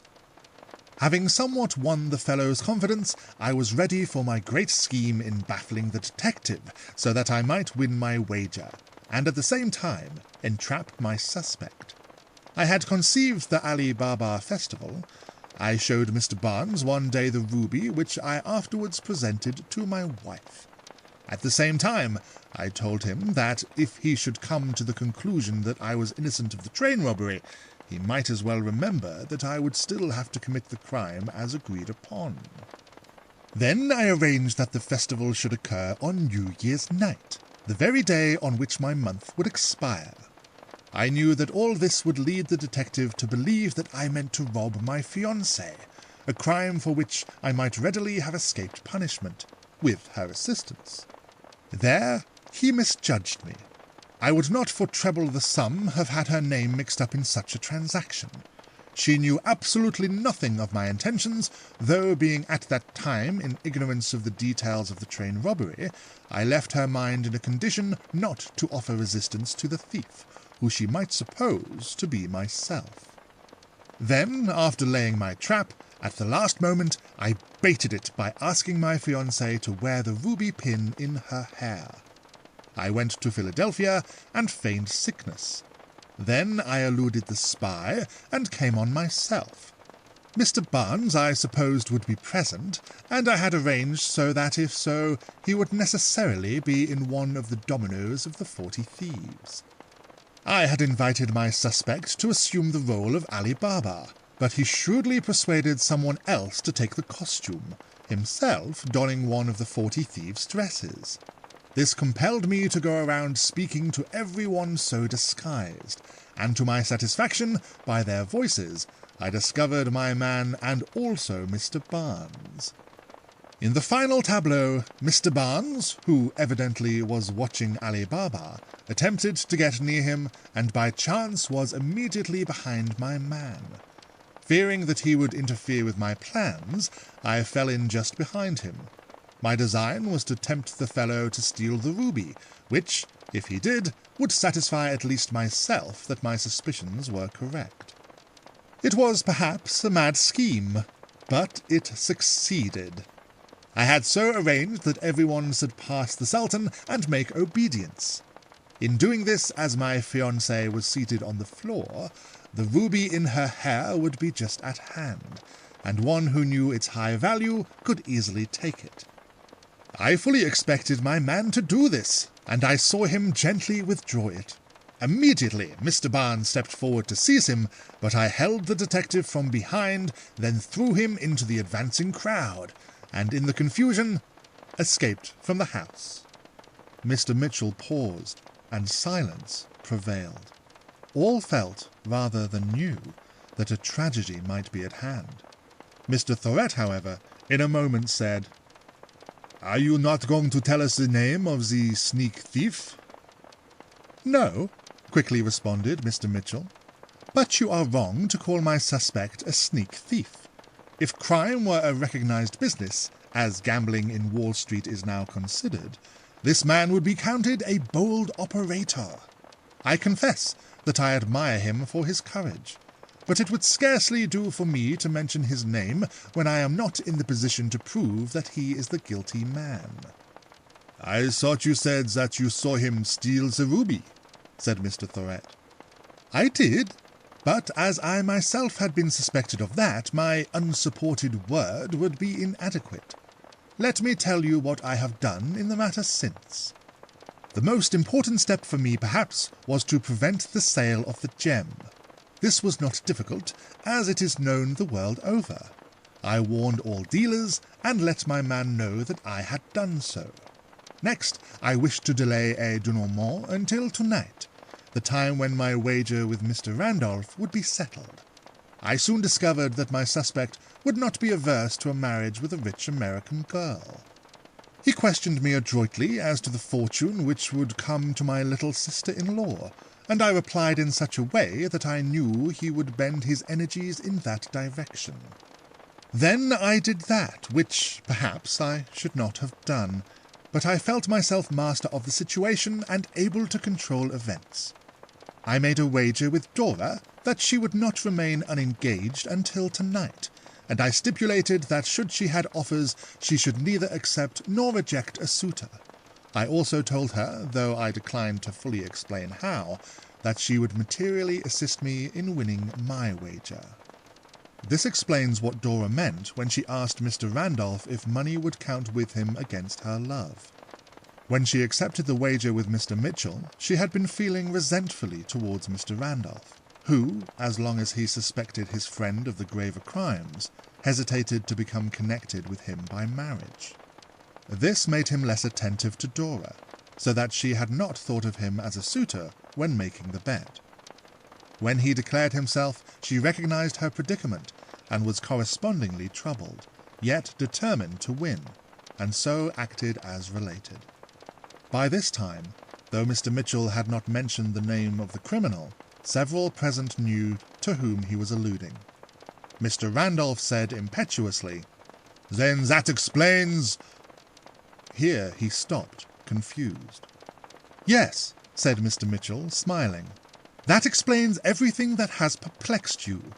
Be reconciled for the time you have been made to wait, for you will now not only win the lady, but you will recover this cheque, for I must pass it over to her as a forfeit. Gentlemen, shall we drink to the health and success of Mr. Randolph?" This was done in silence. The guests felt a constraint. They knew that more was yet to come, and anxiously waited for it. Mr. Mitchell continued, "Gentlemen, that ends my story, except that I engaged Mr. Barnes to take up the threads of evidence which I gave him, and to disentangle them if he could. Shall we hear his report?" "Gentlemen," began Mr. Barnes, rising, "I am only an ordinary man, following a profession at which some are disposed to sneer, but which to me seems but the plain duty of one who is endowed with the particular qualities that are essential to the calling. Our host would make a magnificent detective, but I suppose he feels that he has a higher duty to perform. Begging you then to forgive my manner of addressing you, being by no means a speaker, I will tell you the little that I have done, prefacing my remarks by saying that without the valuable assistance of Mr. Mitchell, I should have been powerless. There was a curious button which I found in the room where the murder was committed, and which matched a set owned by Mr. Mitchell so closely that it seemed to me to point to him as one who had a guilty knowledge. I spent much time following the clues that turned up in that connection, all of which, however, was not entirely misspent, for I discovered the true name of the dead woman to be Rose Montalban, and that aided me greatly in my later work. At last, then, I abandoned the idea that Mr. Mitchell was guilty and frankly admitted this. He then told me the name of the jewellery firm from which the buttons had been ordered, and I went across the Atlantic. The button which I had was imperfect. This was my starting point. Through letters of introduction which Mr. Mitchell gave me, I succeeded in obtaining the assistance of the jewellers. They gave me the name of the man who had carved the cameos for them, but they knew nothing of the imperfect button. They had also lost track of the cameo cutter. It took me over a month to trace that man, even with the aid of the Paris police. Finally, I found him, and he told me that he had sold the button to a friend. This friend I found after some delay, and he admitted that he had once had the button, but that he had given it to a woman. More time was lost in discovering this woman, but when I did, she too recognized the button, and said that it had been stolen from her by another woman, whom she described as a Creole. Thus, at last, I got on the track of the Montalban, for that was the name which she used in France. Under this name it was easier to follow her. I soon learned that she had a companion by the name of Jean Molitor. I then easily found that Molitor had been in the employ of the Paris jewellers as shipping clerk.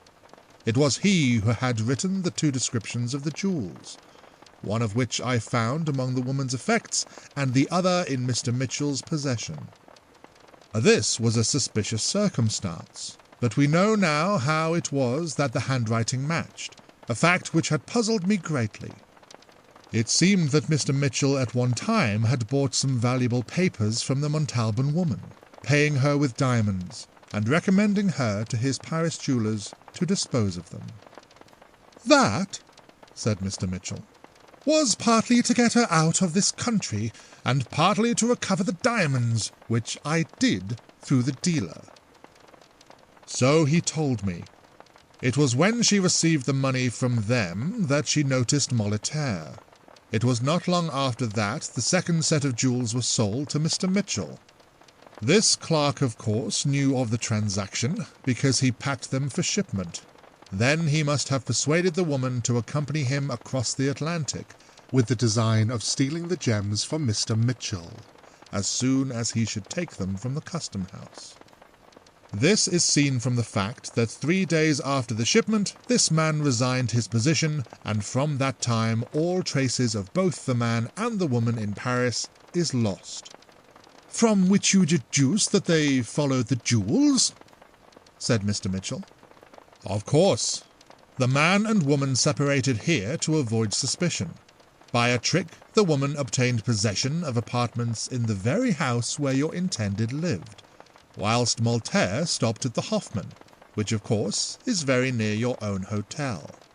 As soon as you went to Boston, they followed and registered at the same hotel. You obtained the jewels from the custom house, and they entered your room and robbed you during your absence. Your theory of the murderer's actions after the jewels were recovered by you is probably correct.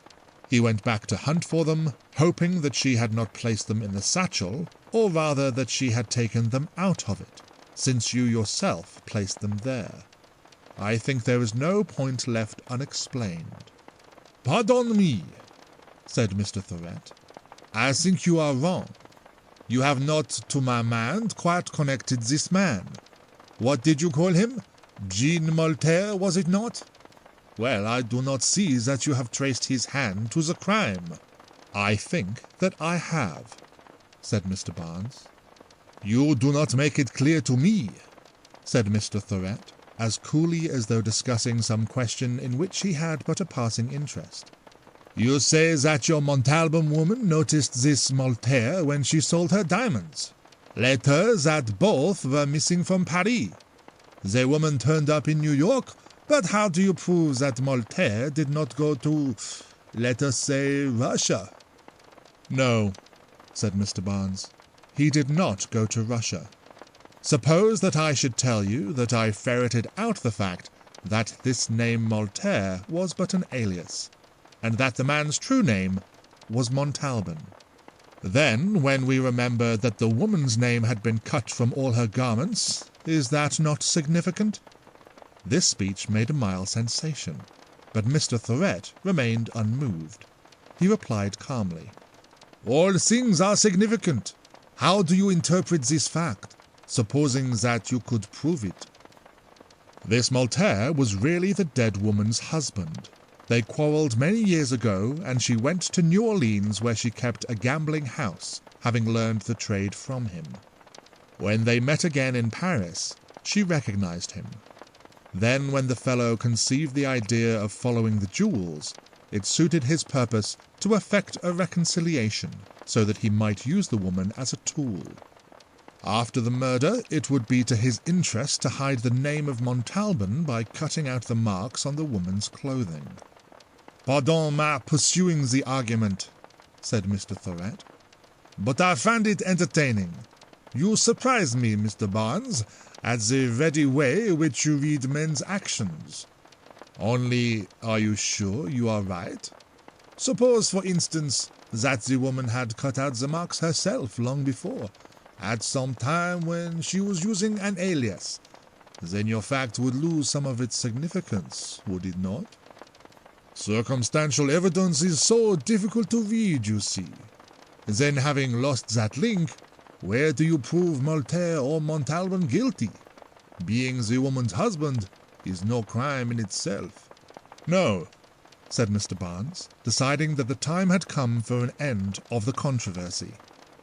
Being the woman's husband does not count in itself, but when I procure in Paris the photograph of Voltaire left by accident in his room at his lodgings, and when I recognize that as the same man whom Mr. Mitchell suspected and trapped into stealing the ruby, and when upon my return to New York I find that ruby upon that very man and recover it, then we have some facts that do count.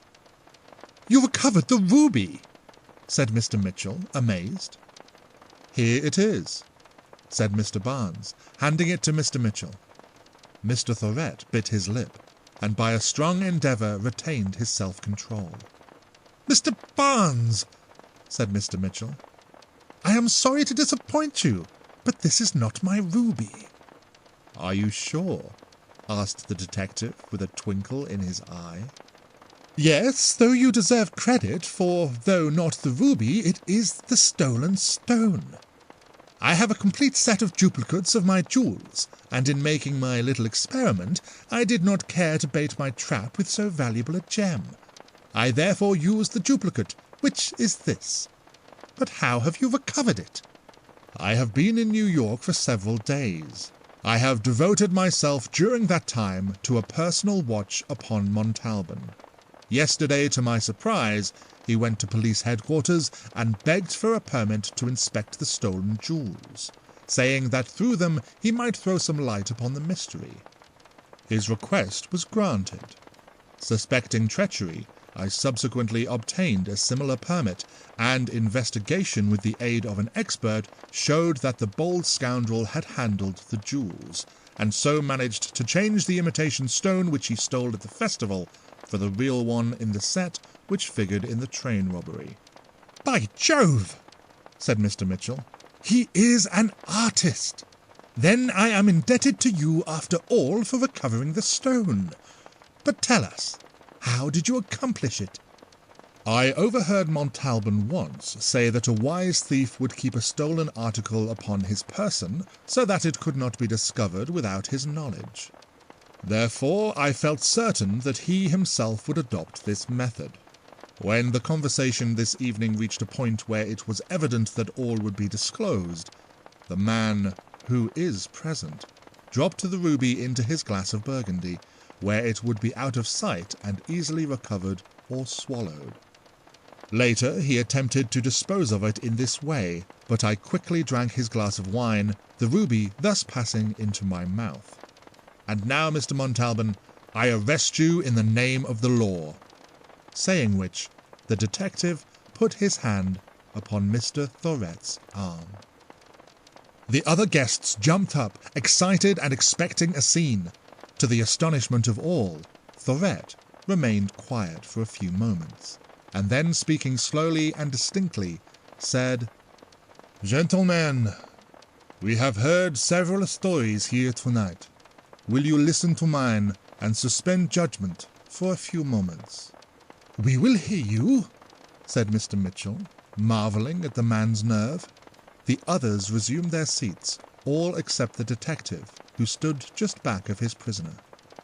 I will trouble you to fill my glass, said Thorett to the waiter, and after being served, he coolly sipped a mouthful. I shall not bore you with a lengthy recital, he began. I shall simply make a statement. Society, the civilized society of today, frowns upon and punishes what it terms the criminal class. Yet, how many have ever examined into the existing state of things and analyzed the causes which make the criminal a possibility? The life of such a man is not so inviting that one would adopt it from choice. One, I mean, who had moral instincts. With the naturally immoral, it would be otherwise, of course. But if one be born immoral, who is to blame? The individual himself, or the antecedents? including both parentage and circumstances.